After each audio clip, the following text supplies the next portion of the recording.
Father in heaven, we thank you for the blessings you bestow on us. Lord, we pray that all the business that transpires here today will have your blessing and your guidance. Lord, let us know your will that it may be done. And Lord, this time of year, I want to speak as a citizen of this county.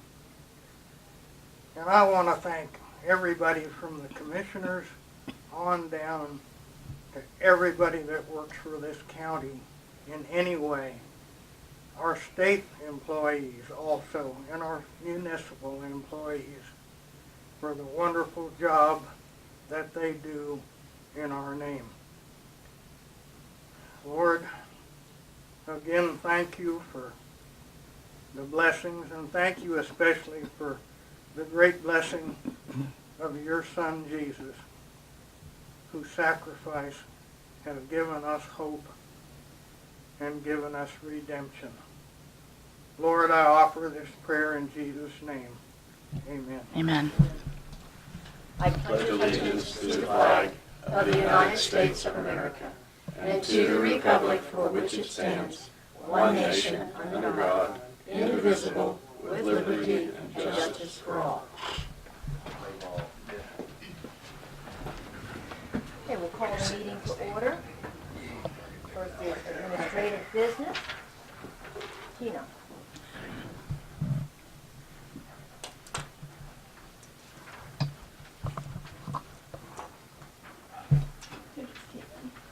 Did somebody just walk in? Okay.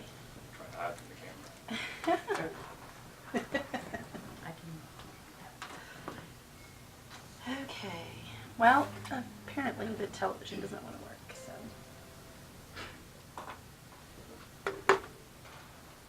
I'll see if I can do it in a bit.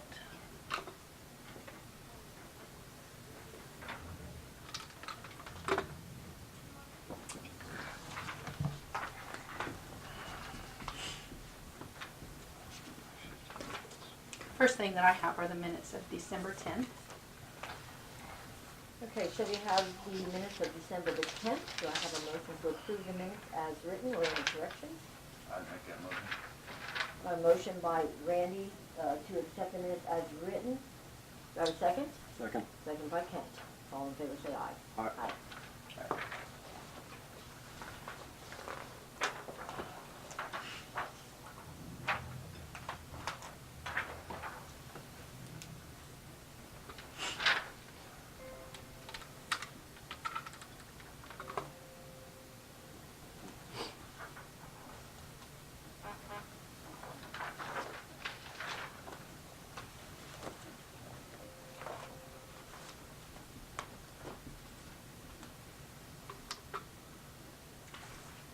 Okay, we have change orders. Okay.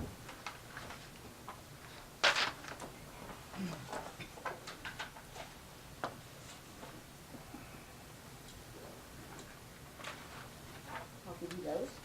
Because it looks like you have quite a stack today.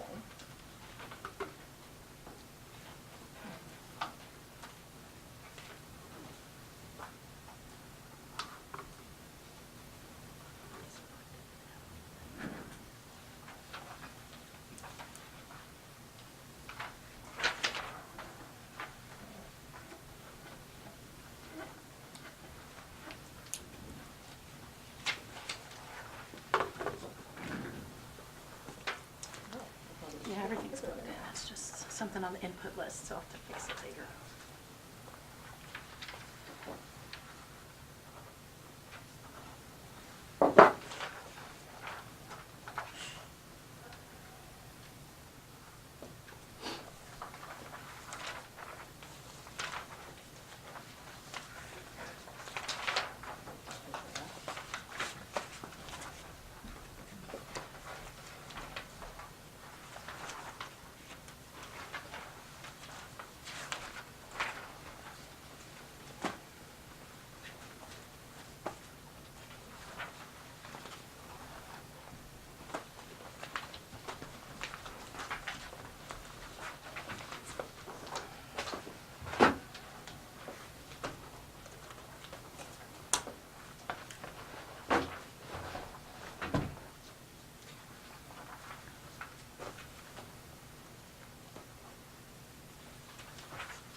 sign, I'll give the. Oh. Thank you.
There's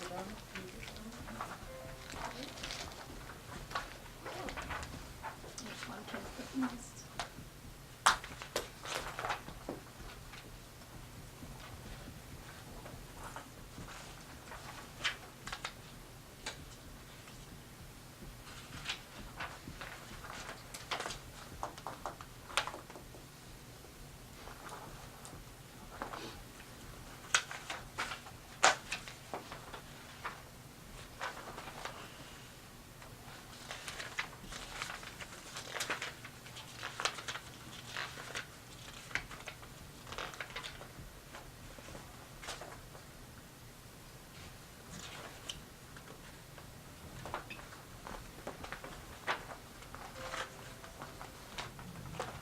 Okay, a budgeted transfer. Okay.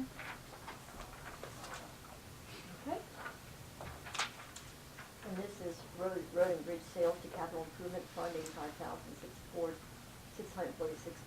and road maintenance improvement, $7 million capital improvement fund, $299,761.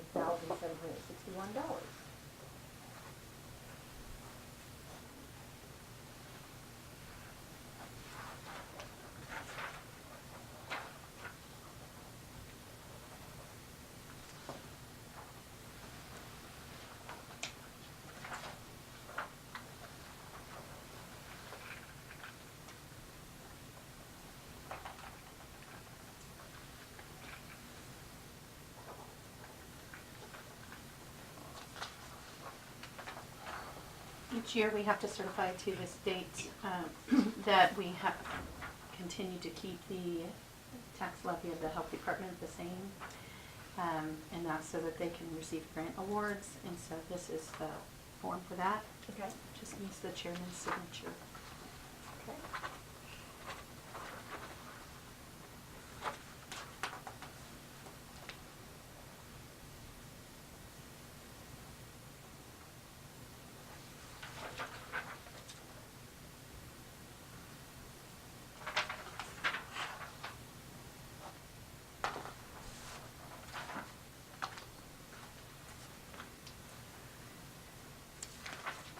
On the new commissioner training that you all were asking about, that the cost for the 2 days is $280, and it doesn't matter if you only want to go for 1 day. They charge the full amount, so. Well, I'm gonna go for the 2 days. Okay. So I was just gonna go for one, but I would rather go for 2 rather than miss it.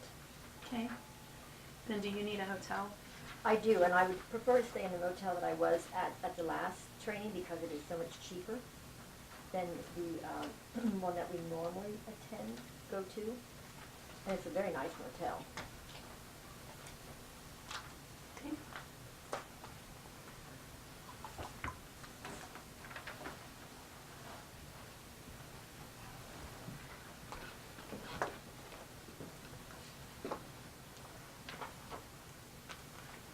Okay.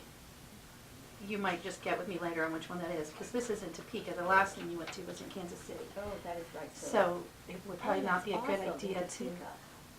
yeah. Okay, that's awesome. Okay, that's fine then. Wherever it goes to, 'cause Are I'm not you- familiar with. Do we need to worry about that? No, that's fine. Okay. I'm gonna take that note off at the same hotel as last time. 'Cause I wouldn't have asked. I was just assuming that case, it's Kansas Kansas Okay. City. All I was gonna right. go to Kansas City. Yeah. Yeah, don't go to Kansas City. Okay. The last few years, the courthouse and the county offices have closed at noon on December 31st. And the reason that was done is because we had changed the Christmas or the holiday lunch to that day. It used to be a day that we did close, and so I'm getting questions for sure on whether we want to close at noon to the public like we used to, or if we want to stay open the whole day. So That's on, the 31st of on December. New Year's Eve. Yeah. Okay. I have no problem with you closing at noon myself. No. Can you, Fine, okay. I have no problem with it. Since that's not on our Was it official closed- list of was it holidays closed at this business point, day? could you do that by a motion and a vote? Okay, so I'll go ahead and make a motion that we will close the offices in Marion County at noon on December 31st. Second. Second by Randy, all in favor say aye. Aye. Aye.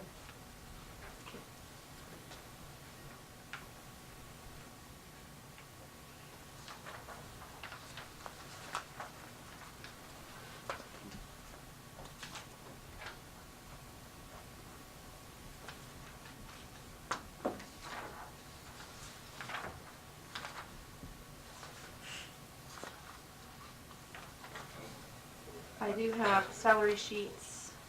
Two of these are 5-1-year longevity.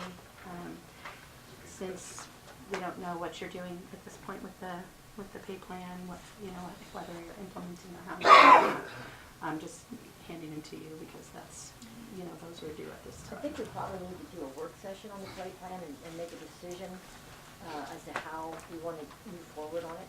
Okay. So,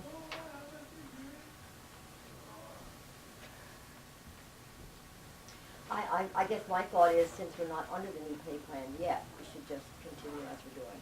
Okay. So I'm gonna go ahead and sign this. This is for David Harper, and he is going from $17.36 to $17.69 an hour. It's a 1-year pay raise to the deputy sheriff. Say just about have to, because that's what was offered. Mhm. I agree. And this one right here is excuse me, Mason Hines, promoted to deputy sheriff from 1308 to 1702.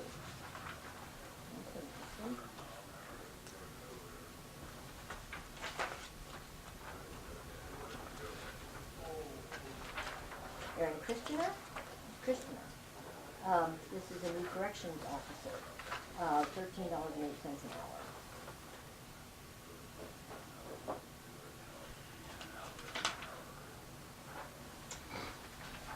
And Cherry Miller, his 5-year longevity from $25.62 to $26.31 a month.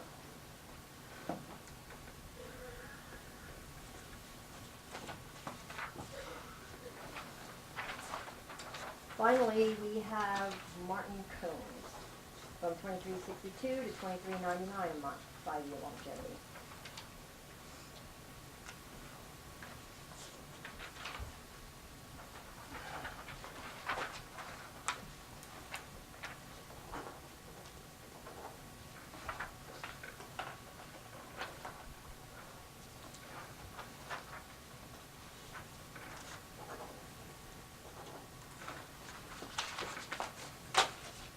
Thank you. So as part of the cereal malt beverage application process, we now are required to have a background check on the applicants. And in order to have the KDI do that for us, we have to have a resolution allowing it and giving authority to do that. And so this would be Resolution 2018-31.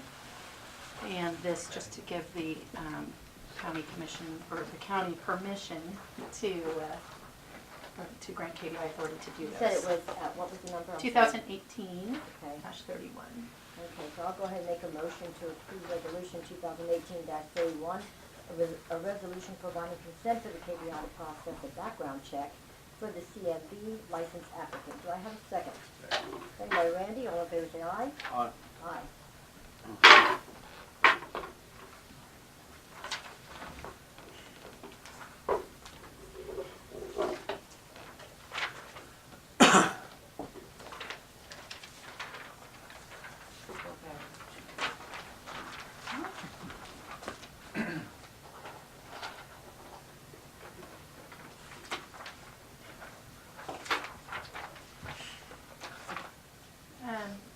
Then I gave you a list of outstanding checks from the treasurer's office, and we would need a motion and a vote to be able to write those outstanding checks off.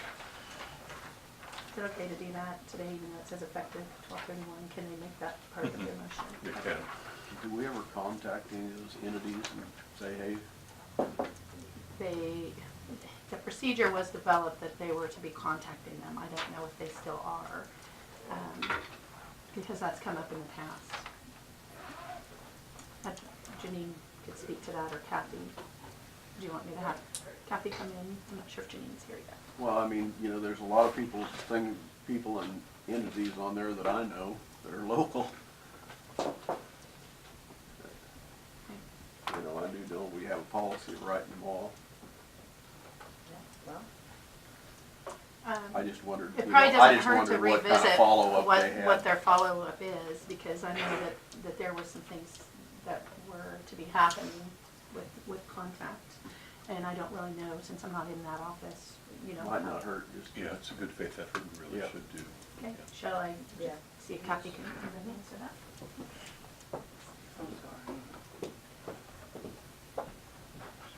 Diane? He was telling me, it said if they're gonna close, Monday at noon, well, then when you got a commission meeting, so we're gonna close at noon on commission day, I guess, or, Well, we need to get our commission meeting done, by noon, absolutely. okay. Because I'm not gonna forego the commission meeting. Yep. Christmas Eve. Pardon me? Payday meeting. It's on Christmas Eve. New Year's Eve, On New Year's Eve. Yes. and a Monday.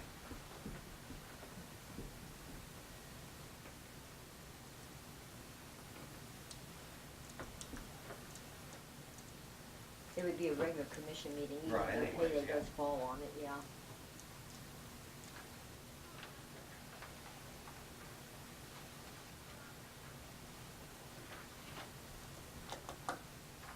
You get locked in, you get locked in. Oh, boy. It's my home away from home anyway.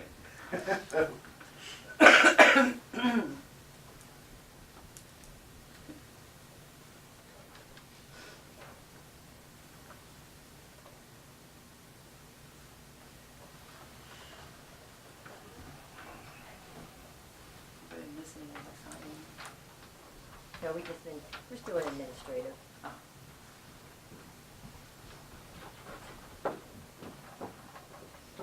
Kathy is coming in. She has information, so. And if anyone has not put their name on here, please do so. Good morning, Kathy. Stopping. Where'd you go? Oh, hi. Special chair, just for you, Kathy. So there was a question raised about the way we handle the outstanding checks. Mhm. And can you just explain to us a little bit about the Sure, and I procedure? didn't grab everything that, it's been more than several years ago. The minute said anything over $50, I need to contact those people, and then we will reissue them the check minus whatever bank's stop payment fee is, because they're different. And so, in other years, several of them gotten back to me, we've reissued. I sent them out October 23rd to the people, and no one responded back. Okay. So then I just went ahead, and everybody that was 2 years and older, I made you that schedule, and it's up to you to write them off now. Okay. But I do have the letters where I, to each individual, and then who's on there, if you need that, but no one responded at all Well, this that's time. fine. That's all we needed to know. Yeah. Did you have any other questions? You answered our question, thank you. All right, Thank you. I'm good. Yes. Thank you. Okay, so you said then we need a motion to proceed with this? Yes. So I'll go ahead and make a motion according to KSA 10-815, to go ahead and write off the checks that are outstanding for more than 2 years as the list follows. Do I have a second? Second by Kent. All in favor, say aye. Aye.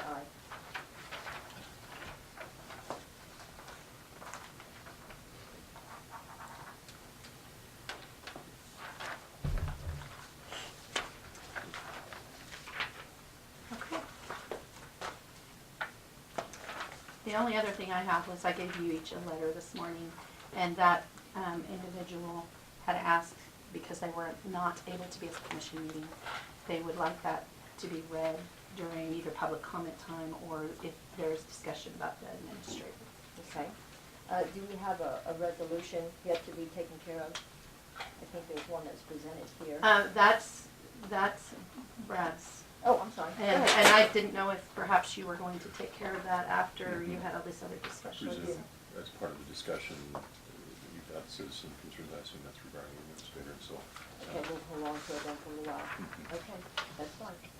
Okay, so then the next thing on the agenda, if you're done then, Tina, did you say Yeah. that's all you had? I didn't, but it is. Okay, so the next thing that's on is the pagers. We had a request, a couple weeks ago for the pagers, for the county to pay a portion of the pagers for the Tampa, crew for the EMS. There was a question that said that, to find out how many other people had pagers throughout the county. I know some people were making calls and contacts and so on and so forth. The only other thing that I have been told that they came up with, there was a few people in Durham area that had some pagers, but they no longer wish to have them at this time, that's what I'm told. So we're still back to the request of the pagers from Tampa. They do use them, they are going to pay half of it, they only have to the end of this month to get the sale price. So if we're going to go ahead and pay a portion of that, then we need to go ahead and act upon that. And I believe, if I'm not mistaken, the cost was about $250, and I think there was 3 of them that they were requesting. So, 150 each, yes, yes. or 300. That's correct. just a pager, not a radio. That's his pager. Because they had purchased, each one of those people had purchased their own pagers a couple years back on the 400 system, and they used them all the time. And then with the 800 system, somehow the way the radios are, the pages don't work. So they're just saying that the county, because they were imposed on the 800 system, now they don't have pagers used that they had purchased prior. Are any of the other departments using pagers? That's what I just said, that no, they're not. That I know of, they've called and I've been in contact with most of them, and these other people have, just doing different ones. I also spoke to, Leslie Kaiser and, different ones, and they said they don't know of anybody else that desires to have them. But, so that's what the information that they came back with. I just wonder if we went out as a whole department and said, this is what's happening, or are they waiting on your phone calls? We don't know whether Bob Church has called and got any information from all of them, I don't whether they would think like so. them or not. I don't know. He has not made the phone call that I know of. I did speak with him, and the last I spoke to him, he did not, because it was so many people that didn't have it. So we could have departments out there that don't even know what's going on. Well, I'm saying that they went back, the ones that I spoke to, they made the phone calls. Jesse Bruner and, Mr. Kaiser had offered some information, and they said that some of the people in Durham did, but they're no longer interested in the PD system, so. Right. I'm bringing it back, as the commission had asked for them to get this information. This is the information that I'm handed that they found out. So, All I'm asking is, I'd like for every employee that's a volunteer or paid, whether they had a chance to hear this. Our paid employees may be a little different situation, I think, but our volunteers is just so they all have the same equal opportunity here and see what kind of response we have. That's all I care for. well, we can, I mean, I understand what you're saying. By the end of the month, the price is going to change. that's right. And like I said, they had made some contacts, as you had directed them to do. Now, you can always go ahead and make the offer available to anybody that wants it. That's fine too. I think that would maybe be fair. You know, if anybody wants one at this price, they have to pay 50% of the cost. Then, if they want one, we can extend it to them. When we first started with those radios, I heard a lot about pagers, but that's kind of quieted down, it seems like, from what I hear. But, you know, I know the Tampa guys like the pagers. But like you said, as long as every department knows, this might be an option. And I don't know who would be the person in charge to communicate that. Well, I would imagine the director. EMS director? I would imagine if that's the commission, if that's the desire of the commission to go ahead and extend that option to everybody, then I would imagine it should be probably responsibility to make contact. I think it needs to be. Yeah, yeah, it needs to be. So, and like I say, the price right now is right at $500. It's $535.50 plus the charger at $71.20, so it's $606.70 each. So, and they're asking for half, so it'd be $303.45. And how many? Well, so far it's 3. So far it's 3. Or it could be 8, 12, at least a dozen south of just Peabody and Florence that I know of. Have you talked to them that they would be interested? No, I was hoping that the director was gonna be in charge and that Jesse would talk to the director and see if that was so everybody could have a equal chance to see what they wanted. I mean, Well, that's just, Jesse was under the impression that he was assigned to bring back that information. And I know he was in contact with the director, and he's out there, so he's aware of it. But, bring him in, let's see how many people's been contacted well, then. he hasn't contacted us, only Jesse did. He had talked to the director, and the director didn't know how many people had it before. The question was how many people had them before that wished to have it again. That was the question that we had set him out to ask. Well, that's not the problem. The problem is, once somebody hears somebody's got something, well, it usually catches on like wildfire, so. Okay.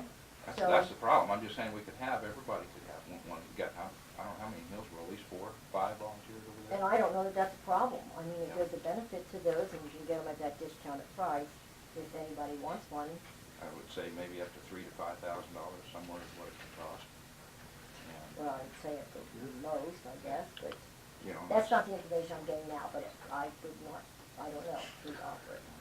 And again, when you ask them to put some money up themselves out of their own pocket, that sometimes changes minds. But it's whatever they want, whatever. And Hillsborough, the only one, or not Hillsborough, but Tampa seems to have a, account up there that's not taken care of by the county, so we don't know what they have in their account. It's not, it should be just like all the other departments have their account right here in the county. Now, I'm sure the new director will probably get that under control. I mean, I understand they've had that for quite some time under the old director and stuff, but I'm sure that will be addressed at some point in time, get everything unified. And I know there's some other departments that have inquired me about having their own account, which got directed to Tina. Mark Levy contacted And I don't know if me. they've contacted you yet or not. Oh, well, that's a different taxing entity. That's not an EMS crew. Because EMS is under the county. And so. I'm talking about the volunteer fire departments. Right. Yeah. They're a whole separate entity. They have their own taxing units. And or, so you know, they tax levy. can have their own account, maintain their own account, rather than directing everything through you. We are the bookkeepers for several of them, and I Right. don't know why it was set up that way, but I sent them to Brad to I check already into spoke the to- legalities sure, of to Mark Levy, that. Yeah. so But he's gonna get back in touch once he knows for sure that's what they wanna do. Yeah. I talked to them about the pragmatic approach Yeah. to doing it. Sure. but So that's a that- little separate issue. Oh, okay. Okay. On the pagers, if they do a 50-50, how is that, I don't know how historically that's been, if it's been done before. Have they been owned by the individual since they're contributing 50%? And that's just an amount the county puts into it? Or are we liable for the the ongoing maintenance and accounting for those? Or is there any agreement anywhere? There's no agreement, as I understand, and previously, these people had bought and paid for them all themselves. Okay. So the county had no involvement. And they're simply saying, like I said before, they worked fine, they used them all the time, they were willing to bite the bullet and paid, or whatever it was, $400, $500, $600 a ton, whatever it was. They paid for that themselves individually, but then when we implemented the 800 system, their pages became unusable. Yeah. Seems like the cost goes up on this 800 system, no matter what you do, the cost Yeah. goes up on the Yeah, pager or exactly. whatever, it seems like. And so they use them all the time, so now they feel, that they have really been disenfranchised because now they can't use them. So Well, that's why this came up and why they said, they would be happy to pay half. Okay. So that is my question. Yeah, I think the intent was that there wouldn't be any need for the pagers with the radios. That's what it was supposed to be. But it turned out not to be that way, so. Well, So, and I have no problem putting it out to anybody that wants to, these are our emergency people, and anything that we can do to help them receive their calls and things like that, seems to me like that's vital. Yeah. I don't have a problem as long as everybody's on the same page in the county and knows. And what the basic parameters are, Right. because you have one that gets damaged, who's gonna pay for that? You know, I've been through this before, and So- when they're contributing half, good question. it's not as though we're doing 75% and they're doing 25, so that the county presumes they own them and that they are checked out or in some way. Correct. That type of equipment, so we need to make that determination. And I know in the past with the old pagers, when they malfunctioned, you pretty much replaced them. Yeah, You didn't yeah, fix pretty them. much easiest. And we could do it as a one-time deal, if they malfunction or whatever, or if they damage or lose them or break or fail, then that's back on them. We are simply, my thought is that since the 800 system made theirs unusable, we would be standing good to that by giving them a one-time deal. And that just needs to be made clear. Thank you for bringing something up about maintenance. I would say also that, just like we pay for people to go to school, we also have them sign that they'll be here with us for a year or something to that effect. And so either a year or two, if they quit the department within a year or two, that these papers come back to the county and be handed to somebody else. That's fine with me. Yeah. Okay. And I don't know, I think if we have no more than 5,000, we could probably, if we had to, maybe take it out of sales tax or something. So, Okay. Do you have any other comments? What, do we need to do a motion? or just- You need to take official action on that, yes. Okay. So I will go ahead and make the motion then to approve the purchase of pagers for the emergency people who wish to have one at a cost of 50% off the original price. Also, the maintenance will be provided by the individual owners of those, and pending the fact that if they do resign within 1 year, or leave 1 year, yeah, 1 year at least. 1 year, then the radios will be handed, the pagers will be given back to somebody else in the county to be used. Do I have a second?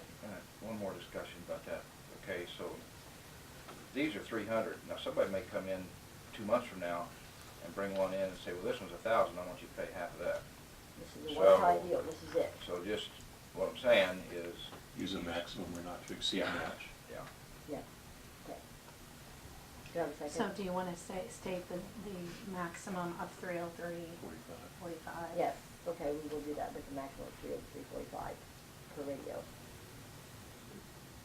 Do I have a Second. second? Second by Randy, all in favor say aye. Aye. Aye.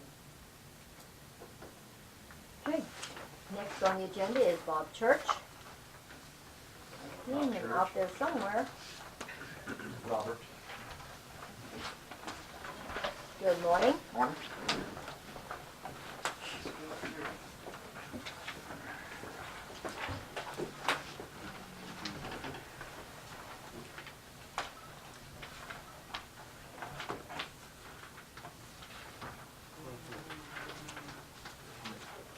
Or just standing up there. There she is. Oh, Just thank sitting you. down. Oh, Sorry. somebody else needed one. That's fine. Thank you. All right. Start off with our runs and patients for the month were 109.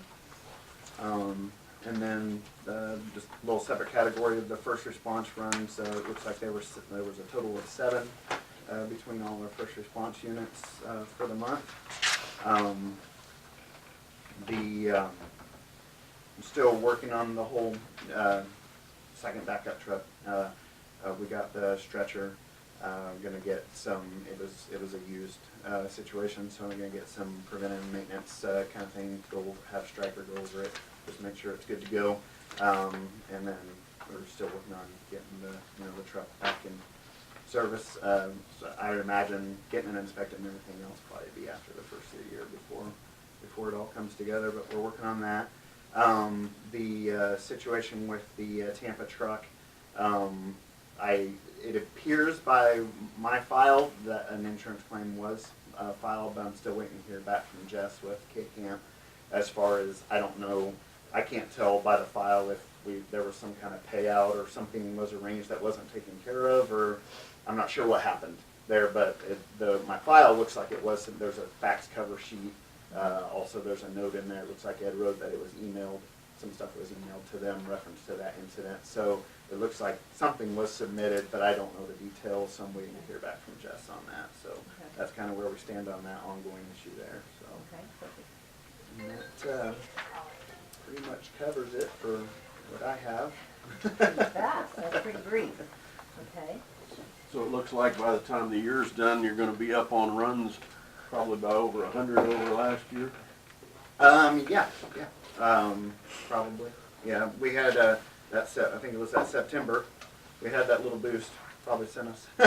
It was the busiest month ever that Jamie was aware of in the office, so that kind of boosted us a bit, so. Very good. Any other questions? Were you involved in having to transport anyone from that hoax at the Hillsborough Hospital the other day? No, I was over here in Marion. The Hillsborough truck did transport one patient to Kansas Heart just to move. It wasn't a situation where from what I understand, that they were being transferred specifically because of their condition, but more because of the situation, I think, from what I understand. But yeah, so one of our trucks did transfer a patient due to that, and then later on that evening, or maybe it was the next day, I can't remember. Anyway, it was close around that situation. I was over there on a call, and it was a 911 call, and I transported the patient direct to Newton. They hadn't officially come off divert yet, so I'd say between the transfer and that one, there were a couple of patients that were transferred or transported out of county due to that situation. Have you had some of the people that you hired working already? Oh yeah. Yeah, it's been, December's been kind of a rough month. One of my military guys has gone back on and off of active status. Another employee with a back injury. So yeah, they've all been filling in and picking up hours and doing and getting. It's like I said when I brought that up, it was going to be feast or famine. This has been a feast for them. So, but I think it's one of those things that's going to go up and down. But yeah, December's definitely been feast month for them just because of everything going on. So, and then after, it looks like I don't have the actual orders in hand yet. But it looks like he's for a 2-week period of training prior to mobilization.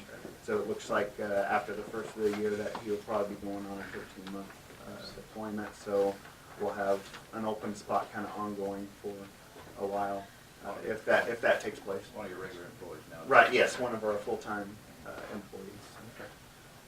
All right, thank you. All right. Thank you. Since you're on EMS, you had asked to follow up this week with information on the request for funding that was made by one of our personnel last week. And so really what the information that I have, and I've got someone making a copy so that if you wanted to look at it. But basically, according to what we found, there has been one other person that's been assisted with paramedic training at this point, and that if all of the expenses were kept correctly, because it wasn't when Jamie was here, then the grant covered the entire expense of that. There's one EMT that may have had a portion of their training paid by the county. And so it's kind of a newer situation where we've provided some assistance. There are some agreements that can be drawn up and have been at some point that said if the county pays for your, you know, a portion of this training, that, you agree to work for the service for a period of time to pay that back. But there's no official application process, you know, and I'm sure that there are probably several people on staff that would be interested in taking that level of training. So, I mean, that's kind of where we are. And as of this point, there's no application process for individuals to request that, and to have some sort of a way to fairly evaluate and, you know. So you wanted me to find out what's been done in the past. So what's been done it's pretty new that we've been trying to help folks get that paramedic training, and that's just because we wanted to take people that we have currently and help them to achieve that higher level so that we can have better care in here in the county with our service. But So would we be talking about several different agreements? One, extended employment, and two, some type of payback on that, or? Typically not. Typically the payback is the agreement to stay and work with the service. Okay. So the county benefits also when you have the higher level training, because so that's kind of the way it's structured. Typically there's a grant from the state and then the county. But now in this particular case, this particular individual already utilized that grant and Right. has to pay it back, right? Yes. And the same way, then the county's already extended quite a bit of money in the first training, right? Correct. It's about So- just over 3,000. So now this is an individual now who wants to redo it and get assistance again from the state. Yes, and you I will probably- say there were some extenuating circumstances on that, and if you all wanted to hear that, you would need to do that in executive session with that employee. Yeah, I was wondering,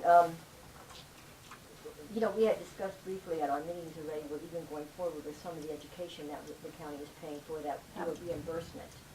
You know, have them actually go through the class and pass the class and so on, and then submit for reimbursement. And I'm thinking almost maybe in this case that might, in my opinion, be an option. And, you know, that way everybody has skin in the game. That is, and all that detail that you said, I think we probably need to discuss a little bit more deep what we need to do, or how we. Well, I there wouldn't wanna- probably needs to be some sort of an actual, if you're going to have that type of a training program, you probably need to have some sort of an application And a standardized process process. and a standard process, Okay. which hasn't been developed yet. Okay, so then we probably need to table it until we get something done more suitable. Or some type of a discussion about specifically what you'd want to include in that, do it as a policy matter in terms of codifying that process, and putting together something in the way of what you want reimbursement, or if they're simply serving for 2 years, is the reimbursement, and if it's anything less than that, is it pro rata, or is it 100% payback if it's anything less than a 24-month period of time that they serve post completion? All of those things would have to be fleshed out. But if you do that, and you say they're gonna work and then they up and leave, and don't pay you back. You've got to then you chase bite- them down. Yeah, then you bite the bullet Yep. again. If you do it as a reimbursement, it's paid after the successful completion at least, so some entities do that. But again, then the individual is having to front it, and do they have it? And You know, a lot of it's- times, I think that a policy like that would cause the individuals not to be able to Yeah, take the so training.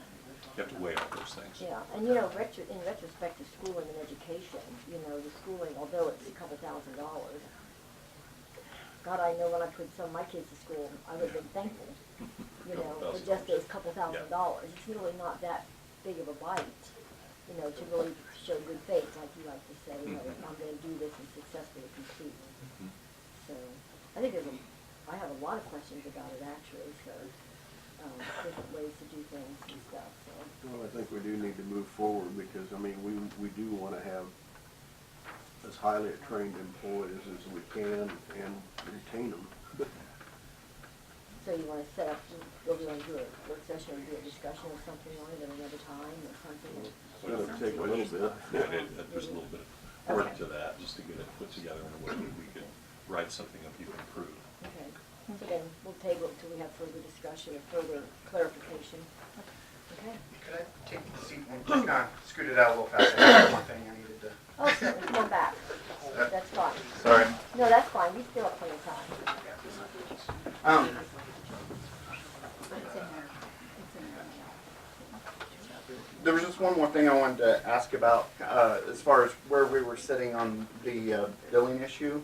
My understanding is that the pay, or the job description and the pay thing have kind of been ironed out. So that was the only other thing I had, was to kind of see where we were at moving forward with that, or.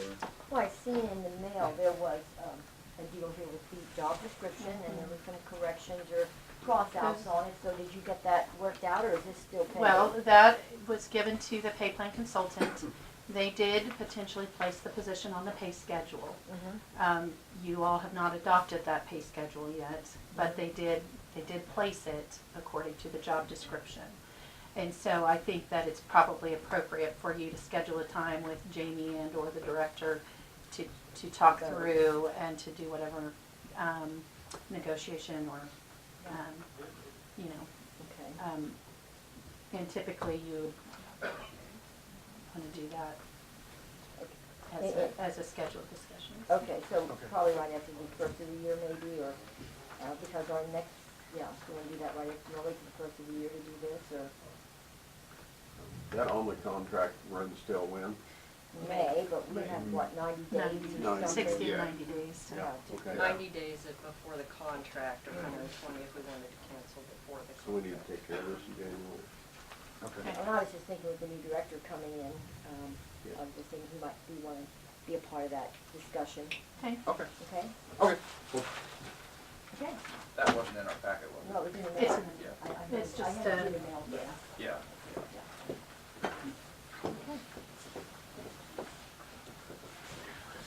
Okay, so I'll let you get through there.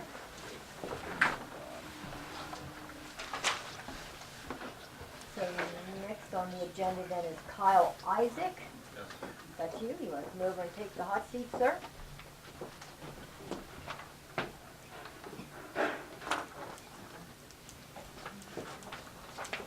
Can you bring some chairs in over on this end? And I don't know if some of you would mind moving scooch. Okay, that'd be great. Because this table kind of, Yeah, it's kind of just over there, Marcy. In that area. Thank you.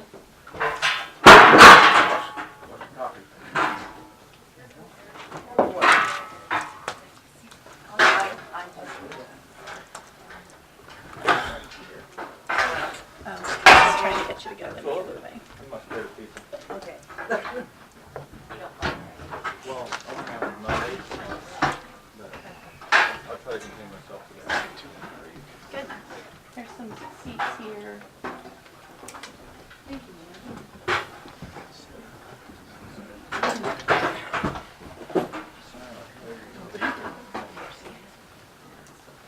Okay. And if everyone could make sure they put their Your name on the tablet when it goes around. Okay. So, Mr. Kyle,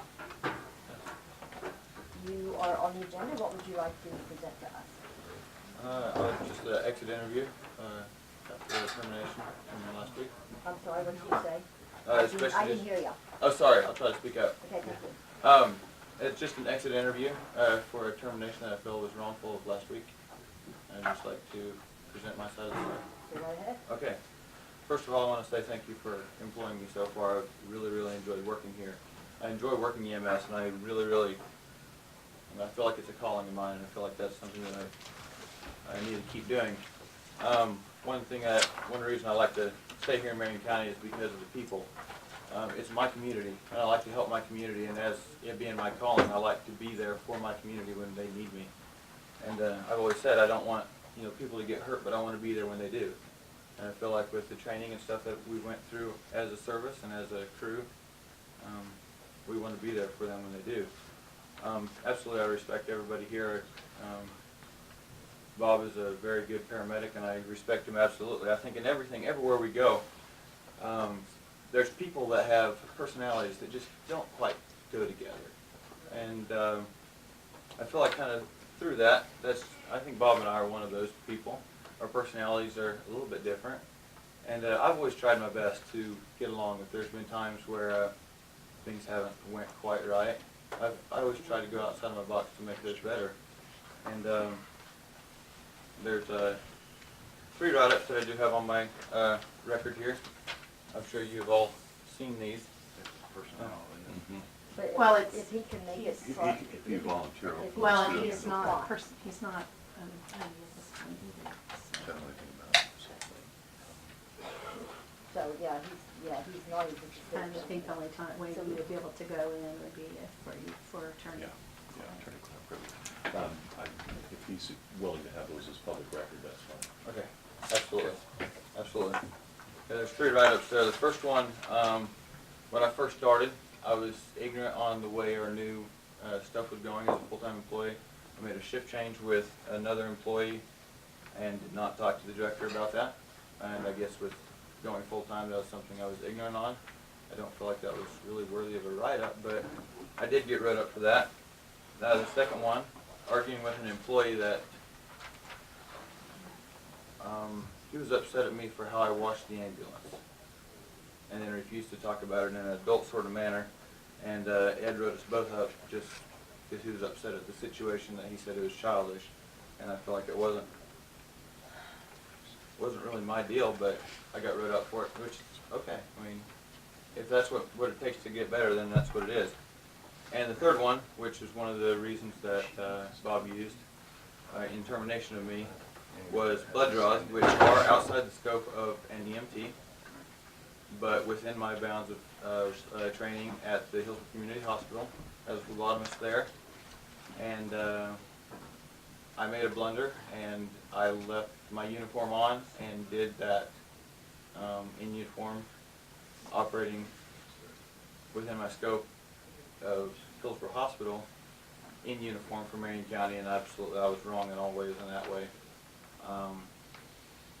It says on the write-up there that I've been warned by a previous director, but I've never done that before. I've done blood draws inside the hospital, in scrubs, as a phlebotomist, absolutely all the time, but never outside of the hospital. So this is the first time I was there at Parkside. They needed help with blood draws, and they had a lot to do. And as somebody that was qualified under their regulations, I did that. This was also at this time, if I'm not correct, he was on being paid by Marion County on That is a full correct. shift. and you That is left your- correct. You left your shift, you left the house, left the. Left the station, whatever, correct. Left Yes. station. Yes, I did. Okay, thank you. Okay. Absolutely. I was in the wrong 100% there, and it's never happened again. I didn't think it through. It was a blunder on my part, and absolutely I was in the wrong. The other reason he used for termination was a chart that was incomplete, that went out a couple days past where what our policy says it should be done. That chart was completed enough for billing.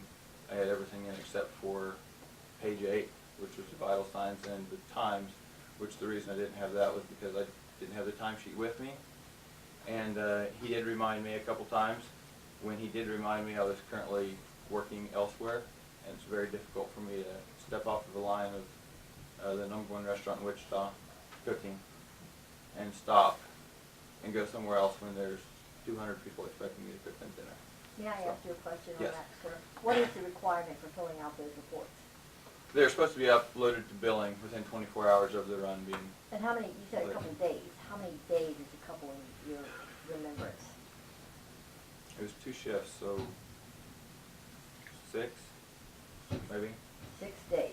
Let's say 6 days. 6 probably, days something like past. that. Does that sound right, Bob? I believe it was 10 days. 6 to 10 days past. Okay. All right. But I did have the required, like basically the reason why they want that up in that time is so they can go to billing with it. And I did have that section of it completed.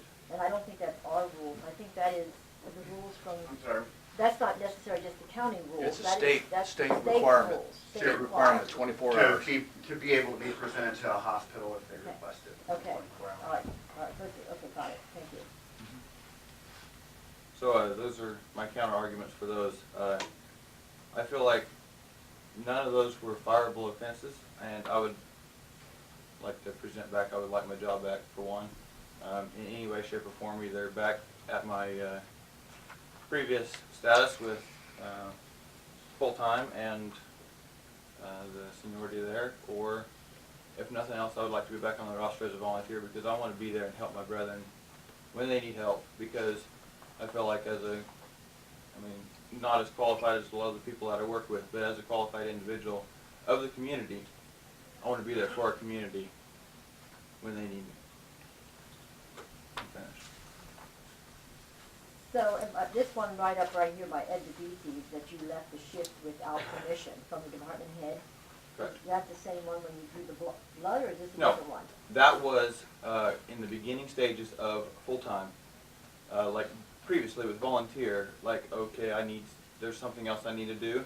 So I'm like, hey, would you be able to work for me now and then I'll work for you when you're supposed to work? We do shift trades like that all the time. As a volunteer, that's all the more we needed to do. With full-time, I was ignorant in the fact that those trades needed to be approved by our director, so that was what that is there. So you have two write-ups here from the previous director, and one, was there other write-ups? That was everything that I got from the office this morning.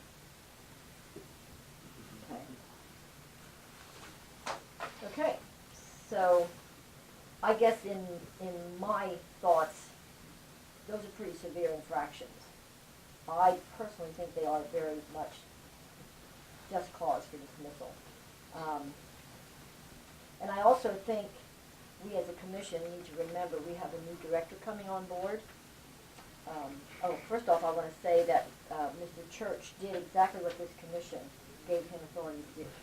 The decision was not his solely. He presented simply the facts like you did, and then the commission gave him the authority to take the action that was taken. So it wasn't something that he done on his own.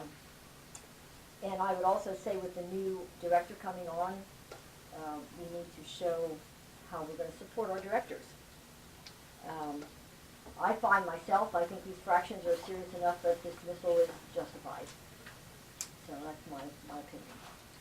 Mr. Dalton, do you have a thought on that? I think, Kyle, first name Kyle, right? That's right. As it's been presented and stuff like that, it's one of them deals that you've said even yourself you was wrong. And I will tell you that I think you've mentioned something else while you were sitting right here.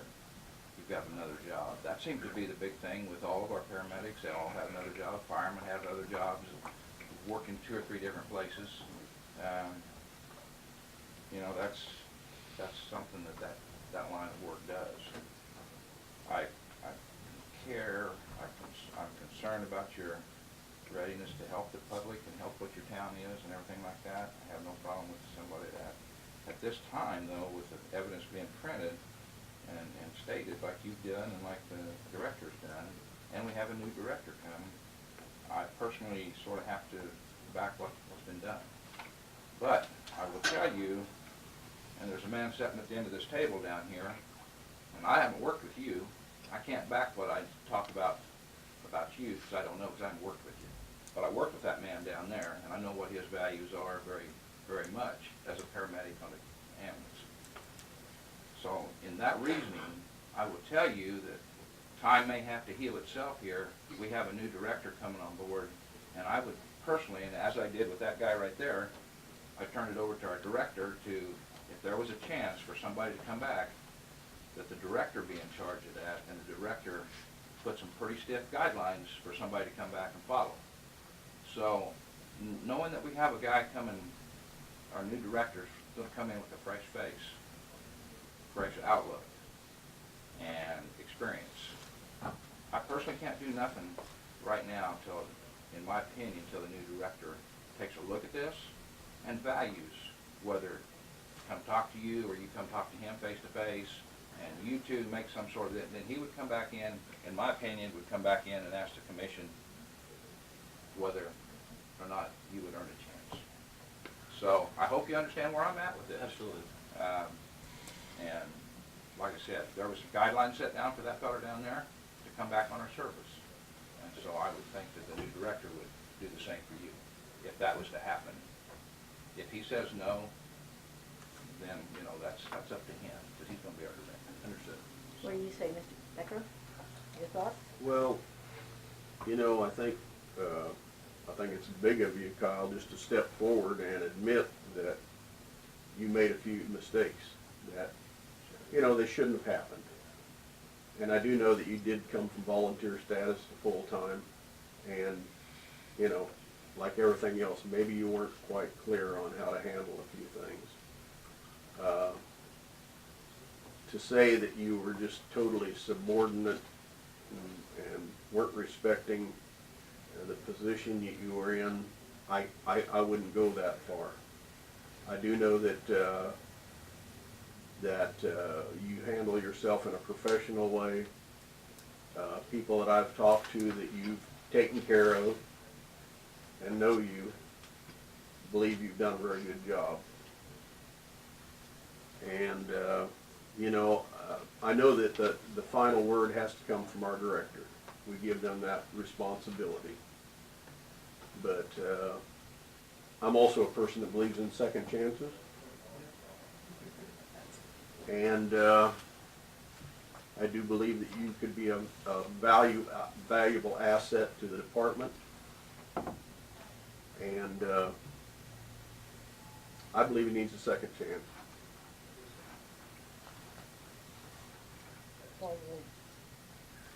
Okay, so you think he needs a second chance? I think Mr.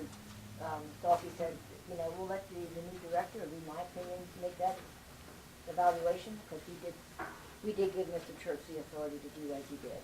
Yes, So, do we need to take a vote on this, or just, okay, so that's gonna be my position.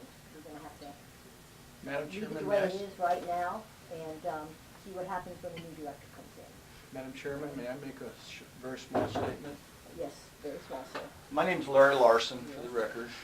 I've been associated with EMS in this county for 32 years. I've been Kyle's partner for the last year. The neat thing about Kyle is he's a sponge. He's always wanting to learn.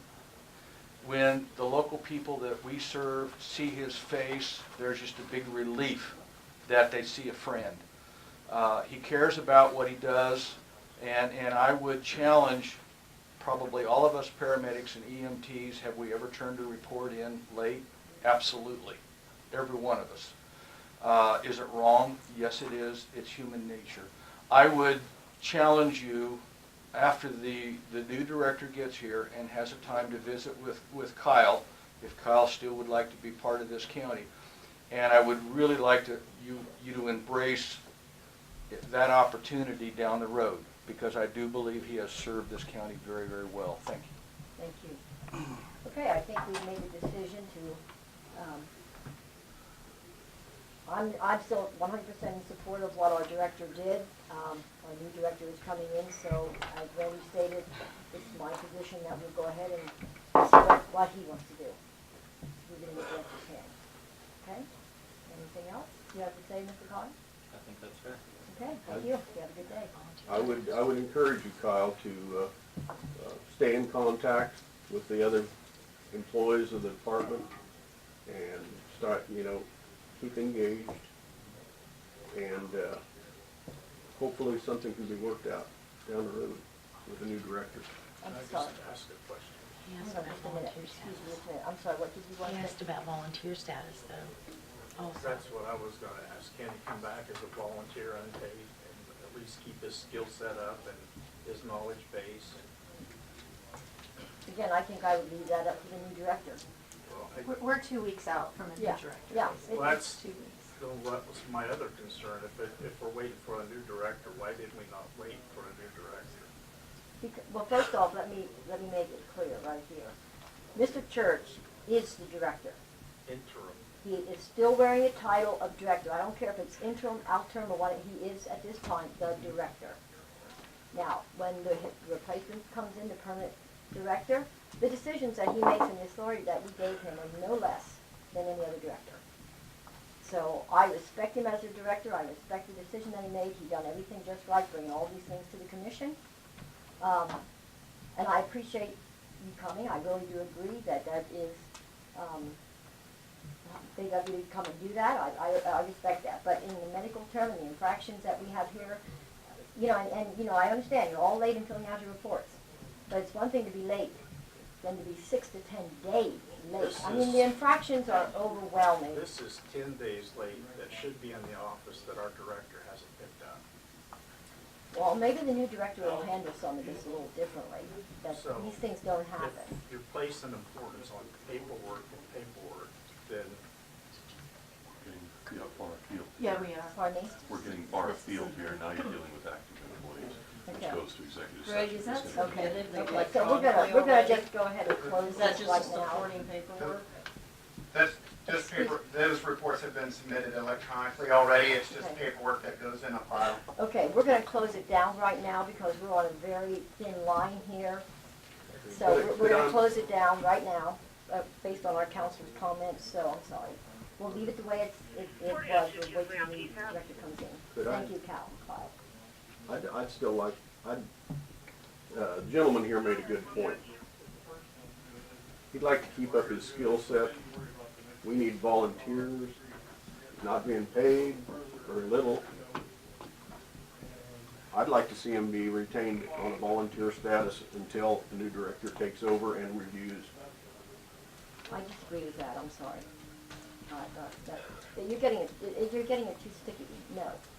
In my opinion, no, that's not an option. No, we're looking at a qualified individual We're looking at an individual who has made and admitted to and admitted. serious, well, just because you admit to the truth doesn't make it better.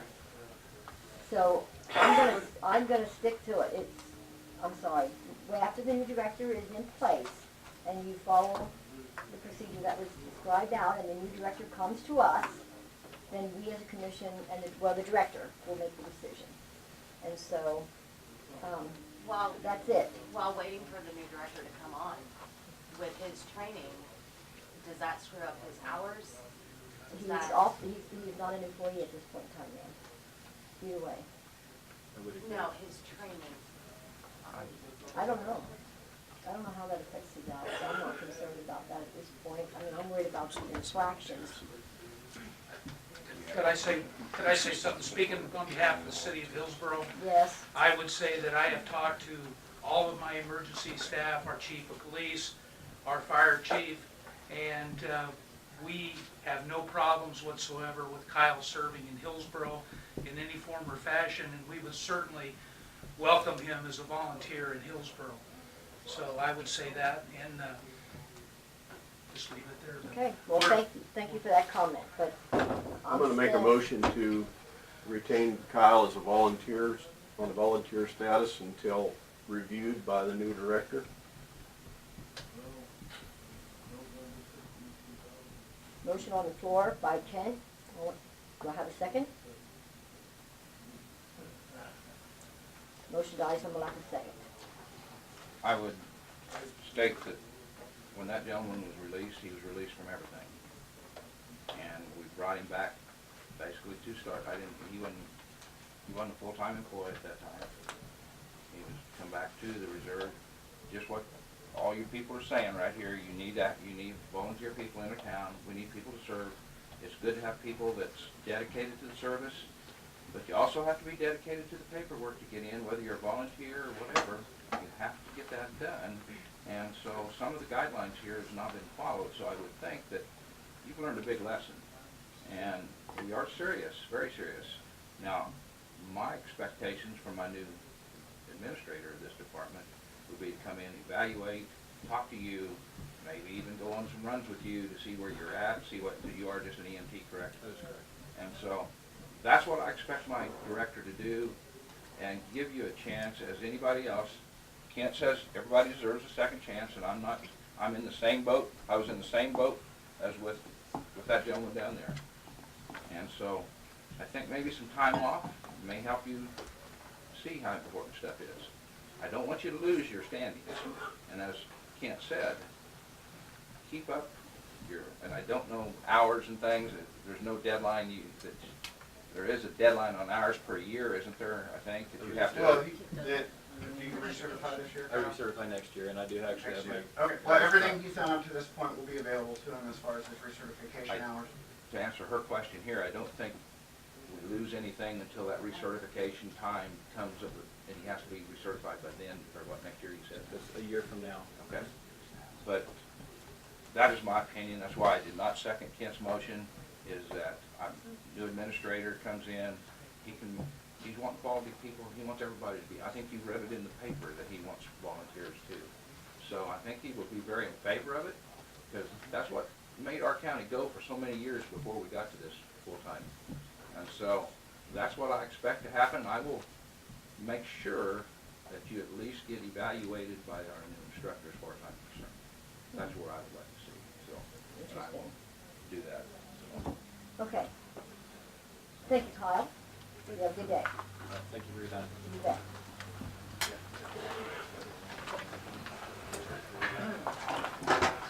Okay, so next on the agenda then is, I'll wait for the pieces to get out a little bit, get in and get out, get in and get out.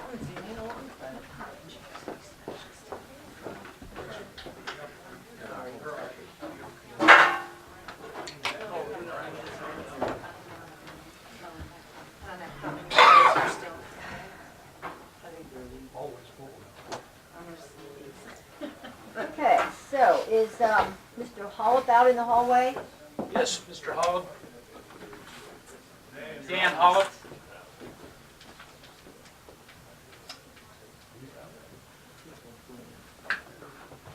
Hi, there are some seats down that way. Hi. Dan? Well, where do I sit? Over here in the hot seat. She was over by the There coffee you go, pot there there. you go. By the coffee pot, all right. There. Did you like all the... When did you come back? I don't know. Oh, they're all around the corner, Dan. Oh, Everybody can hear you then.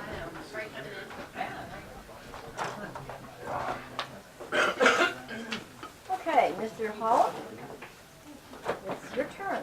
Go ahead. Good morning. Good morning. I just want to talk about three things and voice an opinion. This is what I'm thinking, and we can maybe go at that. Okay. First of all, the administrator you guys voted for last week.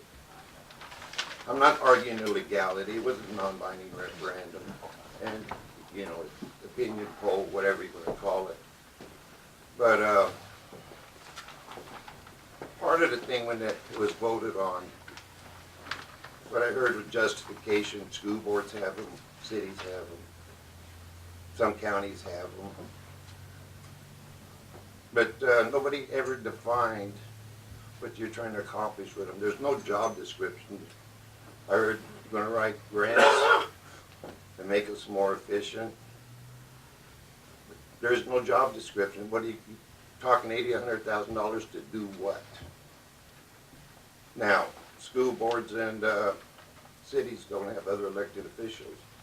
You got 12 departments, 5 of them are elected. They're not going to work for an administrator. They're not going to dictate. He's not going to dictate, or she will not dictate to them. You're going to take duties away from these people. Their pay's based on their jobs. What all they got to do is number of people supervised. After you take jobs away, you're going to start cutting their salaries. I don't think the commission's going to work for administrator. You can't expect these people to work for administrator.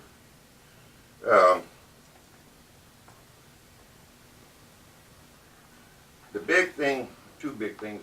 First of all, it was voted down, non-binding referendum, fine, but we have represented government across this country. If you're going to ask people's opinion and ignore it, what's the point? Save the cost of election and do what you damn well want to do. The second thing, and I got this from the paper, the subject was brought up, it was not on the agenda, nobody knew about it, number one.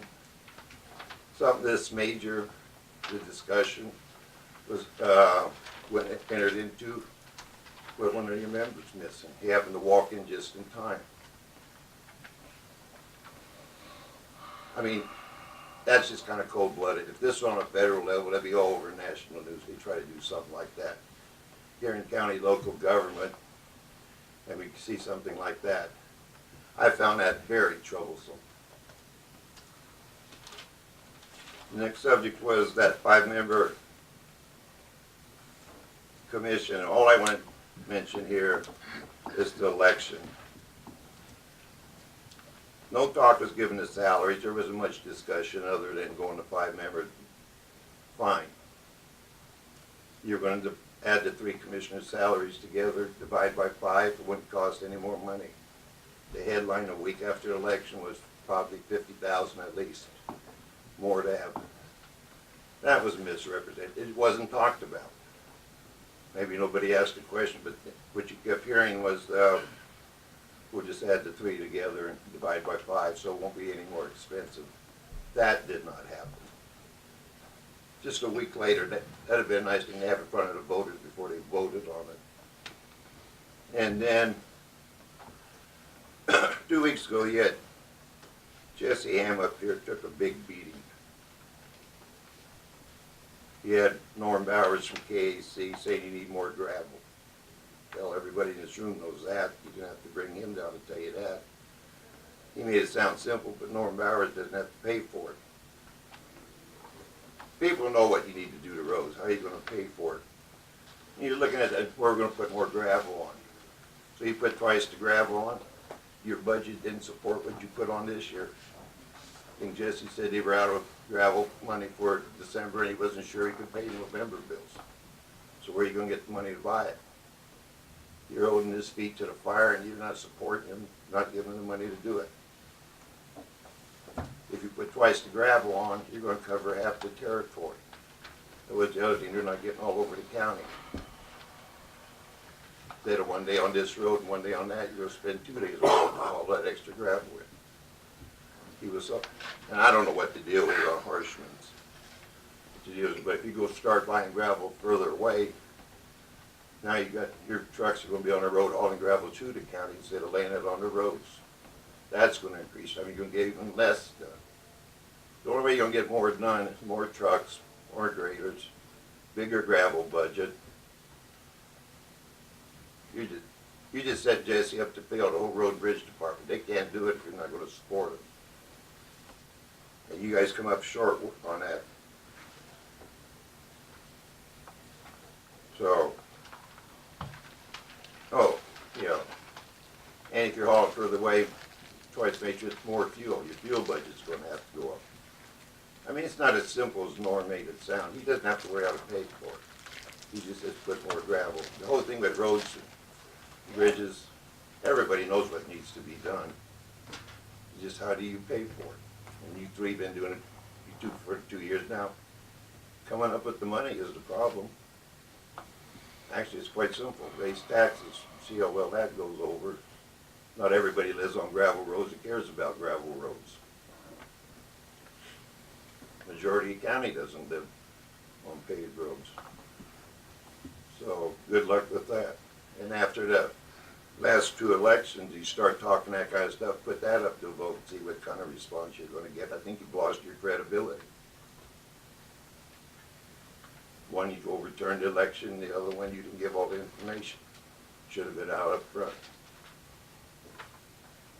So, that's all I had to say. Okay, Do Dan, with it what you like. appreciate your comments. Thank you. Be good. Yep. Have a good day. You too. Okay, so next on the agenda is Mike Benege. There's your hot seat over there, sir.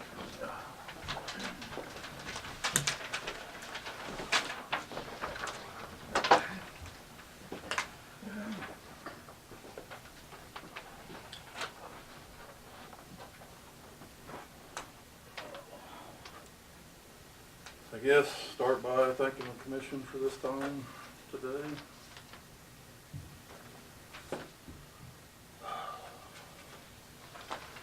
I guess I got pretty involved in rural roads for our county 7, 8 years ago.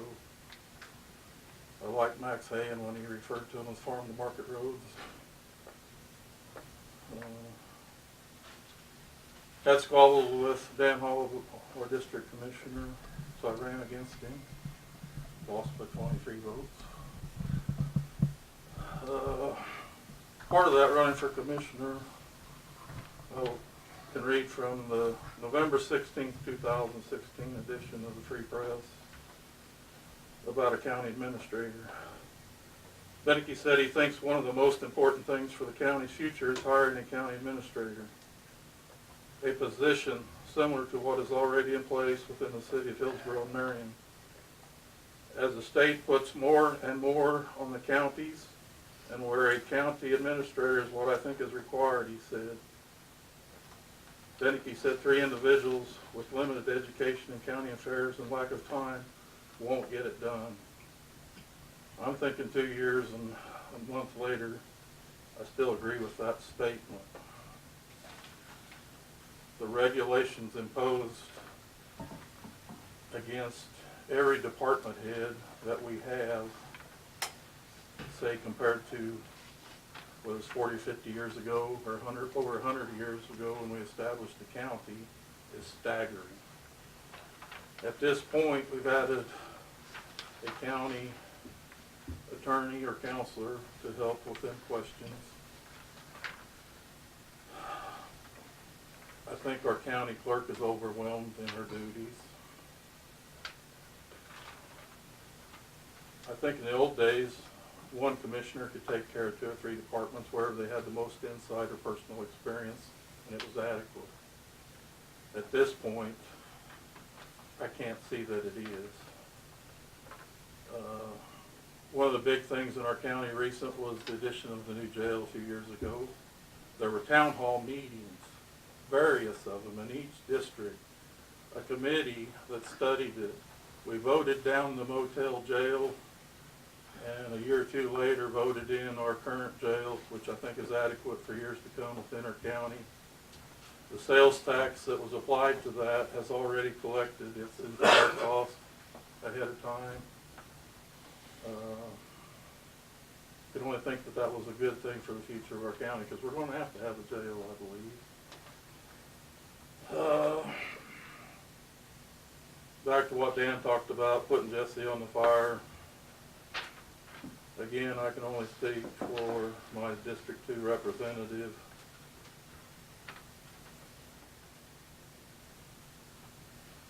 When he asked for somebody's resignation due to, if I was heard right or listened right, was lack of leadership experience or whatever, I feel like my own current District 2 commissioner has failed me in that same deal. I think as a commissioner, you are upheld to help all departments heads be successful and run more efficient. That's what we elected you to do. At this point, I can't comment. I'm not going to comment on District 1 or District 3. That's from people from their district to comment, and can only say at this point, I think my District 2 commissioner has failed me, and personally, I just assume ask for her resignation, right or wrong. As far as employee morale, if my own commissioner can't attend the Christmas party as a Saturday evening to thank the employees for their past year of commitment to our county, how more disrespectful can you be? Don't have a lot more to say. If I do, I probably won't. You won't want to put it in the paper. The last is, I guess we voted down an administrator. We were forced with a 5-member commission. I would support doing one or the other, but not both for the expense involved. I guess there's other people here with more comments on this same subject. Dan covered some of them. Again, I guess I thank you for your time. It's probably about keep on schedule. I'll let the next person. Thank you, Mike. Thank you. Appreciate your comments. So next on the agenda then is Darvin Markley. Markley? Yes. Well, be called worse.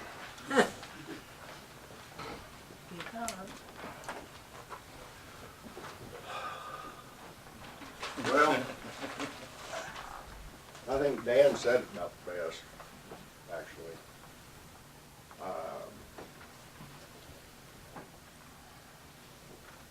I don't know why we got county council when we don't listen to it.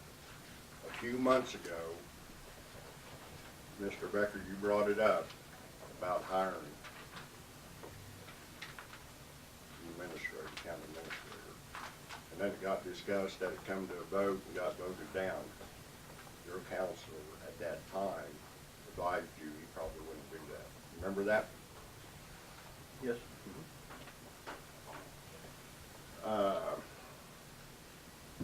And then I look every week for the agenda that's on the agenda for this meeting. Some reason this got shoved under the table and passed. Could you explain why that was not on the agenda?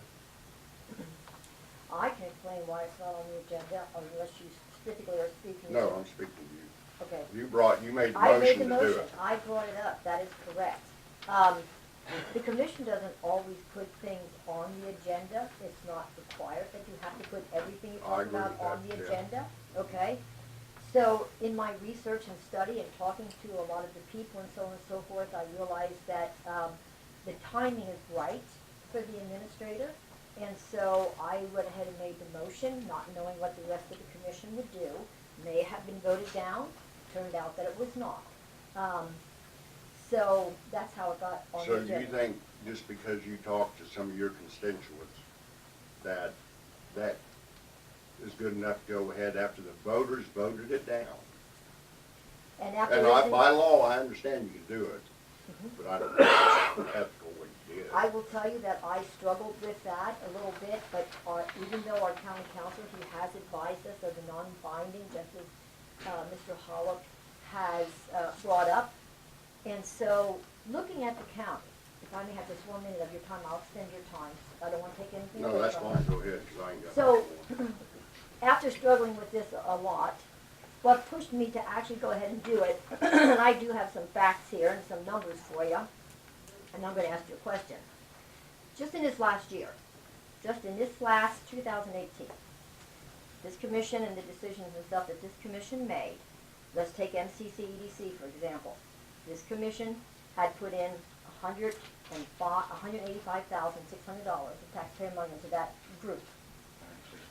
185,000. This year?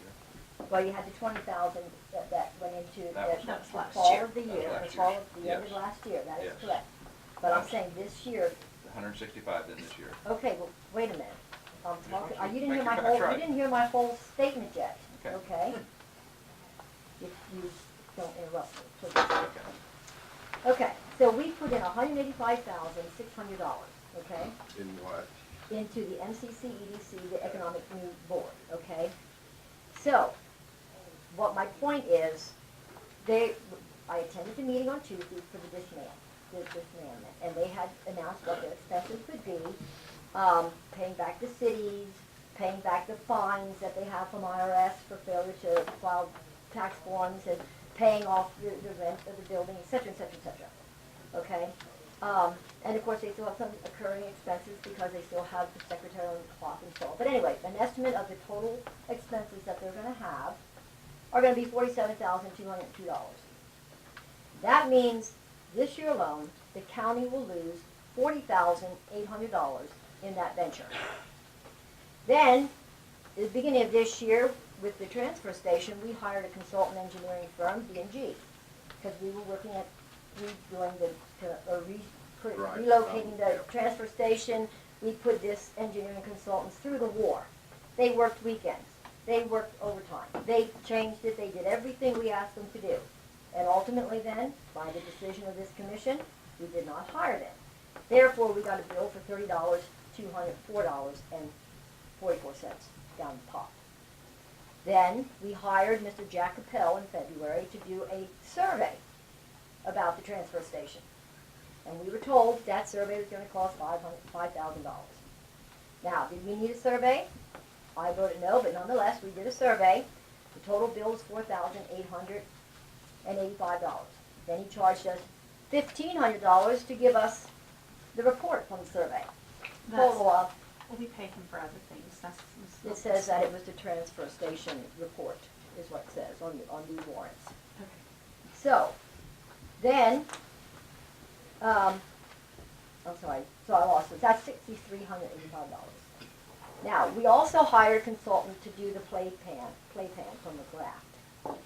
After looking at what they've done, I also did the same thing McGrath did by going to the surrounding counties. I got copies of all their pay plans and things like that, but we spent $17,997. That is a job right there that an administrator would have done.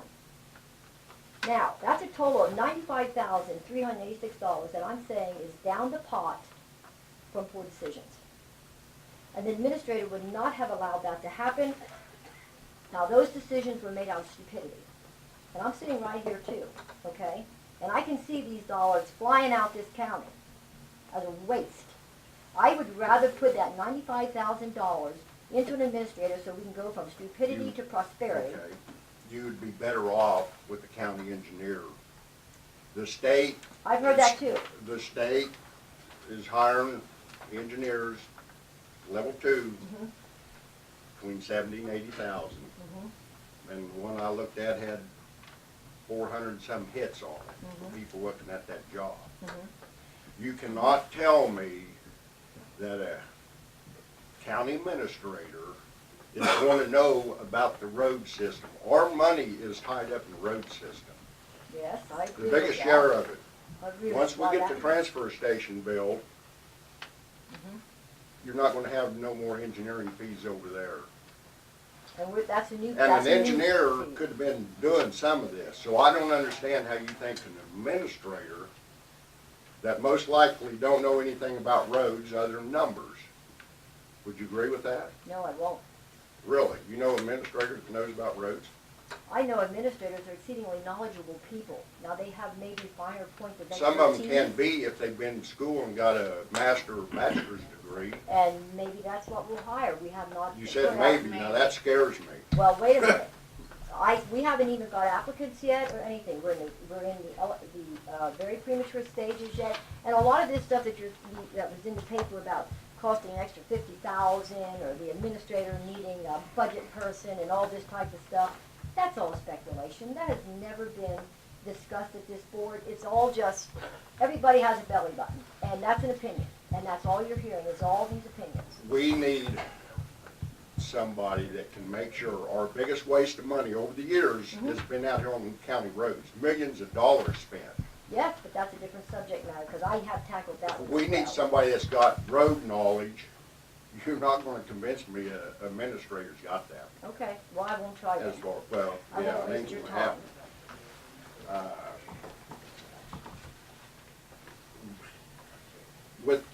Don't you agree, both of you, the way you went about this was probably not right? I don't agree with that, no. You think after your counselor advised you the first round, even though you can do it, you probably wouldn't do that? Why didn't you take and have your so-called people take the different option on C, where they could have filed a petition to bring it back to a vote? You said that would have been a better route and more fair to the voters. You're taking what our counselor said out of context. You're taking one little sentence that he said, because he gave us a whole scope of what was involved and an opinion. So you're just picking one little sentence that he said, and that's what you're highlighting here. Exactly. You're not looking at the whole thing. I am. Were you at that meeting Because that you day? did not, no, but I watched it on your, That's very good. I'm glad you did. And you know why I put that out? So that people can be informed. You know who puts that out? was no good to be informed if the agenda's not informing the public, so we could have been here to voice our opinion. You agree with that? You're free to come to any commission meeting that you like. The doors are always open. But isn't the agenda to let the people know The what's agenda going is to be a going on? guideline. The agenda is a guideline. It doesn't have to have everything on it. It does not have to have everything on there that we're going to discuss. And if you want to talk about Mr. Dalkey not being here, he was late that morning. When any one of our commissioners are late, we don't just stop and sit here and wait for them to show up. We move on with business. Okay. So that's just the way it is. If I'm late, they're not going to sit here and wait for Diane to show up 15, 20 minutes later. They're going to proceed with the business at hand. the voters voted down an administrator, but yet they gave you 2 more commissioners. Voted that in. Yes.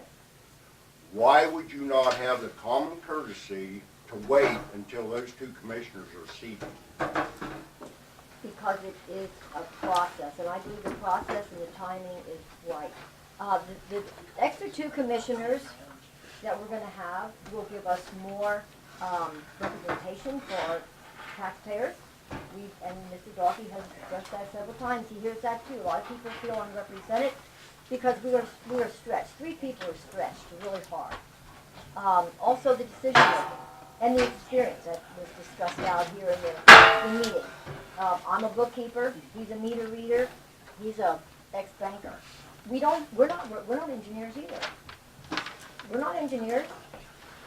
So Then roads we should or hire whether an it be, administrator instead of an engineer advising you. Maybe we need a full-time engineer advising you instead of paying the county councilor to sit here and listen to this stuff.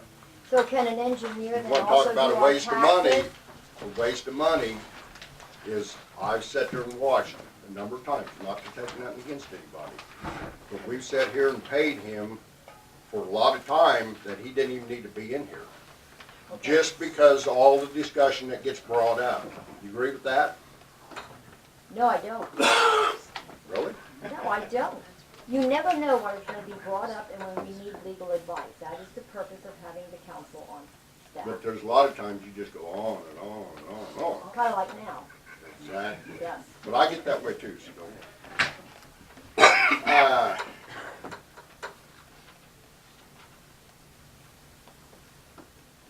In October, you mentioned that maybe for the salary of the commissioners, you just do away with the commissioner's salary, because you talked about how you thought that everybody would just love to serve without any salary or I think you're benefits. confused with Mr. Diepenbrock. If you- No, you brought this up. I just looked at the meeting last I never night. said no salary, I said reduced salary. Mr. Diepenbrock is the one who said he would be happy to run for commissioner if there was no salary. Okay, I'll agree with that. Okay. I'll agree with that.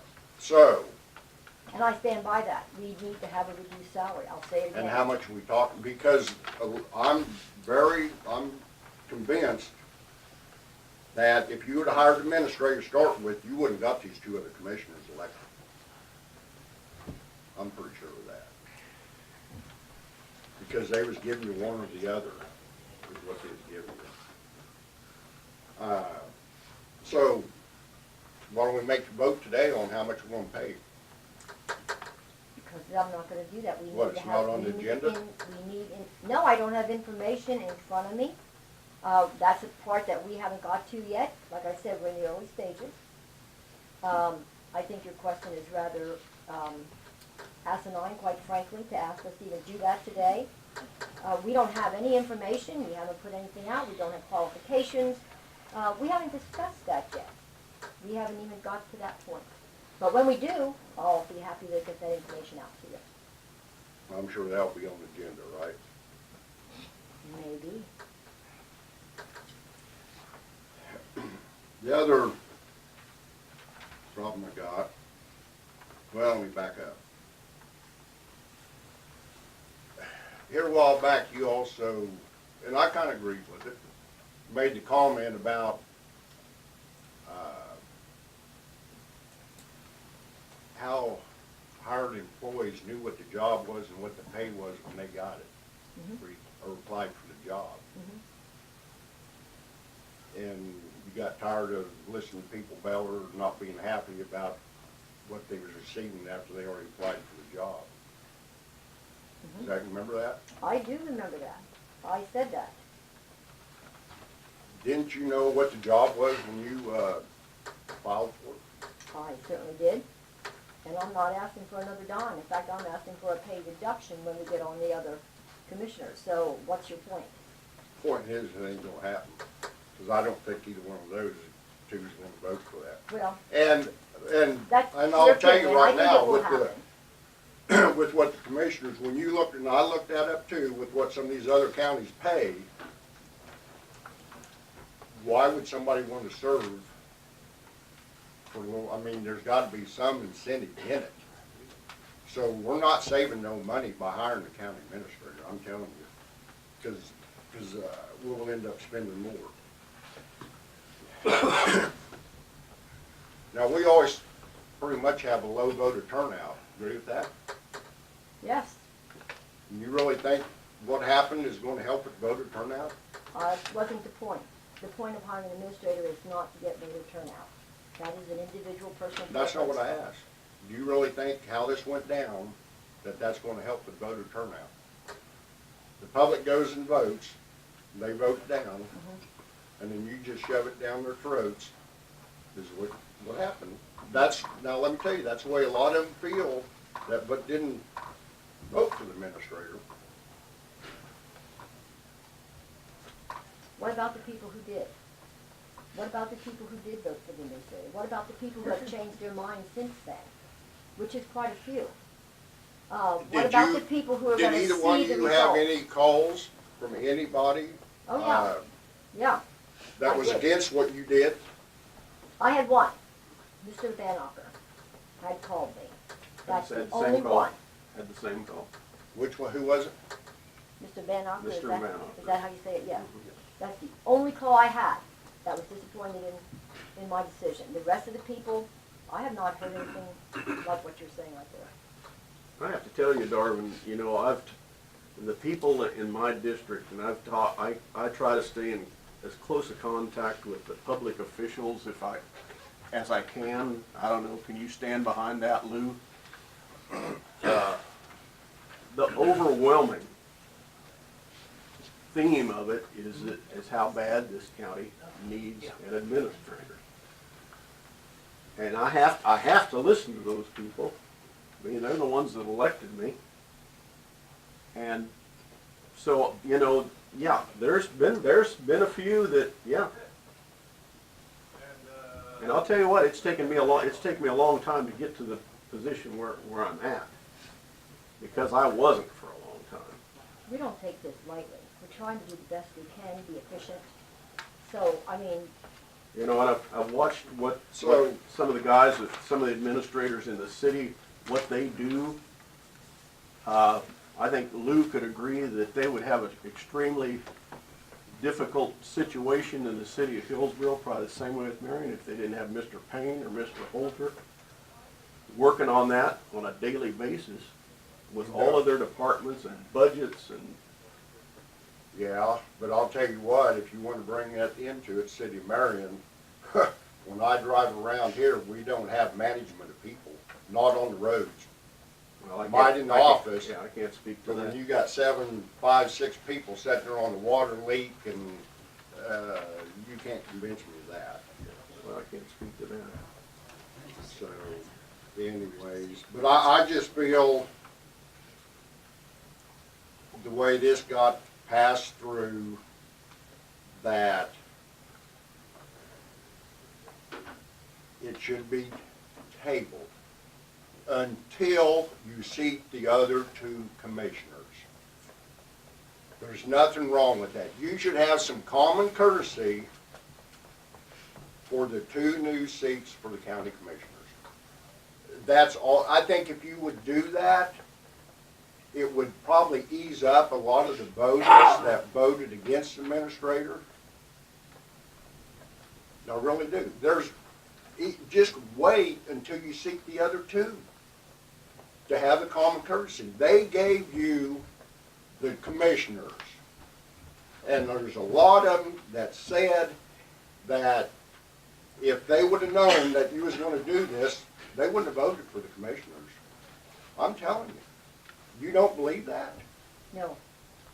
You think they was going to give you both? I think anybody that really follows what's going on in this county, anybody that's really knowledgeable on the extent of what's involved, recognizes the need for both. Yes, I do. Kent, don't you agree with that? That you should at least have the common courtesy, and I know you got it, the common courtesy to let the other 2 get seated and have an input on what we need. I think that is a viable option, depending on how long a time it's gonna take. What kind Well, of process we have to go through to get I those. understand that. Yeah. And, Leavenworth's doing the same thing we're doing. Yes, they are. And the way I see it, basically, I think it was 90 days, they just gotta come to a vote, because I've been watching They're that. gonna do their vote on March the 26th. So, I would ask you to go ahead and make a motion to table this until we seat the other two commissioners. That's all I'm asking. And I think that would be fair to the voters that voted against the administrator. By doing that is not gonna undo that. Just I'd because just you like table to it's see a not gonna motion do and it. brought to a vote. I'm not gonna do that. I made a commitment to the people and I'm We sticking haven't by it. we haven't even voted on the resolution to do it I yet. understand that, and that's why I'm asking to table it now. Just to table it. Okay, Mr. Dillon, your time is Randy, just bring about the up. motion up. Got some more discussion before. I think if, Thank you know, Time my frame. only comment is I would tend to agree if it's gonna be a short term, if we're looking at a general election at the end of next year, that's a long time out. If we're talking about two new commissioners being seated into March, whatever that's gonna be, I think that may be a fair way to look at that And, from all sides. Right. Because I know there's two sides, but I think we still need to be moving forward, looking toward an administrator. and I agree, but you need to give a common courtesy. They gave you the two commissioners, and it's just common courtesy to let them get seated. They should have some input, being it's gonna be a long-term position. I thank you for your comment, but we do need to move on. Thank you, sir. Thank you. I kinda got like you Okay. tied up in something. Happens. Okay, so I'd like to know if anybody else in the audience, on the other side has anything to say for an administrator. Mr. Payne, do you have anything to offer? I mean, you're sitting right there. I just had to pick on you. Madam Chairman, I came this morning thinking I had a speech to make.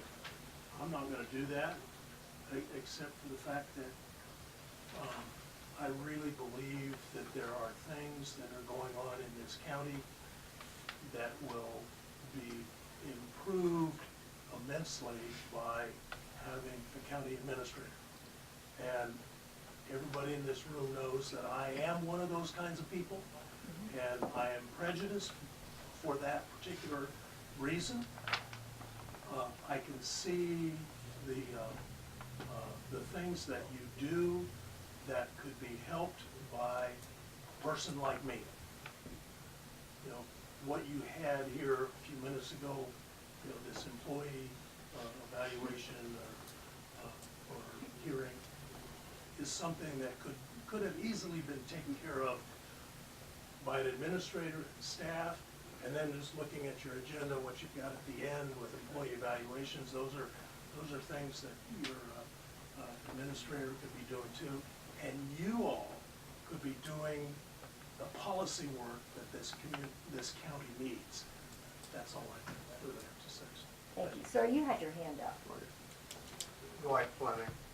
I want to echo what Larry has said. I would agree with his comments. I've observed this, followed the meetings through minutes, press, various ways.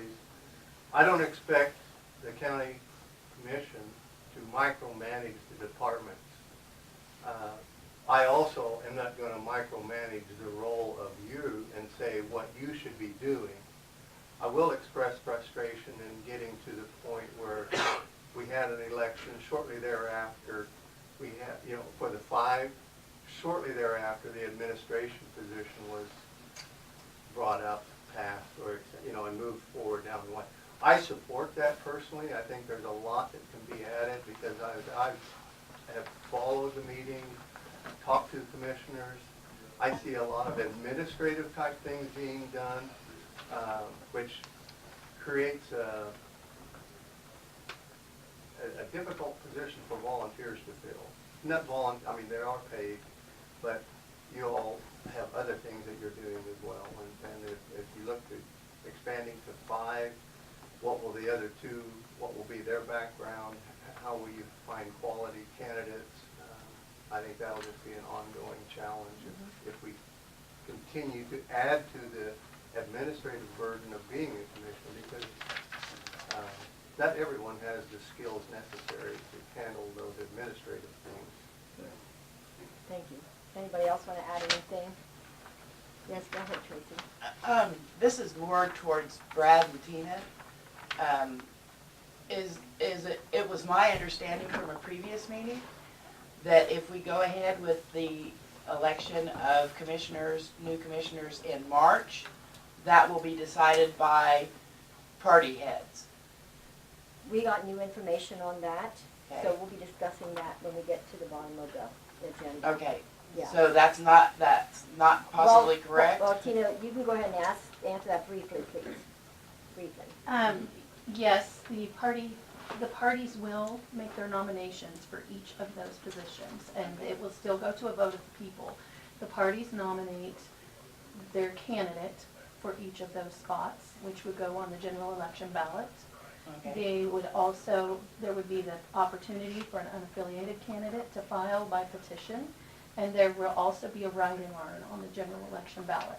Okay, okay. Regardless, I believe, if it's in March or November, Because is the information we're getting. So. When I heard that if we went past the December 31st deadline, the state would step in and then push for a March election with the party heads making the nominations.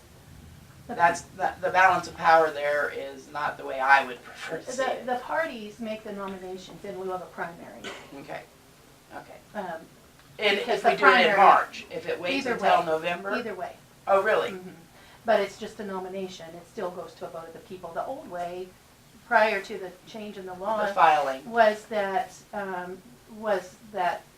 if there was an increase in the districts, the precincts would just appoint. Okay. And that's what has been changed in the new Okay. law. That's no longer the case. It does go to a vote of the people. However, the precincts do nominate the candidates for each one of their parties to be placed on the ballot.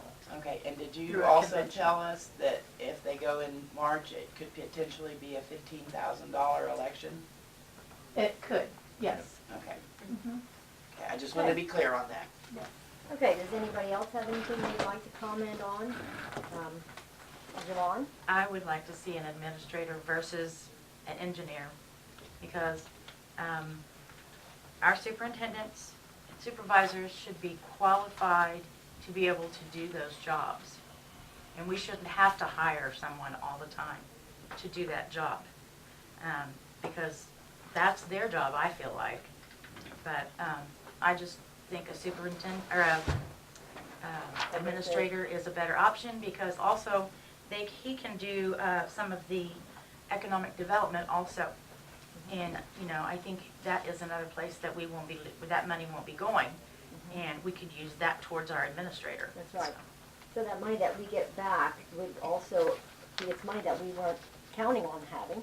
Plus the fact we also did budget another $165,000 going forward in 2019, which will now be available to make this transition or whatever we need. So that's why I say the timing is right. But we have a lot more information to gather as to the procedure and how we're going to do it. But we need to move on with it in order to move on with those steps. So, did you have anything to say? Anybody else at all? Yes, sir. There's one more thing that I could say Okay. that I didn't the first round through about the last gentleman that spoke. And I want to brag. Didn't do that often, but I want to in this particular case, because when I came to Hillsborough, the roads were in a terrible situation. And we've been able to rebuild quite a number of the roads. And this next year, we've got a very major construction project to start following the water project that we've got going now. And so I'm reacting to the fact that, an administrator may not know what he or she may need to know about from the engineering point of view, but we do know what needs to be done, and we do get that done. And you have the resources and the ability and the knowledge as to how to get that done in the proper way. That you're not spending money for engineers and stuff like that, then change your mind and Oh, all yes, that other kind we're of stuff. spending money on engineers. But do you change your mind and then it's just money down the tubes? But we go in and we say, this is what we want to do, and this is how it gets designed. You know, it still takes time, still takes engineering.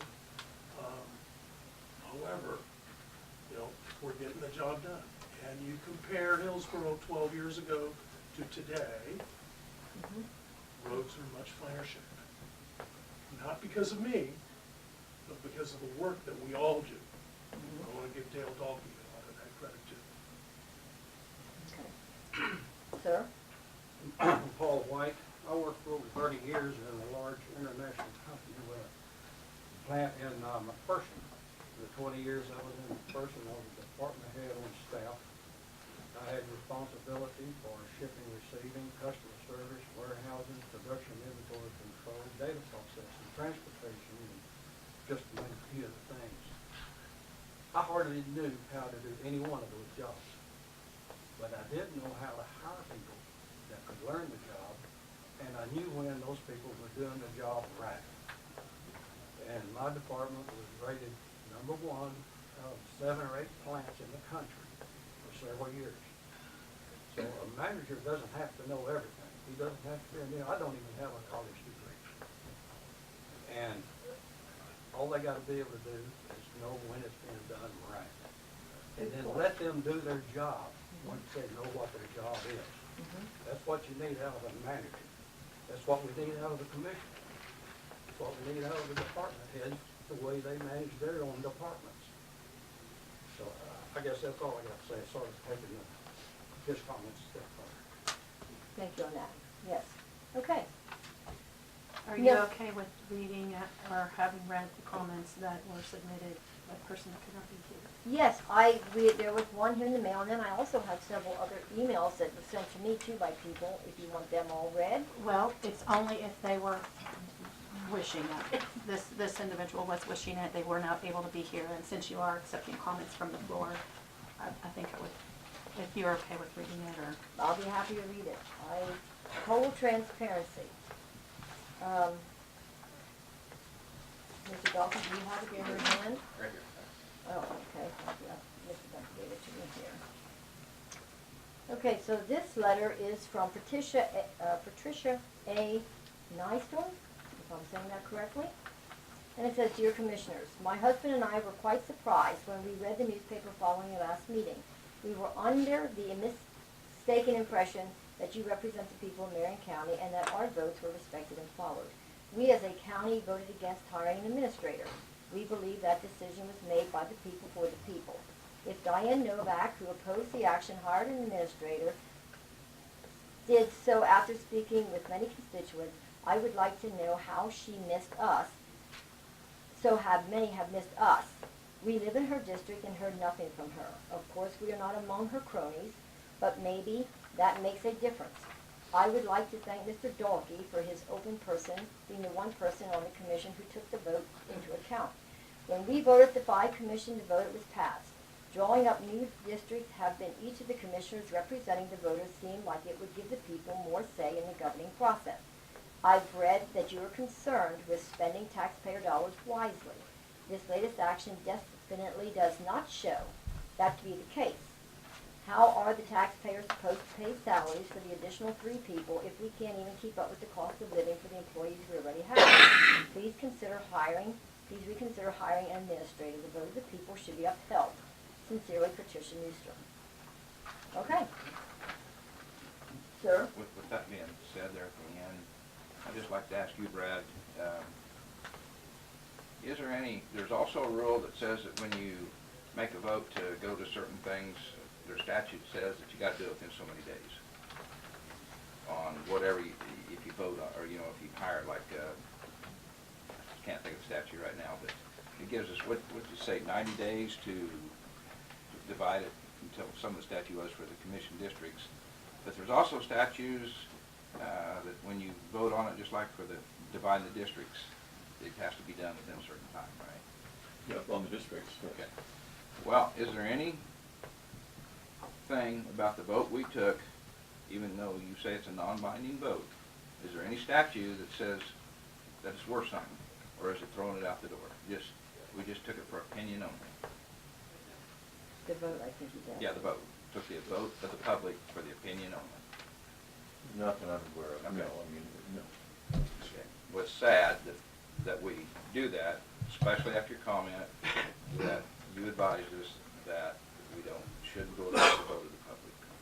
Okay, that's, somebody brought it up this morning, and that's what you said. So there's one other thing that really, I'm surprised you didn't say it, and there's probably a lot of service people sitting in here right now. What does our service people do? Our service people go to war, give their lives for us to vote. And that's the only thing the voter has, is to vote. Yet we've lost a lot of men in this world for that right. And I'm not one of those men. I'm sorry that I'm not, because the lottery said I could have been listed, but the lottery said no, it was too high when the lottery came out, so I didn't make it. But man, I sure hate to go past my dad's grave and say, well, you went to war for nothing, Dad. So we're voting and don't mean nothing here. We cannot also, what the person was talking about right here, we cannot expect voters to come out after we're doing this, throwing it in their face that we took that. I think it's, and then the respect to the 5 commissioners coming on. That's the vote of the public. As I've said, that's what some of my district wanted, and that's fine.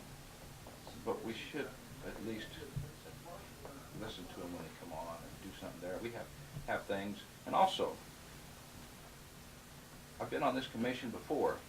We was voted down for the jail, but at the same group that was voting down, they come to us right in here in this meeting and said, we know you need a jail, so we're going to put a committee together to help you get a jail. And that same people that was so boisterous about no's for against the rent a jail, hotel, they come back and helped us do that. Okay, shortly, even after that, we took the vote in Marion County of going to liquor by the drink. We also took the vote to possibly a casino in this county. It was voted down by our public. There was not one more word said by this commission after that vote was taken to ever even go pursue that. However, for the first time 2 weeks ago on a Friday night, I visited that casino. And I saw what it could have done for Marion County. There's about 60 to 100 acres out there that possibly had a chance to come here, but it got voted down. This commission respected every vote that was taken, and they never brought it back again. For us, me sitting here as a commissioner, and now go back and say, well, I threw egg on my voter's face, I think we've got a lot to think about here in this voting. So, yeah. And Mr. Dalkey, I would like to correct you a little bit. Our soldiers who fought for us, they didn't fight just for us to vote. They vote for our freedom of speech, our freedom of religion, our freedom to carry their arms. The vast amount of freedom is what our military sacrificed their life. Free to vote. You are correct. I don't know that, but that's one small portion of all the many other freedoms that we enjoy. So that's correct. To tie our fallen soldiers to vote is rather disingenuous to their full service, but that's okay. So anyway, Mr. Jantz, everybody seems to be hung up on that one little clause, and I brought that up. I thought that somebody had made a statement to me about going behind the back of the voter, if you remember that. And we had a little discussion on that. But if you would please just the legalities again of the fact of what type of vote that was, and well, in this particular instance, when I went back and reviewed that, this was it was a non-binding form of vote, and I think everyone has basically acknowledged that. So when the question comes, are we constrained from considering doing that? No, the answer is no. But you had, I think, as the discussion went on, we discussed the fact that, well, you have the opinion of the people at that point. Mm-hmm. You as the policy setters make the determination as to whether that carries whatever way you wish to attach to it. Mm-hmm. It also deals with, what was the level of information provided. All of those things were discussed, as I recall, at that time. But yeah, in terms of the answer that I'm asked to give, are you bound in that particular instance, since it was a negative vote, constrained, I guess is the term that I've consistently used, from considering administration at this point? No, you're not. Okay, thank you. And so, did you want to make any comments, Mrs. Conyers, or not? Okay, thank you. One more question. One more? Yeah, I'd like about what Kent said, Commissioner Becker said he makes contact with the administrative of the city councils, stuff like that. Commissioner Becker, I received a phone call that maybe you had a meeting with the mayor of Hillsborough and the mayor of Marion in Lehigh Cafe. You know what? I had a meeting with the mayor of Marion and the mayor of Hillsborough. We have breakfast together. Okay. Is there a problem with that? No, I just... On a regular basis. Yeah, okay, well, And I believe it's very important for me to do that, to know what's going on in the community. I mean, it's not regular with Marion, but I do have a regular meeting. This concerned citizen said that 1 week later we had passed the administrator, and so that No, was... this has been an ongoing discussion since I started on the board, because Yep. you knew my position when I Yep. started on the board. Correct. I mean, and, And I will tell you, I do the same thing. I talk to many people, not just in my district, but I talk to, we need to be a we. We work with the cities, Hillsborough and Marion, and we can't do that if we don't communicate with them. And this county has forever had a tug of war with the cities. And one of the things that I talk to them to try to find out how we can work together. So not just on the administrator, but on projects, every project that we touch practically, maybe. I try to get the input of not only my constituents, I even get the input of Mr. Becker's constituents, because we're not bound just by our own. Okay? So I talk to people continually. So that's our job. When people, when the question is asked, well, in this one letter that I read, well, she didn't talk to me. Well, you can't talk to everybody in your district. You just can't. If you can sit here and tell me that you talked to every member of your district in the last 2 weeks, I'm sorry that I missed this one particular, excuse me, I have the floor, excuse me, I have the floor, to ask or to even suggest that, well, my God, she didn't talk to me when I'm talking to tons and tons and tons of people all the time. I do my best to try to get to as many, but so many hours in a day. And so no, I did not talk to every one of my constituents, I did not. But I talked to a whole hang of a lot of them. All day, phone calls, emails, visiting, and especially this past 2 weeks. I have been to socials, events, with tons of people there, and some not so many, talking to people. I was just, Mr. Beneke was at one just the other night that I was there that had a crowd full of people. So I try to talk to everybody, but you just can't. So I'm sorry that she felt bad that I didn't talk to her. But anyway, so, anybody else that has not spoke, have anything else to say? Ma'am, go ahead. I'm sorry, did that bother you if I'd like to speak? I gave you the floor now. Thank you. But I did, I'm sorry, but when I was Since talking. you are hearing all the pros and cons, the cons are kind of outweighing the pros right now. Why not put the administrative position back on the voting ballot? I sit here and I listen and I watch you in particular, and your body language and your eyes, it's like we're just kind of here and we're wasting your time. You were voted by the people, and you're not in my district, Mr. Dalkey is. I can tell. Yeah, thank you. Oh, is that a problem? No, but you know, ma'am, if you have a point to make, please get to it. I don't have. Put it to a vote again. Thank you for your comment. And also, where is the money going to come from to pay for the administrator? It's in the budget. Also, I think it would behoove you to have a very detailed and solid job description so everyone can see it for this administrator. I really doubt that you're going to find that person that you are wanting within the confines of Marion County. No, we're not going to find one in the confines of Marion And County. I would be very surprised if you're going to find somebody outside of Marion County or outside of the state that wants to come here. That's a very bleak outlook. Well, would no, it's disagree not. with you. It's a realistic outlook. Oh.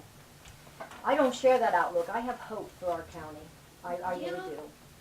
So I can just- see that, but I think your hope, I think you have a lot of hope that has a lot of hidden agenda, and that saddens me.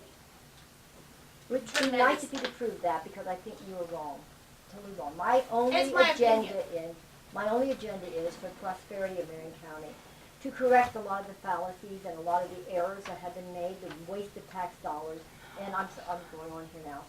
So that is my agenda, and that is a big agenda, to make a change for Marion for the better, to spend our money wisely and more efficient, to get results from things that we do that benefit all the people.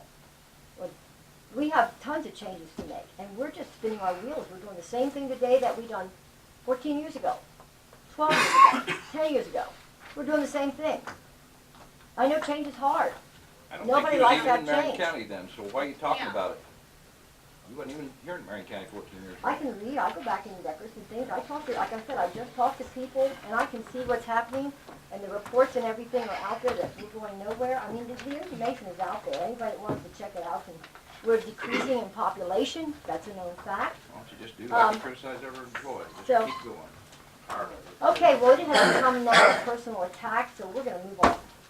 So we're getting nowhere with this, so I'm sorry, I'm closing the floor. I've heard everything glad- that's I was been just said. gonna, thank you for your time. Thank you. If you don't want me to do that, that's fine. Yes, you have a good day. Thank you. Okay, so we're gonna move on. Let's see, it is now 11:15, so we're really running a little behind. Mr. Jantz, do you suggest that we move on with the resolution at this time to see what the feeling of the board is?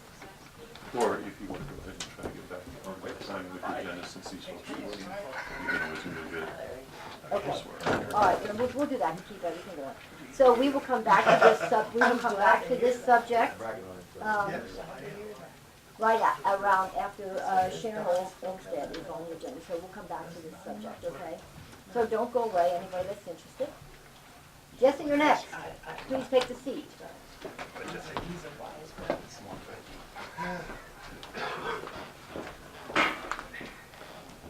Step out for a second.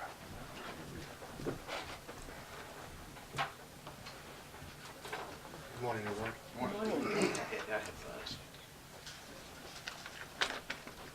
Transport fuel bids. Yeah. Pass one. There's a well.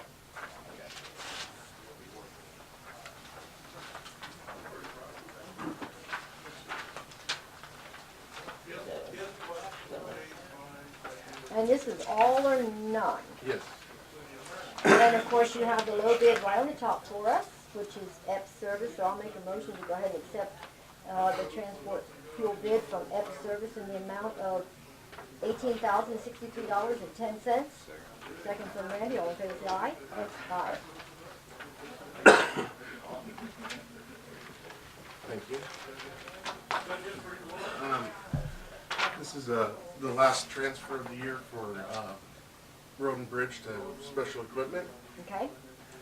So this is Road and Bridge Department hereby transfer from the Road and Bridge Fund 2018 the amount of $166,666.66 to the Special Machinery and Equipment Fund. So we don't need a motion on this or anything, we just sign it. It's just a budget That's the transfer. budget transfer. Okay. Mr. Becker?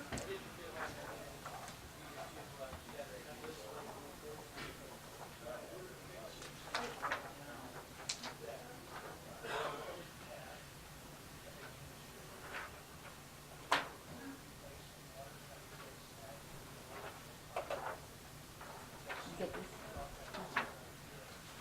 Cook Flat Strobel needs signatures for fracture critical bridge inspections we do have to have done every year.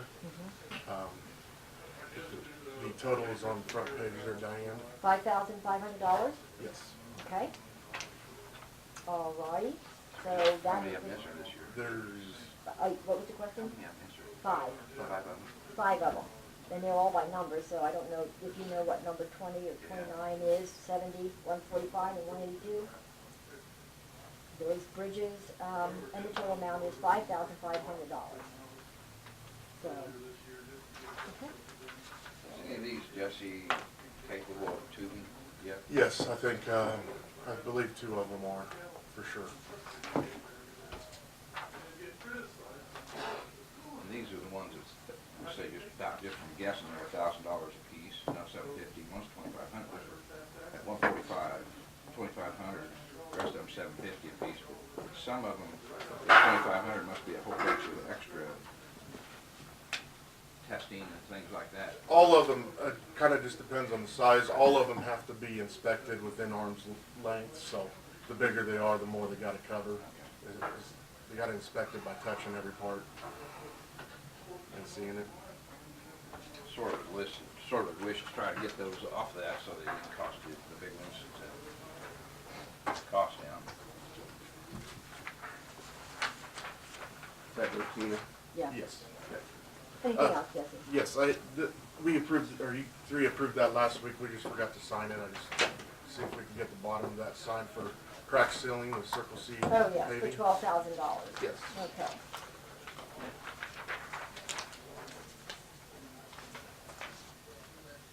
There you go. As far as anything else, I would like to ask for 5-10-minute executive session, personnel performance at the end of the day today. That would work, yes?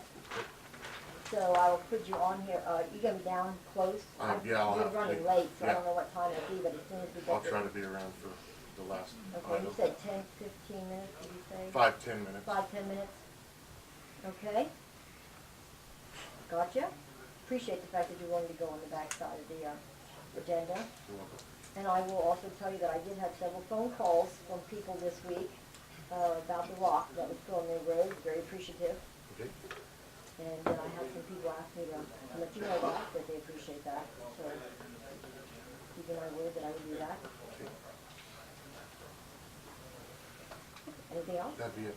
All right, we'll see you a little bit later then. All right, thank you. Thank you. So next on the agenda is Bud Druce. Is he available? There he is, blue shirt, come on in.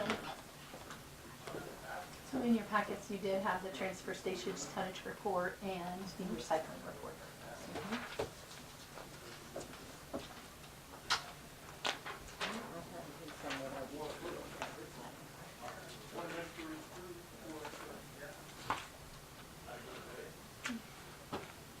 Go ahead, I'm sorry. Okay. I know I read it, I was just seeing if I had it. I'm gonna transfer $5,000 from the noxious weed general fund into the noxious weed capital.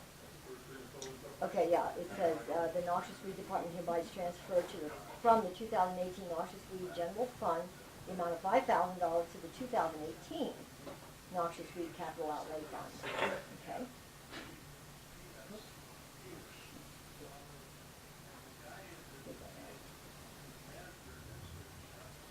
There you go.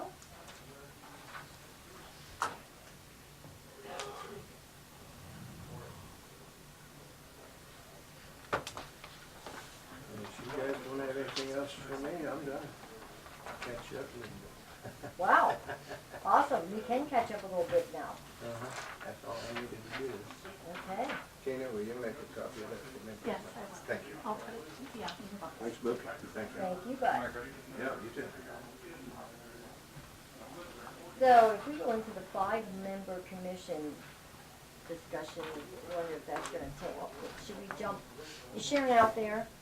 She might be pretty quick, if she's not out there, we'll just move on. She's And not I out there. think that Sharon may have an executive session for Pat Hughes to be in on. He's expecting that around 11:30 timeframe. Okay, so then we have like 10 minutes. I don't know if we can cover I mean, the she may 5 have information that, no, she's not, between that. There she is. It was okay if it was a few minutes before or after, so it's Okay. fine, but I just want to let you know there would be an executive with that. Okay.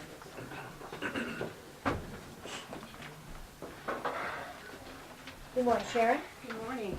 Go ahead, it's on you. Okay, so, one of the first things I just wanted to give an update on our department business.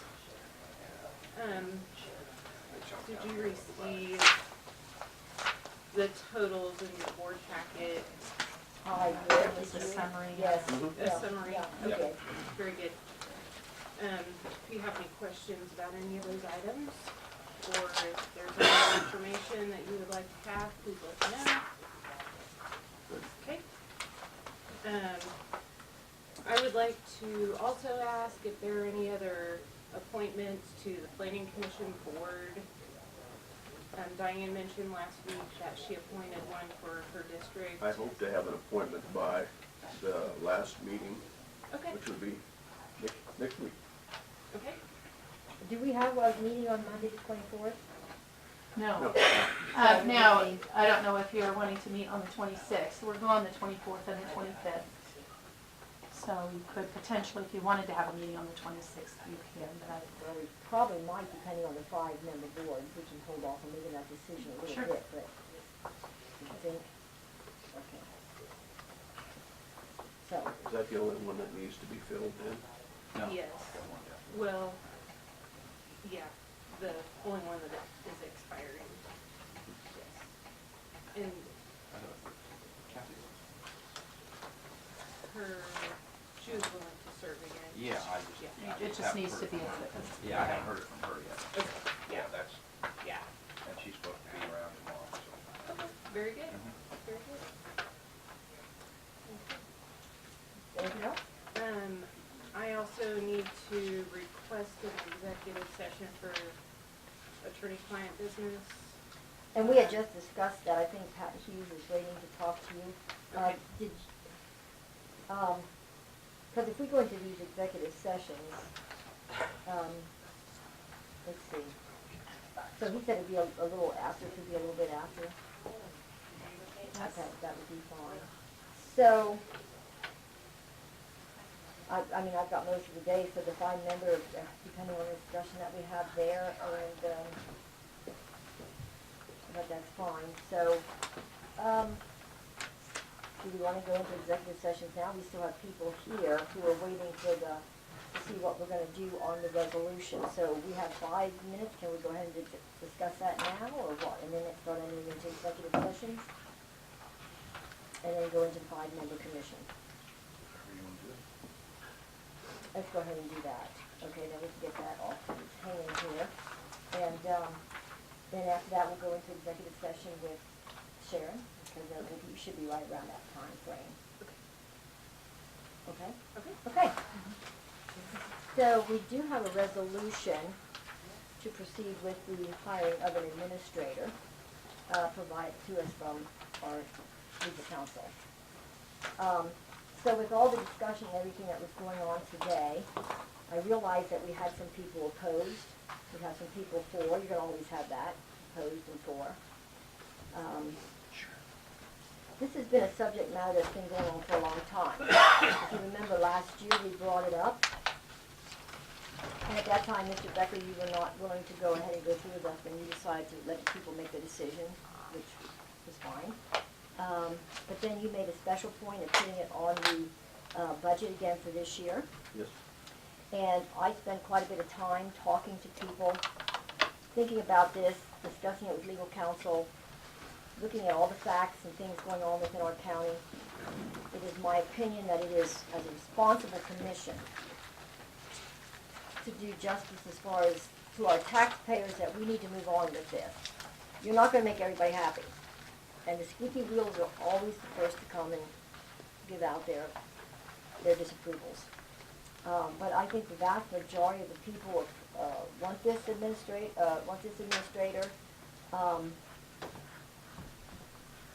I know that, like I said, I'll say it one more time, that I spent a lot of time studying this and talking to a lot of people. And I just feel as though this is the right time. We went ahead and made the vote. You voted to go through with it. To change our mind or do anything at this point in time, it's gonna look really bad on us. Talk about confidence of our constituents and things like that. It's gonna go down the tube. And this is part of the reason why we need an administrator, so we can get decisions made. I'm gonna ask you, Mr. Becker, to step up to the plate and do what you voted to do the Let me other make day. a statement before you start telling me to step up to the plate. I'm just asking you to step up to the plate and do what you said you would do when you cast the vote the other day. And I will let you speak. I'm just at the floor right now. Yep. Okay. But I will also say that this is our second effort of this commission to hire an administrator. If we don't move on with this, I'm almost to the point, and because no matter when you bring it up, you're gonna have the same thing. If we bring it up 6 months from now, 3 months from now, 4 months from now, you're gonna have the same squeaky wheels that are not gonna be happy with the way we're doing it. It's just the nature of the beast when you're dealing with the public. You can come up with all the excuses why we should wait or this or that. Nothing is gonna undo the vote at this point. If you delay it, or if you wait to do this first or do that first, you're not gonna undo the vote. You're still gonna have that there, so it's just a matter of moving on, following through with what we said we were gonna do or not, so you may say what you'd like to say. I am totally in favor of a county administrator, even though there was a non-binding vote, and we've heard quite a few that were upset at I guess the transparency of how this was done. I would tend to agree a little bit from that point of view, that it should have been a little more transparent to those that have shown the concern that they have.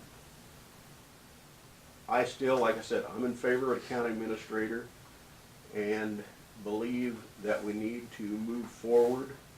It's going to take a little time to develop a job description, because ours is probably going to be, we can get 89 job descriptions of an administrator. Ours is probably going to be a little bit unique. That's something that we can be working on. Being that we're going to have an election by March, I believe. We didn't determine that yet, did we? No, we didn't determine that. But that's something that you all still need to That's probably figure gonna be out. part of your discussion Right. still. Yeah, we don't know when yet. But a possibility Right. that we would have a March election.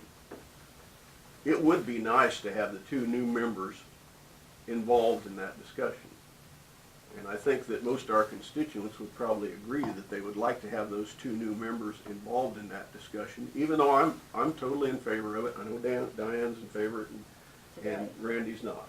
Wait a minute. Okay.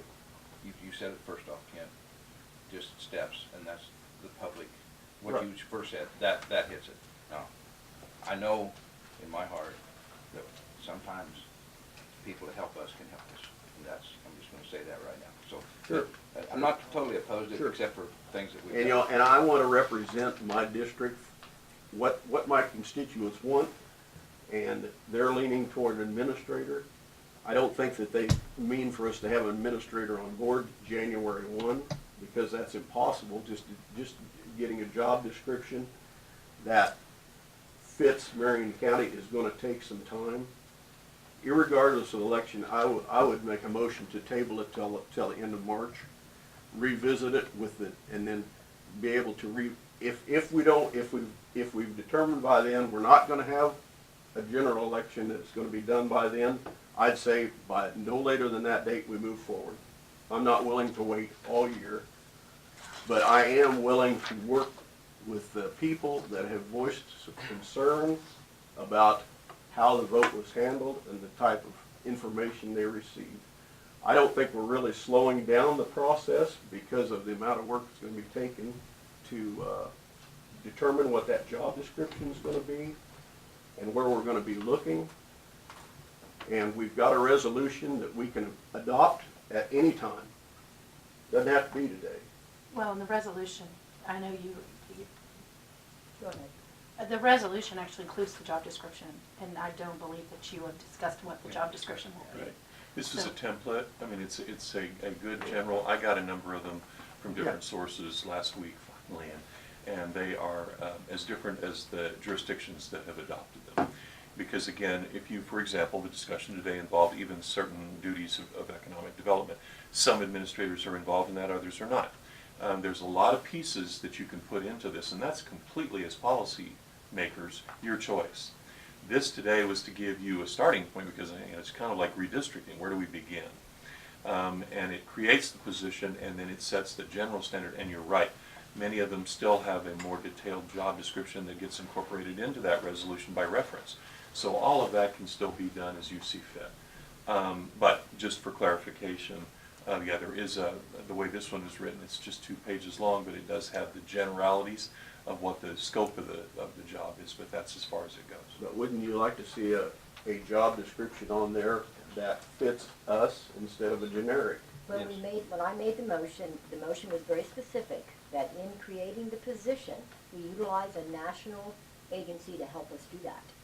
So you have to get the position established first, and then we will hire somebody or consult with agencies to come in to help us write that description as, like he said, to see fit. But if you don't get the resolution, you don't move on. That's the way I made the motion, and that's the way I intended it to be. I would second your motion, Ken, if that was to table it for 90 days to March 31st and then bring it up. And at this time, and the way I read this resolution right here in front of me, it says, within 6 months following the effective date of the resolution, the Board of County Commissioners shall appoint a county administrator. The way that one's written, yes. That means we gotta get our tails in gear, have the job description, and that would be from March 31st on, then that would be 6 months again, that's the way I read this. From March 31st, no, March 31st has nothing to do with it, does it? Well, I think that what 6 months. he's referring to March 31st Oh, because of the current motion that's on the floor and has Yeah. been seconded. I think that's where It he's. hasn't been seconded. Oh, he seconded. Yeah. Okay. And so, like I said, I'm not willing to wait another year on this, but I think in the best interest of the county that we determine what that job description is gonna be and incorporate that into our resolution. So you want to hire those people to come out here, or get those people to come out here first? We haven't even decided if we're gonna hire Well, people. I mean, you're making a motion that doesn't make sense to me, with the way the procedure The should motion be. that I have says, the motion is to table it until the end of March and then move forward. That was the motion. That's the way I, And is that correct? That's my motion. Okay. and that's what I seconded to that from March 31st week. I don't think we're slowing the process down by doing No, that. I don't think so either. I think you're actually killing the process. No, it's not killing the well, process. I'm It's gonna be I'm right about to back. change my mind on it because I'm just not gonna play the games anymore. I mean, we're gonna do it, then we're not, then we are, then we're not. Nobody's gonna step up to the plate and just do something. Excuse me, I don't see it that And this way. is the discussion time. We have a motion, then we have a second. Yep. And now I'm discussing my position, okay? This is the second time that we tried to do this, and you had a few people in here voicing their concern. I appreciate that, I respect that. But I am strongly opposed to going back on my constituents who have rendered very, very, very valid points to the need of this administrator. And that's what we're addressing, and I don't really think we're slowing the process Well, down. okay, I really that's don't why I see have a that. motion on the floor and a second. All in favor, say aye. Aye. Opposed, same sign. Aye.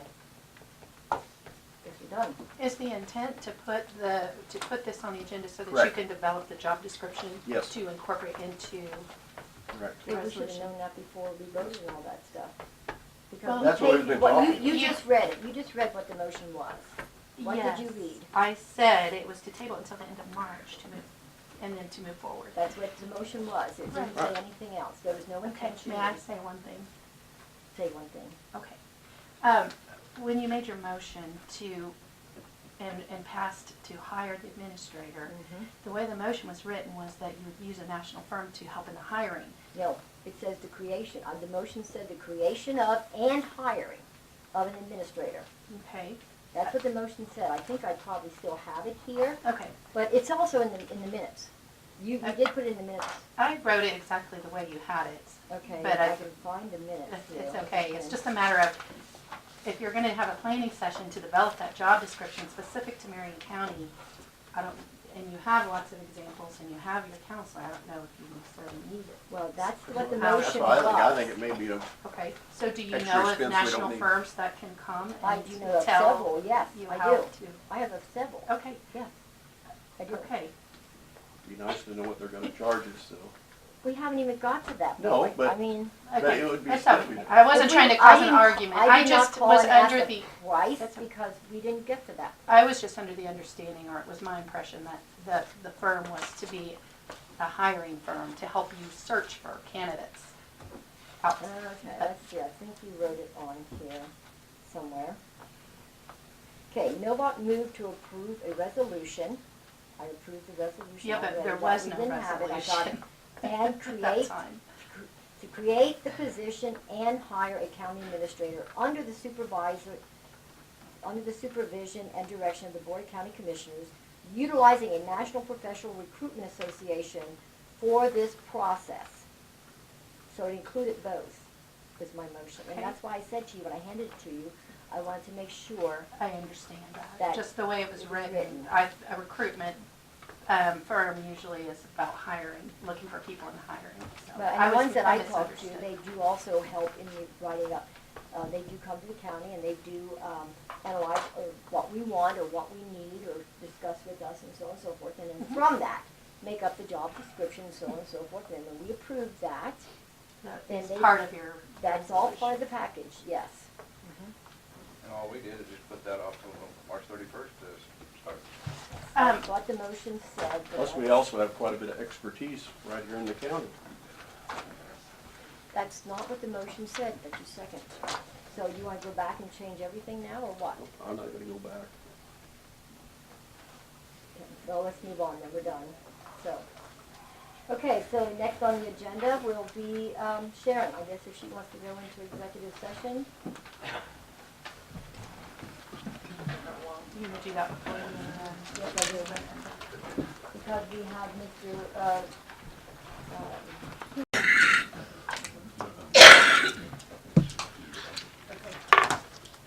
Thank you. Thank you. Thank you, have a good day. Bye-bye. Okay. So, where are we here on our agenda here? So, do we want to do the executive session with Jesse so that he can go to work? Get that done, and then he can go to work, and then we'll go into the 5-member district, and then the evaluation. So let's go into executive session with Jesse. And Jesse, you said this was to discuss personnel performance? Yes. Am I correct? How Can I much ask time is Regina and Brad for 5 minutes and 3 commissioners? Okay, you 5 said minutes. 5 minutes? Yeah. Okay. You have a person there. Sir, I'm sorry, I didn't see your hand. That's fine. I just don't want to hold things up, but in reference to my being here today, you want me to come back in next meeting and discuss anything, or do you want me to stay here and discuss things Well, after this I'm meeting? sorry, refresh my, that was for the, to have, Education. for the education. Funding that you discussed earlier. Yeah, I don't think you need to, I think we'll contact you when we have something new for you. I think what they did was they just tabled it. Right. Yeah, Right. yeah, we'll be in contact with you. Okay. Okay? All right. Thank you. Thanks. Sorry to hold you up like that, No, I would have that's said that fine. earlier. No, that's fine. Okay, thank you. Mhm. Okay, so I'm gonna go ahead and move that we recess back into executive session for 5 minutes in order to discuss matters of non-elected personnel commission discussion. So Tim sent out some more information for us this week. Let's get onto that a little bit. And correct me if I'm wrong, but, and I appreciate what you sent out, Tina, that you did talk to Brian Casey, the state election director, the Secretary of State's office, and I know about the freeze that was put on.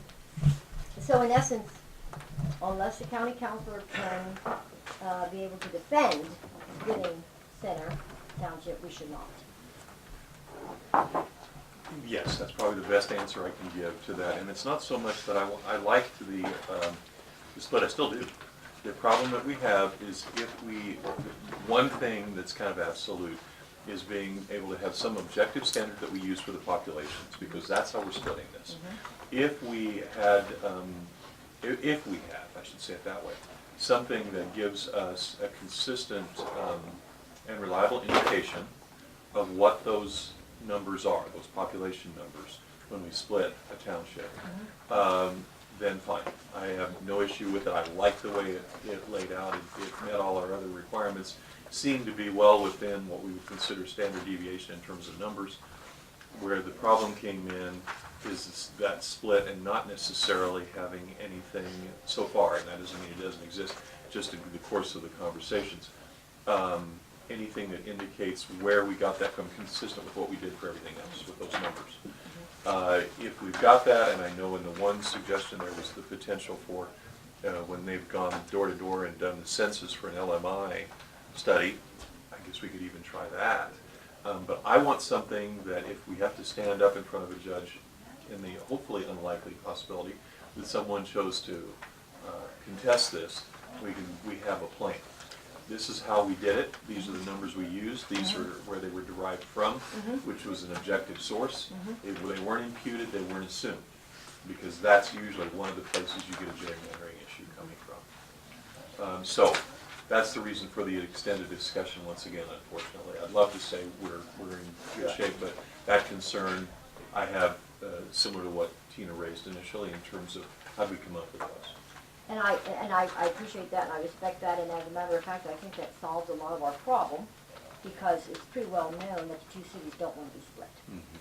And also, it has come to my attention that we would be, perhaps, if we set them up that way by splitting Marion and splitting Hillsborough, potentially in a matter of 4 short years, we could have this county board ruled by city of Marion and Hillsborough, because you would get 2 representatives from Hillsborough and 2 from Marion. Very possibly. If you work through the numbers, I suppose it's plausible. Yeah. And then I also have, I did go through, I got all the voting, which I know is irrelevant to the divide, but I did get the voting numbers of the turnout that we had from the last election, and overwhelmingly in the city, the population of the city far outweighs the number of actual voters that cast votes this last time. So just by numbers alone, the cities would prevail, or the potential for that would be to where this commission would be run by the 2 cities. The potential is there. The potential is there, and very quickly, yeah. And that wouldn't be a driving force for what we do here today, but I understand the point. Yeah. So, in thinking about that, I went back to the drawing board, and so by putting and I'll share this with you if you want to consider this, by leaving them be their own districts, the numbers, you can see the numbers, I think we're pretty close to numbers. I read the statute many, many times. I did also call Brian myself up at the voting board because of Hillsborough's number being as big as it is. And he did reiterate to me that you're supposed to get as close as possible. And since if we don't split the cities, then we can't do anything with Hillsborough. It is what it is. If we don't split the cities, okay, then Hillsborough would be a larger population than anybody. Okay. Just because it is. Okay? And I had explained that to him, and it is what it is. If you don't. I do know by talking to the different cities and things like that, that there is a possibility of rebuke if we split one and not the other. There's even a possibility of a rebuke if we split them at all, because there is some cities that are very not happy about being split, period. So my suggestion would be not to split the cities. Let's leave them be their own district. And then, like I said, I messed with these numbers again and again and again.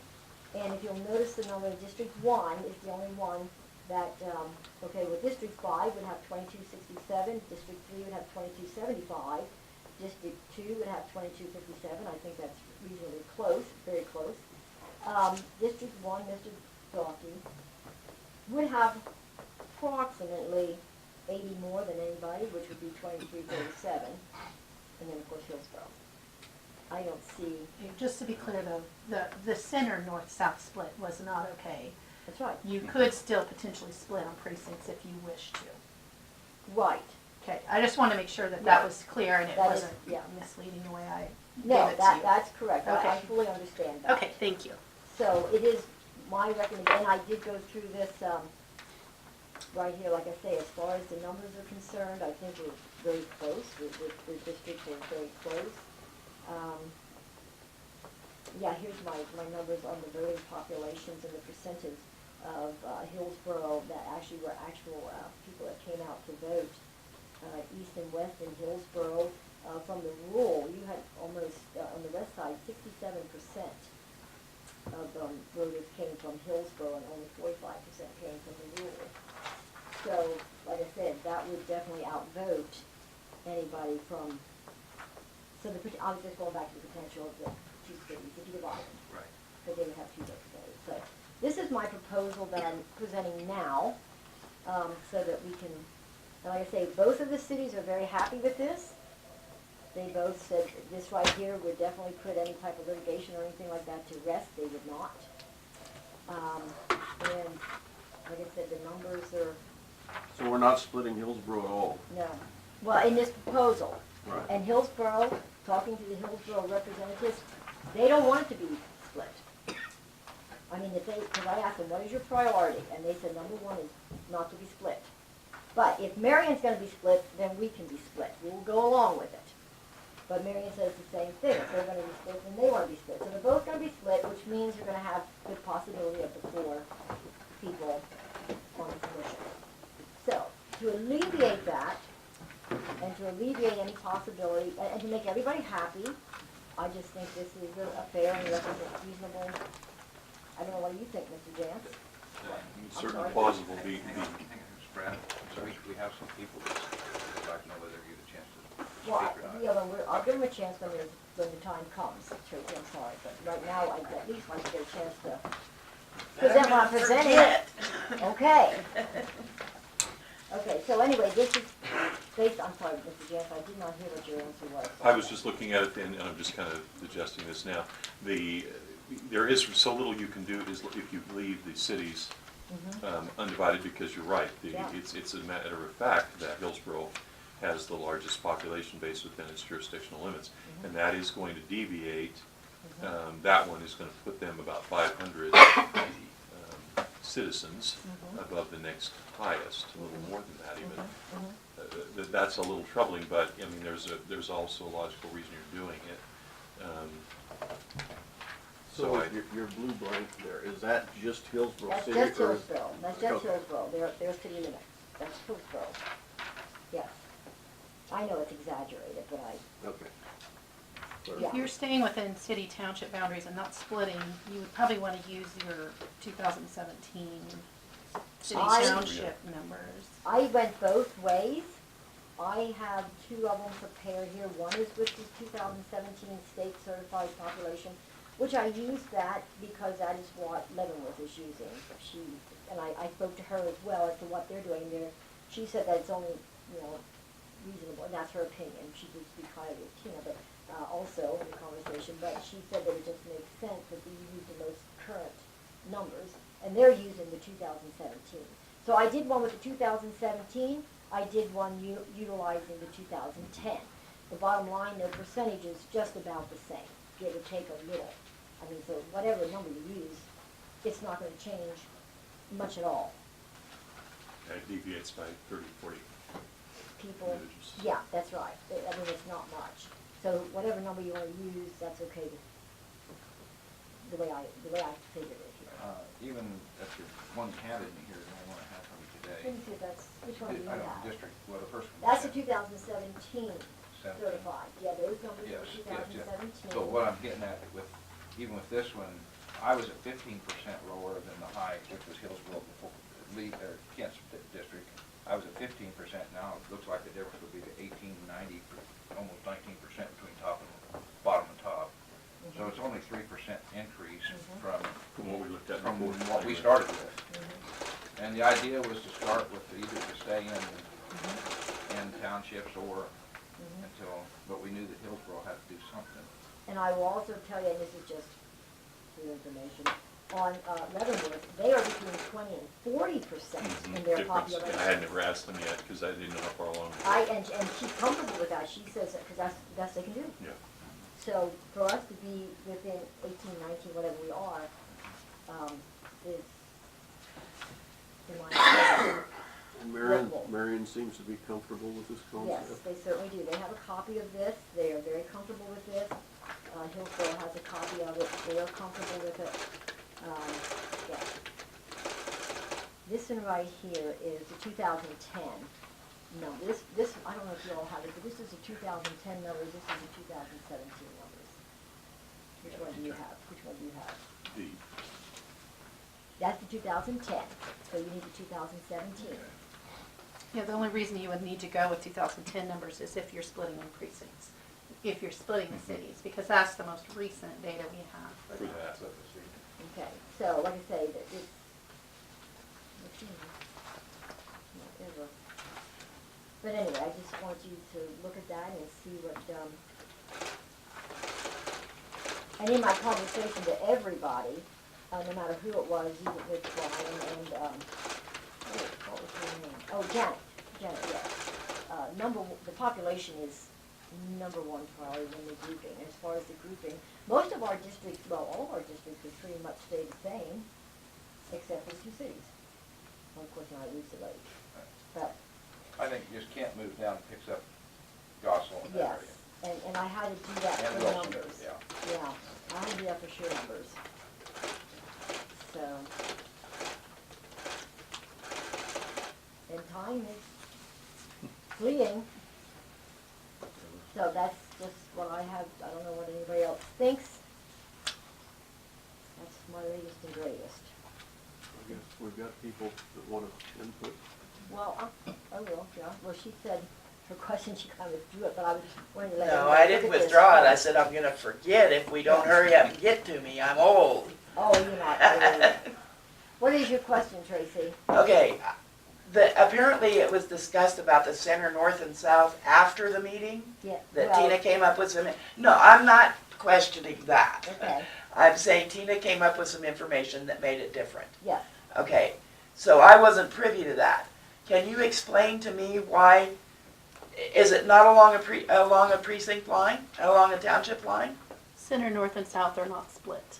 It's one Why do they township. call them center, north, and south? That's an old thing from, Designation. You got yeah. Grant too. Yeah, Grant, same thing, Clear Creek is the same. okay, so it would be splitting a township to split It would be, yeah. Marion.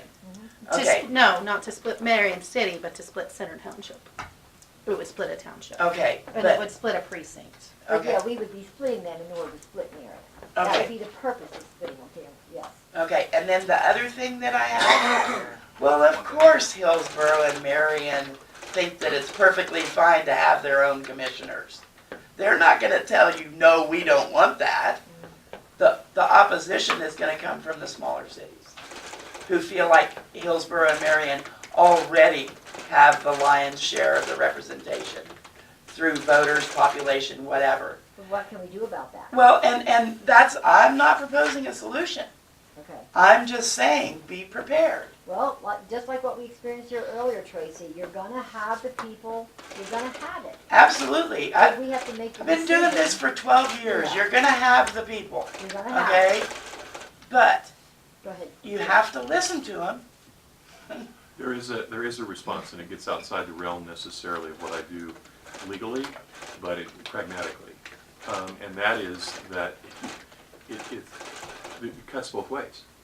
They each have their own, but now you have 3 that are definitely not allied with those cities. And you're right, I didn't think of it that way, but And that so, is a point. and so the majority are now, if you want to call it the ag or the agrarian part of the county, are guaranteed a majority in terms of where they come from, relatively As being demographically. 3 Yeah, districts opposed yeah. to 2. Where the others, when you split it, you've got some allegiance to each of those cities by 2 commissioners, if you want to think of it that way. And I'm going to stay out of that part of it. It's just a matter of observation. Yeah, thank you for making that point. I think if all these options that we've looked at was out here in front of the voters before we ever voted, there'd be quite a few different opinions. Yeah, I'm sure that's probably true too. Well, and that's something I've said ever since it passed is, okay, now what do we do? Yeah. Because there was no explanation of how it was gonna work before the vote was taken. And I think some votes might have been different if there'd been an explanation. Not necessarily one way or the other, I don't know. But I think that some people, I'm a firm believer in an informed vote. That's why I come to these meetings. I got my own damn meetings to deal with in forums. Yeah. And so, So but I come to these to be informed, because you can't vote if you don't have the information, or you shouldn't. Sir, did you have something Yeah, I'm on from this, Hillsborough, in this matter? Yeah, go ahead. and this first I've heard that Hillsborough wasn't okay with being split. It was only being split north and south. That was a concern. East and west was always okay. In fact, that's all the emails that I got. Everything was all, as long as we didn't divide our wards. So that way we don't have to change our ballots into 4 different ballots to fit all around the city. Right, and that's when we decided, well, see, at first I had the information that I thought was that we couldn't have ag area again, rural against urban. So then our option was to split, then how do we split? So then we went that direction. So then what I got from talking to the city said, okay, well, if we have to split, then this is the way we have to do it. So then we ran with that, and now the other information comes back to where that's not the truth. We don't have to, rural against ag, urban against rural is not a big issue. No. I've got a question though. On District 2, the number I'm coming up with on the highlighted numbers for the population is 2,065, not, you've got 2,257 on this one. I don't know what you have on your population. I don't have one. Okay. Which one are you That's the using? 2017. If I use the 2017, which are the pencil numbers, I'm using the pencil numbers then. Something is a little. She's wonky. indicating a lower number than what you're showing in your total. You've got 2257 in District 2, but using those numbers and just running the tape Okay, on I it don't comes to a have, lower where number. is that? Okay, so on the 2017, let's go ahead and. It's a difference of Well, here, 188, if I can that's add how it you using the find it numbers. any better. Well, yeah, The but I other don't know numbers. on that right there, you're using the lower number, but on the state, okay, that would be the lower number. Let me use it. Let me just add the numbers you have on here. Okay. Or on To- that second page, Tina, she's got them side by side. I don't know if those are different. I don't have a second page. Oh, here it is. Maybe I didn't add it In right. other words, were you This is saying that 2001, the city had a 69. problem being divided or not being the problem? Because I I just took add for up granted together. it wasn't. Hillsborough I had have a the problem yellows. being divided north and south. Right, but not Not east and not west. east. As long as you follow the ward lines. Yeah, as long as you follow the last It's week's 232, but deal it's that showing shows 244. Ward Oh, this is 1, the- Ward these are the- 2, Yeah. where they, Right, where they. right, yeah, The I map got was that north completely- south Then thing if you wasn't add gonna work. Yeah, the but the the map yellow was numbers, throwing everybody off. you're Yeah. not And getting- 'Cause this when is you a- read the lines as far as Ward 1 went here, Ward Okay, 2 well, went when I have there, orange numbers. it all, Still coming in it was there. all copacetic. Everybody was so, Okay, let's- okay, you I didn't said hear any the orange uproar. numbers. I don't have a copy of that, I gave you one. Okay, it's all right. Even adding up the yellow numbers, this doesn't match Then what this. you're coming up with. 185, 247, 291, 147, 219, 197, 514, 131, okay? It's 2169. Is that my district? Yes. That's 2. And if we use the Which one are orange, you on now? You're on the yellow. She was adding the yellow ones from the actual map itself. yeah, the colored map that you gave us, I was adding the those numbers in numbers. the yellow district, Okay. and it didn't come up to what, the total at the bottom. This ballot. And then I thought maybe that was the 2017, since that's what's showing on the top. When It that's doesn't the come up other to that numbers I either. put in, Yeah. yeah. So I'm not quite sure, Where that's coming Okay, from. well, maybe we have a miscoloring or something. maybe so, who knows? Like I said, I've been doing this now Mhm. for another extended week, which is trying to just get a solution here. Our rules change every week. Rules, I hope are not changing. Does the 188 people make that big a difference between districts? It's quite a bit more than 188. I thought it was 22 something to 2000 something. The 2,850 is Hillsborough. if you use that. Oh, okay. I thought it was 2085 was the number that was in my head. 2850. Okay. You forgot that 1 0. Yeah. Apparently I just switched ends on it. Anyway. this would be- Okay, see, I'm coming up here 2370 when I add them up on the yellow numbers on the 2010. Okay, so then I add up all, like 185, 244, 207. 207, 291, 147, 219, 201, Wait, where'd you get the 201? Wilson. It's in No, red. you're in red. Wilson's in You're another not district. including it. Oh, okay, That's that's a where we're off. mistake right there on the coloring, I'm Okay. sorry. That needs to be blue. See, this was my original You blue did that I yellow. wrote. Yellow. Yellow Blue one, goes yellow first. on yours, blue on mine. Okay. I'm sorry. the Yellow is the new blue. There's Okay. the other. Yeah. Wilson needs There to you be go, blue. see? Wilson needs to be blue. No, it needs to be yellow. Or Kent. yellow. Oh. on One of your those map. colors. It needs to be second district, It let would me be- put it that way. Okay, so let me see what that does then. So the deviate about 201, that'll make a significant difference. 7 plus.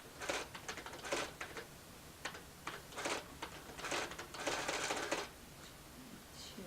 That changes here to just District 1. 2286. Are you on the yellow numbers? Well, I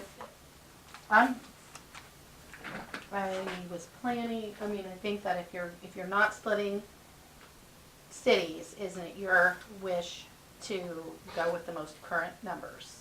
Is that correct? 17. It's an Which would be option, your that's why I 2017. gave both options. Okay. It's whatever. I don't guess care. our legal counsel. Regardless of which numbers you use, I just want to give you one set of numbers. Yes. Okay, Okay. Mr. Legal Yes. Counsel, what would you say? Well, let's use 17 Okay. because Okay. that's the most current that we have. Okay, so, Gives us some marker to go off of and Okay. then just re-add them. sure. Okay, so then I'm gonna start with District 1. We start with Logan at 99, Moore at 70, Lehigh 316, Minnow 314, West Branch Gossel is 911, Liberty is 302, East Branch is 170. And then Wilson is not included, so I'm not adding that, so that's 2,182. Don't forget Catlin goes in there. Okay, that's not the way this map is That's what either. the map is. Okay, which one do you have there? Maybe I just need to use your map. Yeah, This that's is not one the that same at all. 2017 state certified. That's the Oh, one you're because that on. has the red right there, right? Okay, you I have don't know what I do Catlin. with my colors. Okay. You have Catlin Catlin's in 3, in District 3 here. according to this. Use this one right here. Okay, let's- I'll give you my original, I'm sorry. So is the green also the new yellow? No, let's go with that. Green is the new red. Let's put all these aside. Sorry. I ran out of crayons. Okay. Add those up, please.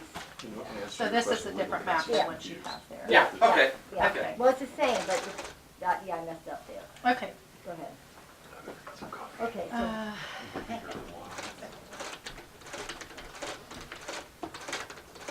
Can I just say, I'm glad you guys are hashing through this today instead of waiting until the 31st, which is the deadline. Well, You can confirm it on the 31st if it comes to that, but hashing through it all, if you guys had been waiting until the 31st to do that, I'm well, they sorry, I wouldn't wouldn't be have able to much close the faith. courthouse at noon if we were Yeah. waiting till. I mean, It's appropriate Yeah. for me to take it to Go ahead. yes, yes, go right ahead. Well, it's better than the alternative, probably. There's so many, we just decided on one up, we went to the other ones, which was the old ones. Yeah. Now we're gonna go to the new ones, Yeah. so now. And let me make this clear in my own head. The 2010 is the official US Census, and the 2017 comes from what? That is the 2000 state certified population. Okay. Okay. Just for clarification, the 2010 is the census number, but it's the last time they gathered precinct level data. They only do that every 10 years, and so they won't be doing that again until this next census Right. that's coming up. Right. And so if you're wanting to split anything based on current voting districts, that's the only certified population we have for that. Okay, and The the other state the- supplies that? All right, let's see what we got. That's from the Census Bureau. The 2017 numbers Okay. we're using are from, it is a certification that we receive from the state. It's based on census numbers, but it's basically a certified estimate that they provide for budget purposes and other Okay. things. Okay, So, okay. I wasn't And- entirely clear but of there's which, no why there inform- would be two sets of there's numbers. no information available with that set of numbers to divide anything voting precinct. It's all, only cities and/or townships. That's the Okay. only populations numbers we have. Okay, thank you, Tina. You're welcome.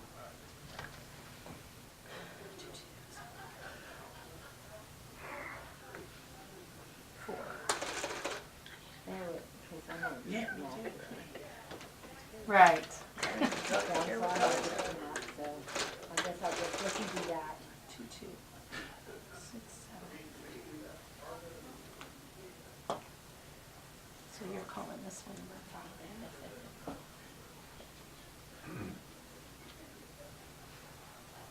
He wants to say something. I can assume that the idea of 4 districts and 1 at large isn't an acceptable option. It's not, we can't by statute. You can go into, and go fight to do that if we had the time to do that. You could go and fight and ask the government's approval, and we could get that. But even if you had an at large, I'm thinking, which district would have that second representative? Whoever voted, every voting precinct would have a choice of a number of people for the at large. They may not come from the district that you think it might come from. If you want to assign, then you get a whole total county vote for that one. With individual districts, don't each for the other. Pastor Roger Charles is, Yeah. that's what he would like to see the That's county okay. do, is go for even 2 at large. 2 at large? Yes. He got right on board here and he's been following, that maybe even 2 at large. My person that did my I'm not calling, sure and I'm if not it's trying to an make an advantage to it or excuse, not. but I don't have, I didn't color mine.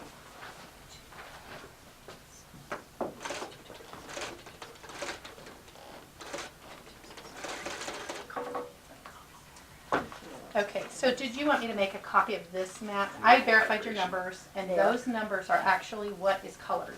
So I Yes. can Why don't you make a so copy I'll of this for abbreviate all everyone? this mess. Okay. Catlin is in Catlin is, 1. is in, yes, District 1. Okay, there we go. Okay, well, give me that back. We're gonna Yeah, change now I got it. You've got it. Oh, that's You your old, took it. that's your, Okay. that's You your old took it. one. I'll just make You took revised. it. I want it back. Oh, you can have it back then. This is what you was want it actually back. trying to Yeah, be presented. that right It there, was just 2017, I not. think. Right there. No, that's not it. That's split by cities. Yeah. This is split by cities. This There you is go. it, right? That's You one, wrote the word yellow? That's No, Becker's. no, that's one. This is yours. Okay. There you go, that's one you get me. Yeah, See what I'm saying? because I I, yeah, didn't think I wrote on it, I didn't think. so Mr. Becker wrote on his.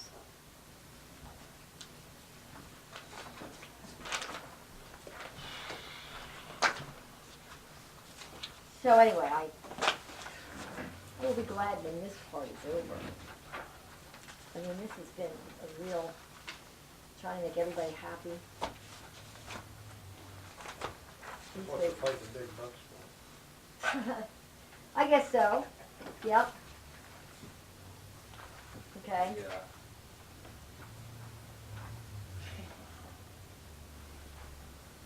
Can I make a comment? yes, go ahead, sir. The earlier developments of today on the commissioner, would it maybe be possible to post which of these maps would be up for vote on the agenda page on the website so that people can see what you're about to vote for before they feel like you just did it? So, Mr. Jans, if we agree on this one right here, to put it on, you're saying on the county webpage. Yeah, under the agenda, so that way, because the county webpage is a But are little we hard gonna to come back navigate. another time and vote on it, or take care of it today? Well, if you're Yeah, gonna if it's post it out attached to there, the it would agenda, be. that'd be give you Yeah, time that's, to that's, look that's at it. saying if you wouldn't didn't be vote on it voting today, I was No. just saying. My only problem is, this time, of course, I guess the weather forecast is good. So I was thinking, you're getting so close, and then if you get a bad storm, or one of us gets sick or something, then what? I don't care one way or the other myself. I don't know what's gonna change here, but this is more appropriate than a whole lot of them that we've seen so far, because we're grouping people together here and keeping them together. Yeah, I mean, exactly. mean, And that's- no city is I divided. don't know if you're changing anything, this here keeps pretty well in a group where you can cover it, it's geographical, but they don't answer your question. Okay. And I know it's neither here nor there, but Okay, thank you. I hate to give up my hometown Oh, that's, because I have to live with those people every day. yes, Here's the yes. current one, but. Yes, and Well, I hate I to would bring agree it with that. I hate to give up the lake too. I'm in the same I boat. understand, that's why I said it's probably neither here nor there. That's not Okay, the if whole town. anybody wants to look Since at the, them. Well, County Lake it has National become one. That's what I was here, but, you know, since the map that I have is from last week, and I can't see what you guys have, is it correct that Hillsborough would be only within its city limits for a district? yeah, And that, okay, and that Marion would be all of Center Township? yeah, because of the numbers. Right, right. Marion's Yeah, I only understand the 1,800 reasoning, more but, population, so they needed more population. okay. Did you pass me one? I handed you one, I thought. It looks like this. Yeah, no, I. Well, I might have the, Here, Randy. That's all right. I'm Mine sorry, looks like Randy, I thought I crayon. No, I handed you. didn't have one, not the new ones, no. Oh, the one Ryan, that was for Randy. Yours is the original. Oh, Yeah. okay, so This is mine's the I know, original. yeah. Okay. I just, okay, so, here we go. Well, And Kent made a very good point. If that's his hometown, that's where he comes from. That's Durham Park. He lives right at Moore, right straight across there. Yeah, but that'll probably distort things. that will, because that's 244, and, you know, we gotta keep our, population is number one. And I live within, just right here too, within Catlin, within Fairfax. That's north edge of Peabody. That's the only one in the town that I see that's being divided with into it. No, Peabody's not being divided, sir. The heck it isn't, right here. It actually is. It is. It yes. is because of there are people within the city of Peabody that actually live in Catlin Township. So it actually does divide the city of Yes. Peabody based on that. So there are, That's why. this because one it's here- it's not a second-class city, it's a third-class city, so it goes With its it's township. confusing, but it does divide Peabody that way. That city, the line that you see there between Catlin and Peabody was the old highway.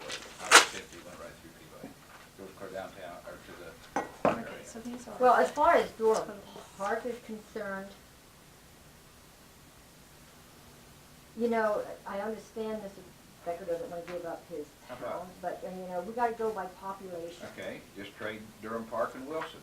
You take it, and he takes Durham Park, and that takes care of I it. already got Wilson. Oh, this one. Yeah, you got it. Okay. Yeah. Yeah, I already got this is Wilson. the old one, okay. That's the old one that you have, excuse me.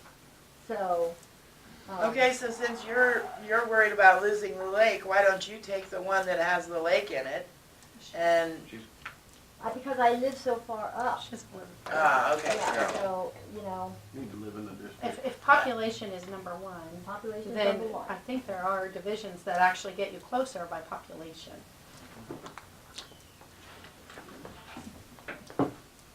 Like, A lot of the ones you've been looking at, but to do that, you actually do have to split the cities.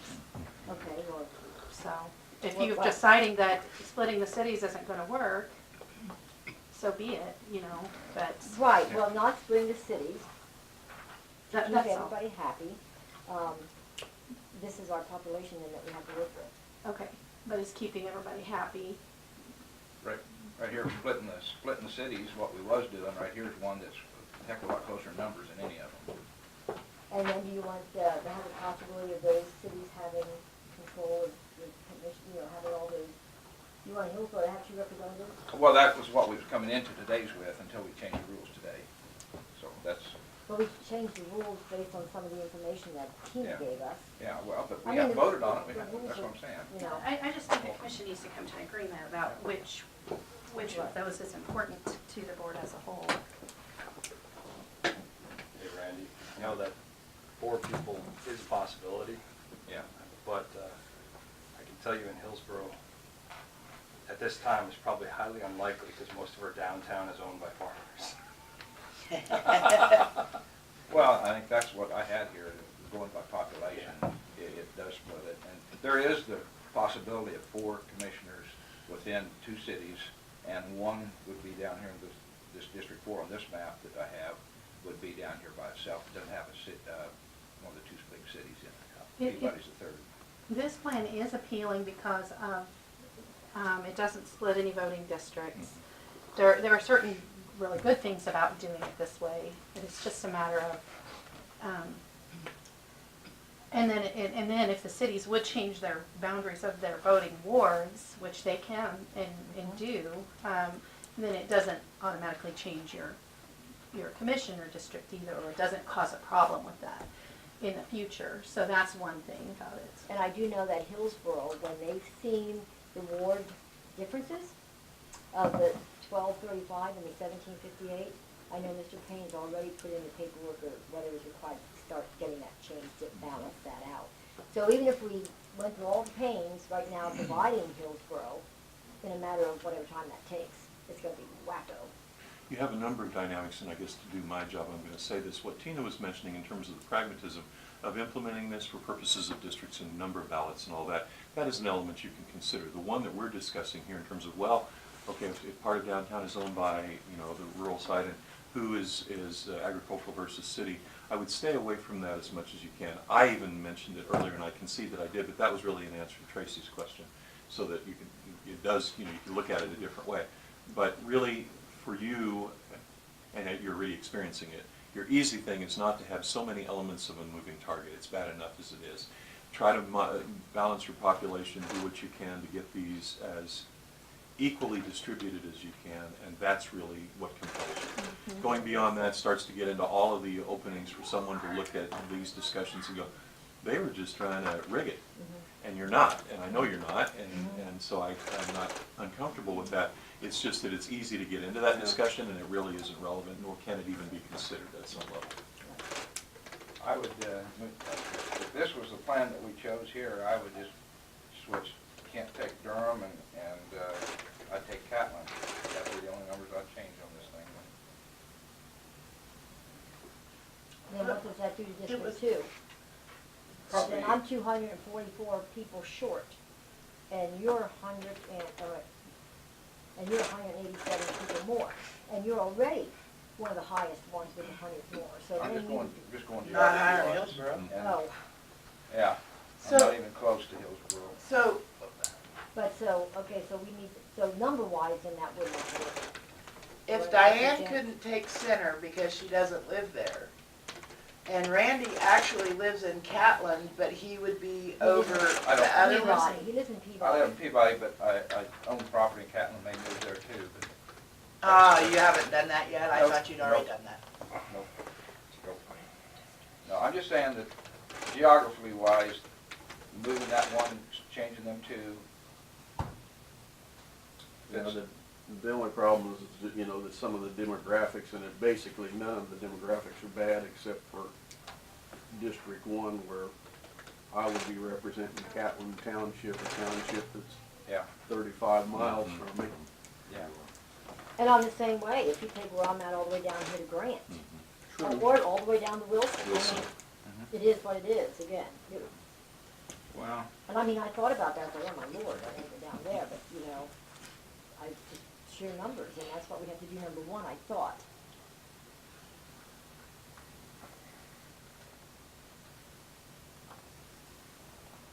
Well, it's, like I said, Kent's run for the position, and those people there, Durham voted for him. Yeah, people in the lake voted for me too, I have a good following in the lake. I don't want to buy the land from Randy and Catlin, because you'll go right by it on your way to, or right up to it. What's that? I said you could buy the land from Randy and Catlin, because if you go to Wilson already, you're almost there. Completely irrelevant, off the topic. Yeah. Yes. So,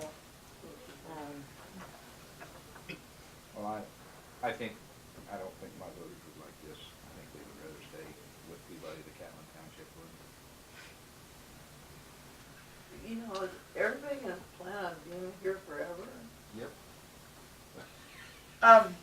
I mean. So, it's all about me. if Logan and Moore were still part of the blue on my map, He lives in Moore, so it cannot be. More. You more live with in me Moore? mind. Logan can move. Right. Okay. Logan can move over to me, yes. Yep. I was just looking at the numbers because Wilson is 192, which is very close to what those two are, and If that was Catlin me, is that would be 1 true. 155. That's by the 2017 numbers. Now, there is maybe one other thing that we could do, and I'm just looking at it. So if we give Mr. Becker Durham Park and give me Liberty, because I'm lower anyway than Mr. Becker. Mr. Becker's got 2337, I got 2257, so I can take an extra 100 and be more closer to Mr. Becker in numbers. And Mr. Dalkey, you're up there too at 2275, so I don't know what that change in numbers would do. If you want to do it that way, try that. See what happens to you. We're not worried about numbers currently because we're allowing Hillsborough to stay there where they're at. So we're not. We've already numbers is- discussed that, Randy. We can't change Hillsborough's number. And if we don't split it, Well, that's what I'm saying. So it don't make no difference where we're at in numbers now. does it, Mr. But it still would make some difference. I understand what you're saying, Yeah. because we're gonna have a deviation. But as much as we can do to try to keep it close, it's a good idea. I'm just at the point of wondering if we're gonna have to, given the time and what everybody's schedule is, whether you're gonna need to actually schedule some kind of a special work session that's only function is to go through this and just keep hammering until you get somewhere. Because we go 2 hours at a time and we're not there yet, it doesn't sound like, and we're running out of time. Tina, did you run those numbers for giving Becker Durham Park and then giving me Liberty? No. Could you please and just see what that See does? what that does? Okay, If the so numbers 2, really 3 don't through matter, 7. let's try that.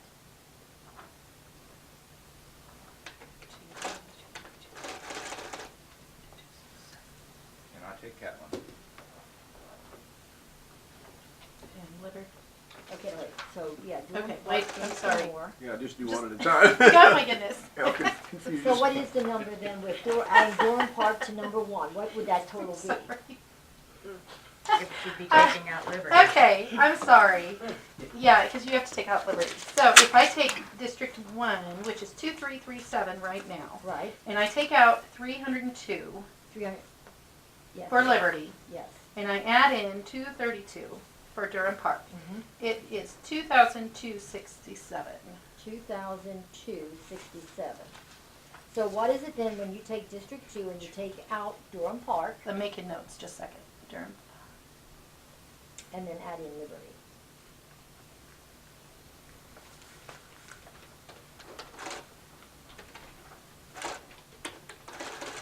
Two, 2,327. 2,327. And then if you take Catlin out of 1, that's going to really reduce him. But Catlin out of 1, Okay, so with the previous change already there, Yeah. 2,267, Catlin, 155. I'm sorry, yeah. 2112. Okay, 2112. 437, it's going, sorry, I didn't know. And then add that to District 3. Right. So 2112 and 3. No, no, no, no. No, I'm sorry. That's it. That's she's saying then if you take 1 as we changed it already and reduce Catlin out as well. Oh, okay, okay. Then you're at 2112. In District 1. Okay, and then if we take the current number in 3, which is 2275, and add 155, that's 2430. Now, can you go make another map with those numbers so we can see it, please? Sure. How about If Diane that's- Motors? Diane, you Because get then Logan. once I see that, then I was gonna maybe do some more I was changes. gonna say that Logan over there would If you help could do that, because this is gonna get too numbers. confusing if I keep looking at this. Okay. So- Yes, I will, but you're off. I mean, you're at 2112, Right. 2327, and 2430. Right, but I understand that, so I, just like he said too, we can maybe do something with the Logan. Okay, but do you want to go ahead and kind of look at that and then come up with a map? What I would like you to do is what you just did, the changes you just Okay. did right there. Okay. If you could get us a map Do you of want those to changes. do Logan? If we change Logan, Logan to Diane. 2371, See, my daughter One. went off to college and she's oh, the no, I'm sorry, registered I did that wrong. because Take this is what she 104 needed, and this is out where she of, knew she would always have No, it's 99. Okay, Yeah. 99. you're using that, I'm sorry. Right, but one is already low now at 2112. It's just a liberal school. Yeah, right, so we So can't, we don't taking wanna take 99 anything more, away from him. Mm-hmm. Just exacerbates It doesn't that. work. Right. Okay. So, yeah, if we could just see another map, Sure. it's gonna, Yeah. I learned that when I was working. I'm colorblind. Changes, and then, That makes it worse.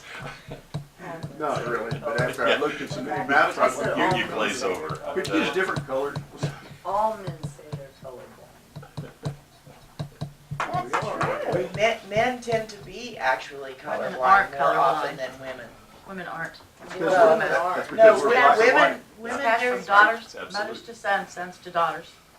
My dad has it bad. Yeah. None of us have it, but my sister's kids all have it. They're worse than him. What wire is this? Is this brown or is it for the car? I say it's kind of odd because my field is mostly men. Oh, yeah. And to be an electrician, you pretty well Yeah, better he- tell color. well, that's kind of. And they better not be colorblind. Those guys better not be colorblind. Well, there's actually a colorblind test when you go to school to be like That's that. a what I was That's wondering. like the very I'm first sure. thing. And then if you don't meet that, they usually shift you to another department. Yeah. Probably Because wise. that's exactly Maybe he what should it be a is. plumber. Yeah. Are they red and green or blue and yellow? That you have to know to distinguish. They can be every How color. often are the colors you must distinguish? Red and green or blue and yellow? I have a nephew that has these gray, yellow, and white. It's mainly, main colors are I have a very black, good white, friend and that green. has to tell But kids all the time and say, But there's, but in the shadows, look at that I think sunset. everybody that's gotten You know, older it's can bright. understand that You stare black at and it more. green can start to look a lot alike. Yeah, Yeah. Yeah. well, yeah. because Combined. that green shows up as gray. That's usually where, And you get a dirty yellow wire and it looks kind of brown and, but then an old white one will turn yellow. Mhm. yeah. I remember that story years ago. We were picking So up who a has Wilson now? bench. I'm lost. Who's this I don't Wilson? think Diane anybody. still has it. Diane still It's has still it? in 2 right now. My son said, what the one with the purple head and the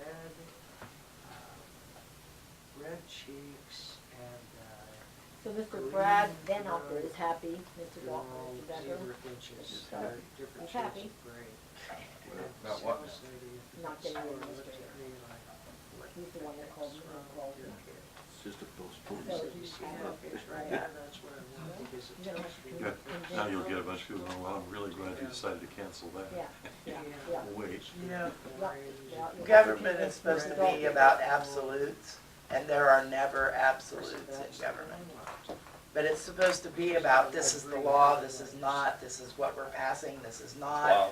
It's supposed to be about absolutes, but it never is, because you can't factor in the human element and have absolutes. And you know, when you're dealing with so many people, you have to realize that you're gonna have people that disagree and people that agree. And just because the people who, I don't care what side you take, agree or disagree, have the time to show up at a meeting and that's all you hear is no, no, no, you're actually disregarding all the people out there that are yes, yes, yes. So, Okay. you know, when you get down that road. In a population of less than 500, we've had 30 or more people at our council meetings. And that's You not- guys had maybe 20 And they're out right. of an But entire that was county. today. That's right. We And only have 3 so- or 4. The biggest Yeah, problem we Florence hear is is what working this guy here will tell you, is we can't take off every Monday and come to them. That's why I'm doing Yes, That's the biggest- absolutely. But then that's where this comes in. Yeah. Because that's what Mr. Van Ocker said to me. Well, I can't, I gotta work. Okay, well, sir, we video cam it. Have you watched it on, you can sit in the comfort of your living room at any hour of the day and see exactly who That's said what I'm what. gonna do, is 3 And hours of. he said, no, I can't do that, da, da, da. Okay, well, what are you gonna do? Yeah, I either can you come to your want to house be informed every or you day don't. and tell you, Yeah. but, I have my own meeting to prepare for tonight, but mhm, this is important for me to understand. mhm. You know, I need to know what's going on here with And I'm this, sure so. in your board, you make decisions that upset some people. Oh, hell yeah. And you make decisions that please some Daily. people, but you make the decision that you're convicted to do, that you feel is right. This is what I tell people all the time. There is no way that you can sit on any kind of representative board like this as an elected official and please everyone. And you're gonna make decisions that displease a lot of people because they don't necessarily have all the facts. That's right. If they don't have all the facts because they choose not to, shame on them. If they don't have all the facts because I choose not to share, shame on me. And I will also tell you that a lot of the people that were here today, they get their information Coffee from shop. hearsay and coffee shop. And yet they come here and yell and scream, you know what I'm saying? I get them And it's too. their right, it's their I right get to 'em freedom too. of speech, I got that. Yeah. But, you know, as commissioners, we know the facts. Yes. And we should be strong enough to step up to the plate and do the right thing. Well, But, or we could just spin our wheels a little yeah. further. Different people have different concepts of what the right thing is. Well, I guess in my opinion, in this case, is when you go ahead and say you're gonna do it and make a motion to do it and then change your mind, that's not the right thing. But, you know, the right thing would be to do what you say. I like to Well, always do what I say. Patty brought that up to me when we were out in the hall. Mhm. If you make the decision and you take the vote. But you know what? Clear back in April, the rest of the council made a decision and took a vote to proceed with eminent domain. And now it's December and we are not proceeding with eminent domain as of now. So votes can be taken for, to have an idea of what everybody wants, but you don't necessarily have to proceed exactly as you voted if you get new information. You know, and they got But new information. we didn't get new information in this case. They tried to proceed and I put a stop to it because they didn't do it properly. Well, They didn't do it by state law. that's, And I brought that up to them and they I stopped think and they're in since there then doing we've the just numbers kind of for been, us. you know. Is that what they're doing, changing the numbers? Yeah, I don't know Yeah, how and many that of the don't firms that. bother me at all. But they, you know, there's a lot of people that don't vote, that are not Holdermans. They just don't vote. Exactly. Yeah, true. Okay, so, that number. Do you just want the numbers? Know what Okay, that is, or do you wanna look so at it? if we add Logan to me, 104, so. no, wait a Or minute. 99, you No, guys it's have been taking going it by the off. orange numbers. I'm that adding way- Logan to me, Okay, at right. 104. So it's off of, no, they're not. No, And 99. then we're gonna take 180. Oh, sorry. No, It they is, are it is using 99. orange numbers. I don't What have is it? that form. It's 99. I'm sorry, I didn't go back in and change all the population numbers on the maps that I had been So working these with. numbers are not, oh, some of them are right, Disregard the some of them are numbers not. on here. They're not any of them, because I didn't take the time to do We're, that. we're not that. But it's far off. 99. Logan is 99. Okay, so we're gonna add 99 to District 2, correct? Catlins 155 instead of. Okay, and then we're gonna take 187. Catlins 155. 155. Okay, See, that number's wrong. Okay, I'm just- 155. I'm just But we making- gotta take that away from the 2112. 155. Yeah, we gotta take that off of 2112. Yeah, but you've already taken 99 off of there too.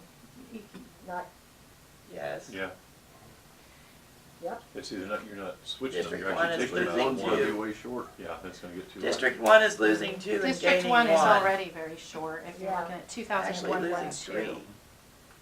Yeah, that's if right. they lose Liberty. Well, yeah, 'cause of Liberty, you pulled Liberty out, didn't you? Yep. So if you're looking at this, I'm sorry, I didn't go in and change all those numbers, because when I was doing my maps, it was all based on the precinct numbers.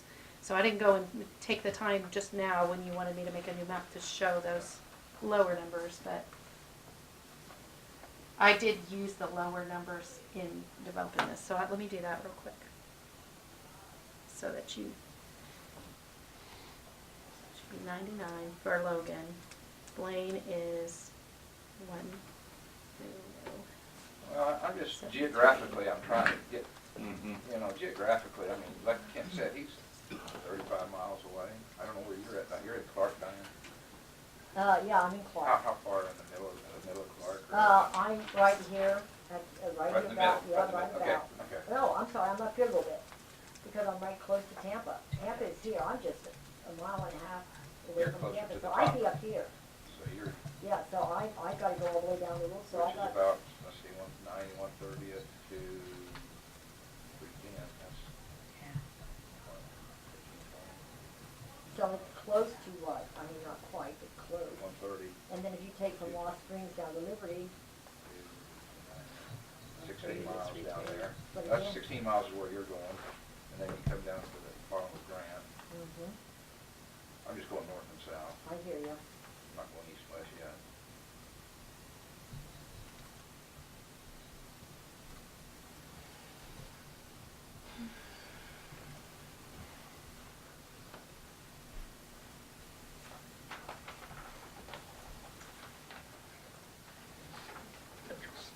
Yeah, no kidding. No kidding. But again, numbers, we're between 2,100 or 2,200 and 2,900. That's gonna make a difference somewhere. Somebody has to go. See, all this digging around, we're just getting our numbers way out of wacko. I mean, so far, that one that I presented at first is close to their numbers. Did I hear you guys talking earlier about percentage of rural population that votes compared to the percentage of urban that We votes? don't No. add that to it. Yeah, don't have No. that flavor yet. No. Okay. Heck, I just love to complicate things. We're doing a good job of that ourselves right here.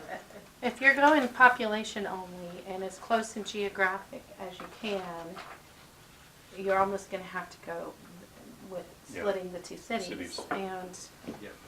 sorry, I'm gonna see if I can get this to show.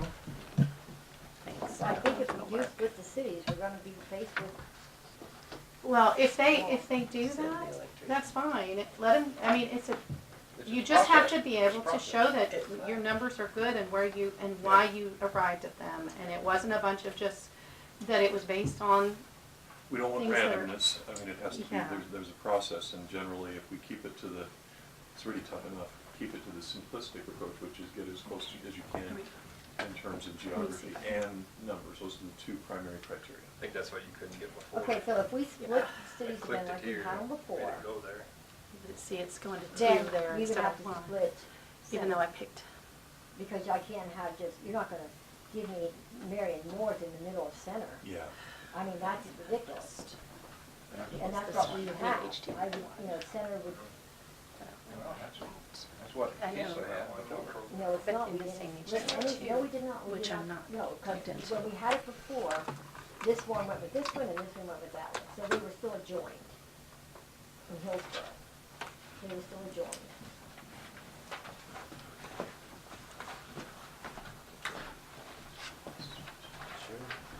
let's try that. I don't know what's different here, but it should automatically. Oh, did you pick some, did you push something? I try to change the channels though, Oh. and force it. And that is a guy thing too, to find the buttons to push. Okay, if you can go to the, in the addresses, Bring that's this what here I out need. and show you what I'm talking I about. don't know, they don't go to. Oh, this is what Tina did. We didn't even propose this one. This was something Tina's office did. I'm sorry, bunch of internal. And that's one of the. No, I was right gonna there. say, you just Thank sent. you. Yeah, what but we see, were talking this is what about. you can't have. This is one, and this is me up here. Yeah. And then I have to This is jump that. through It's another supposed to be channel 7. township. It shouldn't matter at all. It should just automatically be going through the HDMI port that I have. This is questionable, Yeah. and Brad will have to decide on that, but that shouldn't be like that either. Um, And now we're getting way out of whack again. the closest one that we were able to come up with as far as population wise, it does split both city of Hillsborough and Marion. And it's close, but there is a land mass of township in between each one. And that's what Brad would have to verify if that's actually okay, which it could be because it does address enclaves and exclaves in the statute, which that's what an enclave or an exclave is. It's when you have a part of an entity that's surrounded by another entity. Well, Yeah, that's not working. I would not think that would be wise. This is what you're talking about here. No, that's not what you're talking about here. Does that keep This is everybody what we're talking about. intact? Yes. Yeah, because Catlin and Peabody townships are both in That one. I don't know why that are together.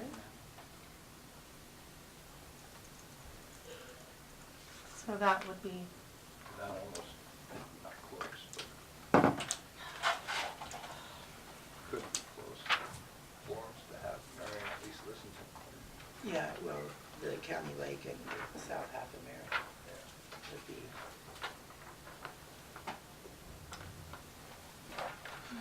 That's still This has been catching my eye. There's some kind of little shiny why dot. they come up with the north and south Right center, there. north and south.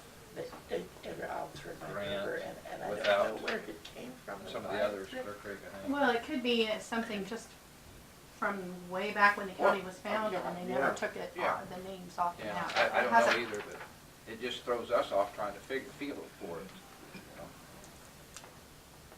Because that's what I was, the day we sat here, the very first day we did it, I said, split that across there because of the numbers all change right there in that. But then that throws you a different different voting district. See, even if we just took this one that I gave and I say, okay, Randy, give you 155 and I just take the short end of the stick, would you be happy with that? Yeah, what, are you splitting the cities again? No. Okay. See, I'm opposed to splitting cities. I just think that's the wrong thing to do, and I know they're not gonna be happy either. So, Yeah. but I don't Yeah. want, you know, if I that's thought what you it's gonna said the take. cities weren't either way. The consensus I've gotten No. is that the cities don't mind being split as long as it's along ward lines Right. and not in the opposite direction of ward lines. Right. Okay, so here's what I've said. The city's number one choice is they don't want to be split. But if they have to be split, they want to be split a certain way. Now, even if you split Hillsborough by wards, they're gonna change their wards here. They're in the process of changing their wards. Hillsborough is? Yes. See, you've got 1235 in First Ward and 1758. You know anything about And that? they're gonna change that so that they can even that up. So, I don't know what that process is, but Larry Payne's already submitted to do that. That's what you were talking about a while ago. Yeah. See, I didn't Okay. have that. I have none of that information. That's the first news City I've heard. City councilman here has none of that information. Yeah. He's already changing this, because it is that one, and it should not be that far out. Another good point. Either whatever. So even though we go through all this pain, Start doing stuff. if you divide this by this and this by this, these two districts here are gonna be screwed up in a short period of time again. My They are. ward is actually smaller. Yeah. See, I think that's something, information that nobody knows except So- for you, and so, Well, I took the time to check it out. I mean, I talked to him, I did all well, you this didn't bother stuff. to tell us here today. That's what I I'm saying. told you. Well, and he hasn't I told his you. council City members. councilman doesn't know that. Yeah. Well, I don't know if the city councilman asked. You know, I took the time and I went to talk to them, and I proposed the different maps to see if they would be happy. You know, I don't know what they discussed in their meetings, I'm sorry, I have not attended. Mr. Becker, I'm sure does, but I I don't don't attend attend it. all of them unless they ask me Well, I to don't, come. so I don't know what they discussed in their thing, but I know what I I'm- did. I presented the maps and asked if anybody had any problems. That probably is how it came up. Yeah, and that's how it came up, you know, so I researched it and that's how it came up. Okay. You said something about you don't know what the administrator has communicated to the council, or whether or not they've actually asked him about it. The council should not have to ask an administrator anything. It's the responsibility of the administrator to bring the information. Oh, boy, is this really getting us closer to a map? No, it's not, No, but it's a valid point. It's not the map. no. When was your last meeting? Tomorrow will be our next one, So so it's it's 2 been weeks. 2 weeks since you had a meeting, and maybe that's why your administrator didn't bring it to you, because this all happened in the last week. I'm trying to figure out how you have more information than I do. Because I went and asked. When you ask questions, I mean, No, and you say you haven't been to a council meeting. What's that? She says she hasn't been to a council meeting, and I have I know not. she hasn't. Mhm. I know who's been there. okay, so let's get And back in to my that. I'm just opinion, trying to administrators understand. should not be handing out information to anyone ahead of the council. You know, it's called public information. When you go ask, if it's not confidential, it's public if you ask. Yeah, there's a. And I guess every question that is asked to Mr. Payne, he doesn't bring to you, I guess. I don't know. Okay, so let's move on, can we? So the question is, Tina's bringing back up again dividing the cities. Mhm. And this is the map that she's, I think, No, that's not, well, sorry. is it? I just printed these two off. These are the ones that you looked at the other day, Diane. That's the one I have. These are the, okay, I don't, I think that's the this, one. this is the Oh my most, God, I'm a mark on it. This is this one that you have over there. okay. Is that you? And Okay. that little number 20 in Durham Park? So, If you're talking about getting as close as Oh, that's right. possible just by population, that's what I'm saying. And I'm not proposing one way or the other, but you can get closer by population if you do split the cities. and I'm saying I don't like this. I don't like my district going through another township to bite a piece of Marion. And I think what matters is population, and then if this could be done even, if it's defensible. Because I think that everybody probably wants to get away from the talking of what I like or don't like about your districts, but if it's, you want to do what you can to best follow the law, probably. Right. But you have to stay reasonable in that. Of course, zone. yes. So, go ahead, Mr. Jay. I was going to say, in this case, you can, I think, do this when you're doing, the city's located where it is. And so if you're going to keep center together and part of Marion is there, that's very logical. And then contiguous to center is Clear Creek and you're putting Marion there, just for an example like in this case. So it is doable. I understand what you're saying. I mean, you know, the question is, can you do that? Yeah, I think you can. The same thing here. You aren't, for example, you're not taking part of Marion and putting it down the Summit. You're taking and putting it to an adjacent township. So yes, I think that at least it's not illegal to do. If you choose to split your cities, by definition, if they're contained entirely in one township, part of it's going to be in another one anyway. So, Mr. Janice, can you just kind of give us direction as to when you say if you decide to change, to divide your cities, could you give us direction seriously? Should we be dividing our cities or should we not? I mean, let us decide that first, because Sure. we keep going back and forth and back and forth. And I We should, we understand, can't. and I don't know that there's an absolute answer, other than to say, if you want to get as close as you can population-wise, just because of the sheer magnitude of the population base in Hillsborough, you have to divide. If you're going to get as close as you can but leave them together, that is defensible as well. It's not as though you can't, because it's not like Hillsborough's 18,000 people and everything around it, then is dwarfed in size. Yes, there's a difference here, and it gets into the teens in terms of the percentage difference, but I'm not as troubled by that as I would be if it were 50% of the county in one city and we were leaving that together. So would it help if the commission would decide that first? Probably Whether so, because you're there right, is we keep support going back for and dividing the forth. cities or not dividing the cities. Because if we're not going to divide them, then, again, we're getting down to a narrower set of criteria, and as opposed to, okay, well, now let's take a look at it the other way again, and after a while, the numbers just start to swing. So, and I think too, just like everybody wants the people involved in the decisions of the administrating different things like that, I think we should have the two city people here to also put in some input on that, because that's a big fight right there. I mean, if you can get them on hand, if you get them on board, or not. Do we want to do this and then have them upset?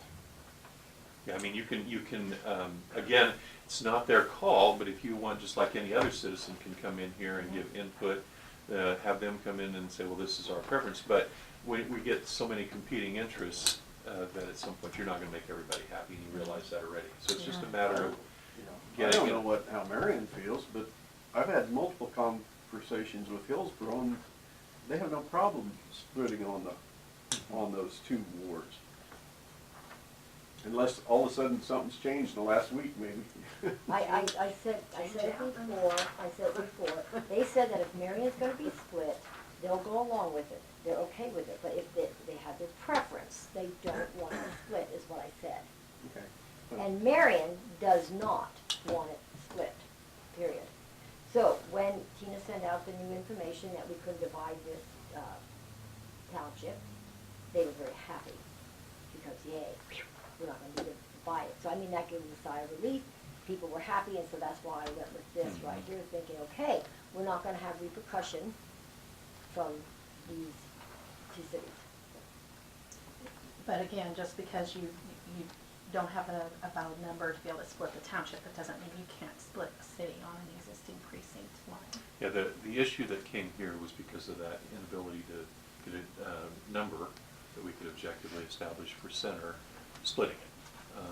We don't have anything that I know of, unless there is some online study or something that we use. But then again, that's different than everything else has been. So Right, I'm you don't uncomfortable have with that for the whole county, so how are we gonna apply that Yep.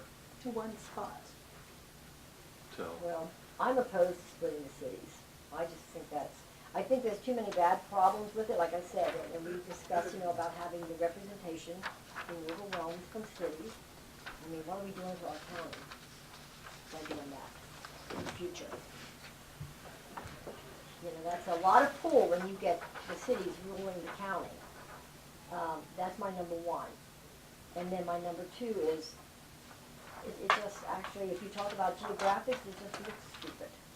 It just looks unfunctional to me. I mean, I don't like this at all.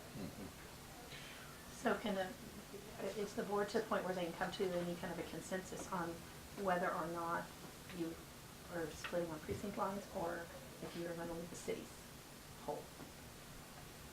I would say let's leave the cities whole. Precinct.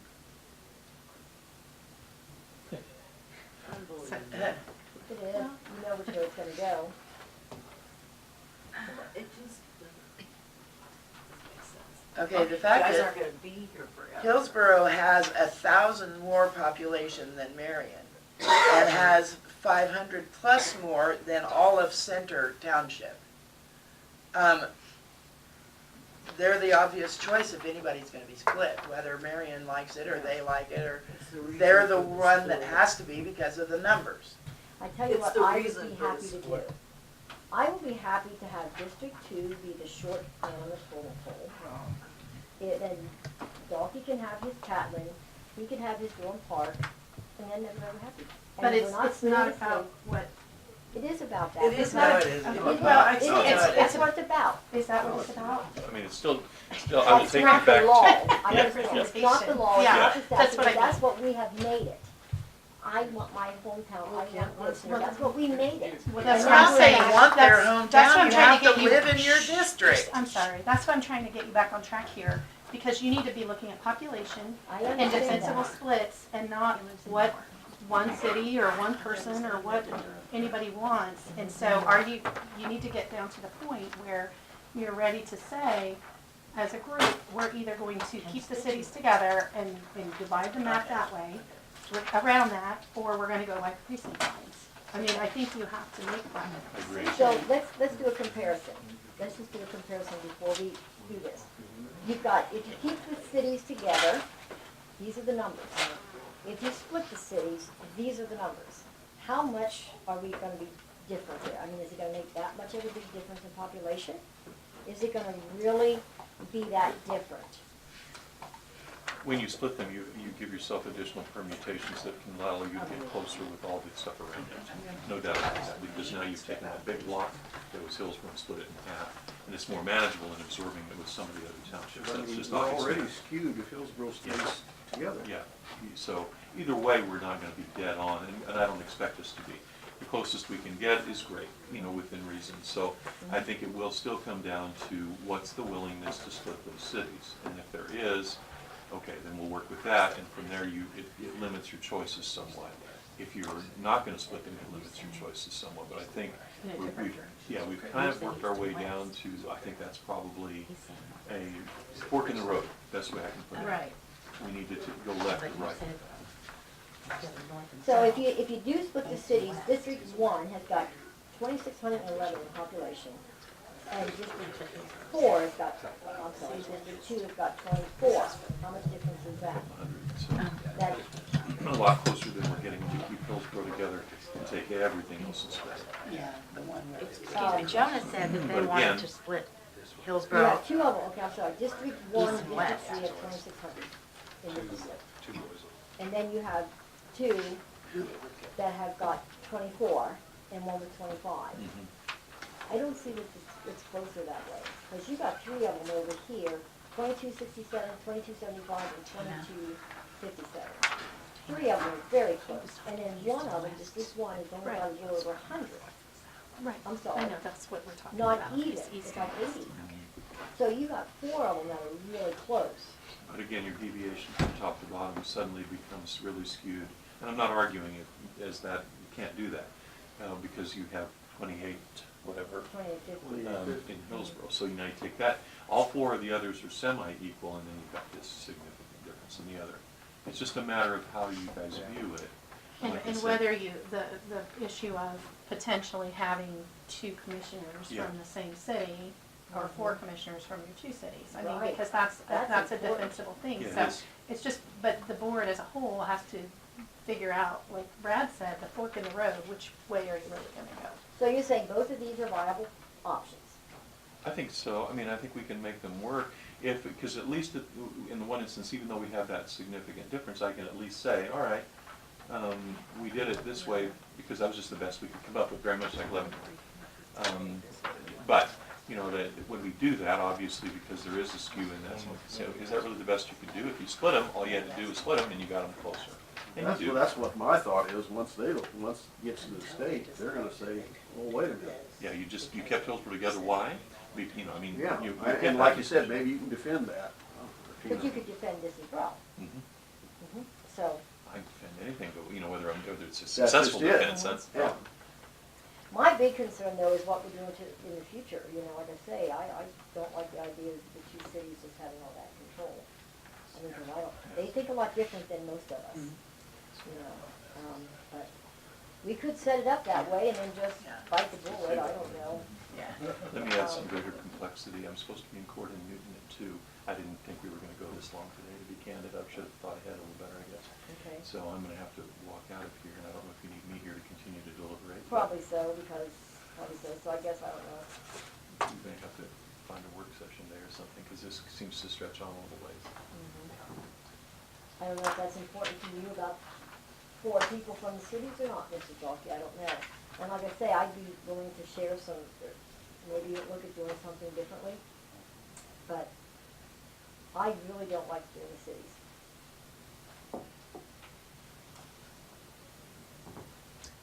But I know I'll probably lose, so. Well, and if you look at keeping the cities as whole entities, then taking that information and trying to look at the maps again, but that's not the direction you had been looking at as a group, so. But if we're gonna do a work session, maybe we could take the time to do that. Sure. So. I don't know what the numbers are with this map, this is one of yours, I think, Diane, right? That's the one that I The last one you from, put. that's the last one from today, I think. Yeah, so, But geographically, if this one's down here and that one's yellow, that keeps this commissioner together. You're spread out a little bit.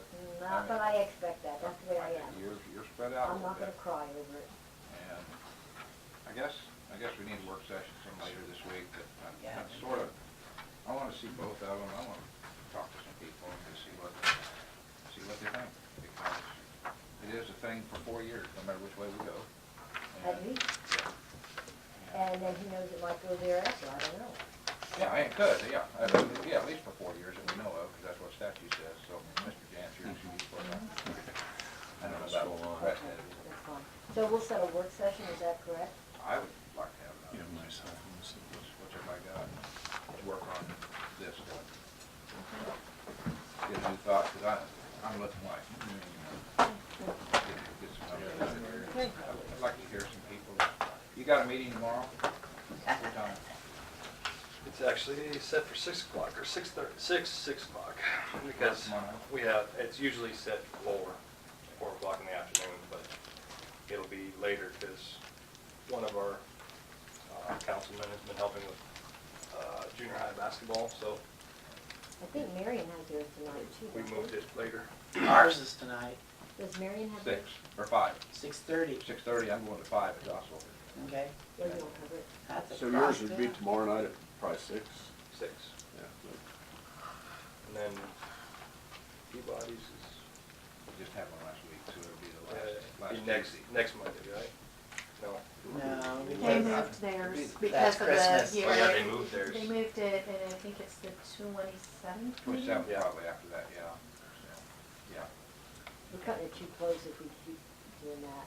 We're cutting it way too close. Well, yeah, but I'd like to come back together yet this week sometime, Well, I would too. if somebody has some days open. Okay, so I'll start off. Oh, I'm sorry, this week. This is the 17th. Okay, so, I can't do it Thursday? tomorrow. I can't do it Anything tomorrow. by Thursday, what's, somebody got Thursday? I'm off on Thursday. I think I I can could- do that. What's available, time, I have a dentist appointment, but I'll change it. Thursday? I'll cancel it. What time's your appointment? 2. Let's do it in the morning. Oh, okay, well, if we can do that. I don't know what Ken has. Yeah, Thursday morning. Okay. 9? Okay. 9 o'clock? What'd you say? 9? Nine.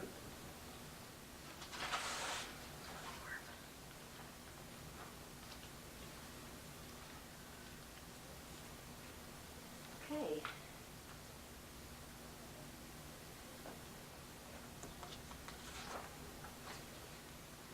And I think we just need to look at what really affects the county in the long run and see. I think that's important. What's gonna happen in the long run.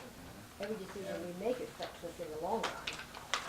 So we need to, And coverage, it's been decided, always, even with all the years, number one's up here, two's in the middle, one's over here, two there, and I'm over there down the bottom. Tina, do you have another, Is let it me one make of sure them that I'm, things is this the other alternative, is this the map here that is the alternative for if we divide them? Is this the one?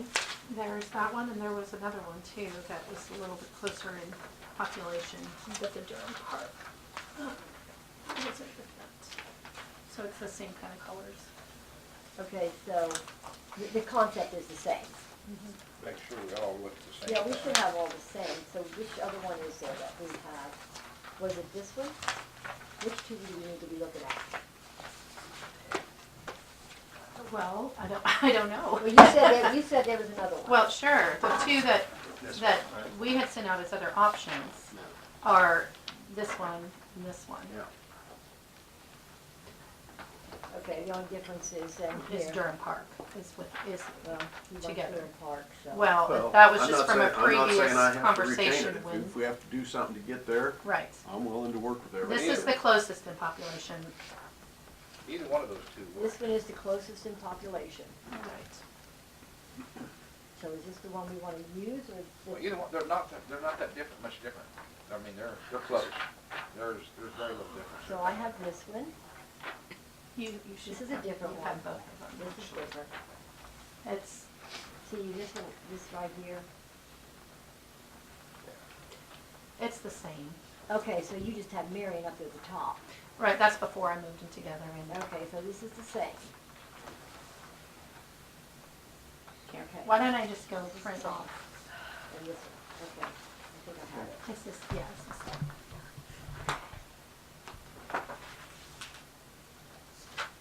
And then, I guess the last one from today was the bright colored one. Is that, This one, is that the one? well, but that was before you, Okay, then you did it. I wrote it. well, that's when you talked about switching things around, but So that he it's can not have as Durham close. Park. Yeah, we switch it Yeah, around so switch. Ken can have Durham Park. But I don't know if that's, I mean, population-wise, I don't know. So, I really don't know which ones you're considering. These are basically our two options. Well, Well, if you split the cities, these are options These are- that these are are splitting. potential Okay. options. If you're not splitting the cities, this one that Diane brought, but then you guys asked for these changes, so I don't know really where you are, but Not what too you're much wanting to look difference. at. Okay, so it'll be this one This right here. Well, that's this one here. Right, it's a version of one of these, the one you brought potentially. first thing. This is the one that I brought first thing. This is what I proposed, and this is what we did if we give you Durham Park. Yeah. But then we also have to figure out a way for Brandy to get Catlin. Let's look at it Thursday and see what we do. So we've got 3 maps. Yeah. Yeah. All right, have you narrowed it down that far? All right, look, So make, sooner or later, we're gonna have to. yep, pick 3, go with it and see what we come back Thursday and see if there's any changes we make to them. Which, And can you make a couple more of these, please? For me to take with me? sure. These two And the one we originally started with this morning? This one, Yes. not the bright one. No. Okay, so we're gonna take the bright one off, okay, so we're gonna use then this one, and those two then to make our adjustments on, right? And not the bright one. These three. Andy, is that where you're at? Without, These three, Randy? Yeah. not this one. Where's the third one? Well, Yeah. Those two these extend. two are if you split the cities. If you're supposed And to cities, this right. is just a little different configuration Right, than right. this one with the Okay, Durham Park. right. Okay. This one is the first one that was brought up today, keeping the Keep cities the cities same together. before you did any switching of Okay. anything. Yeah.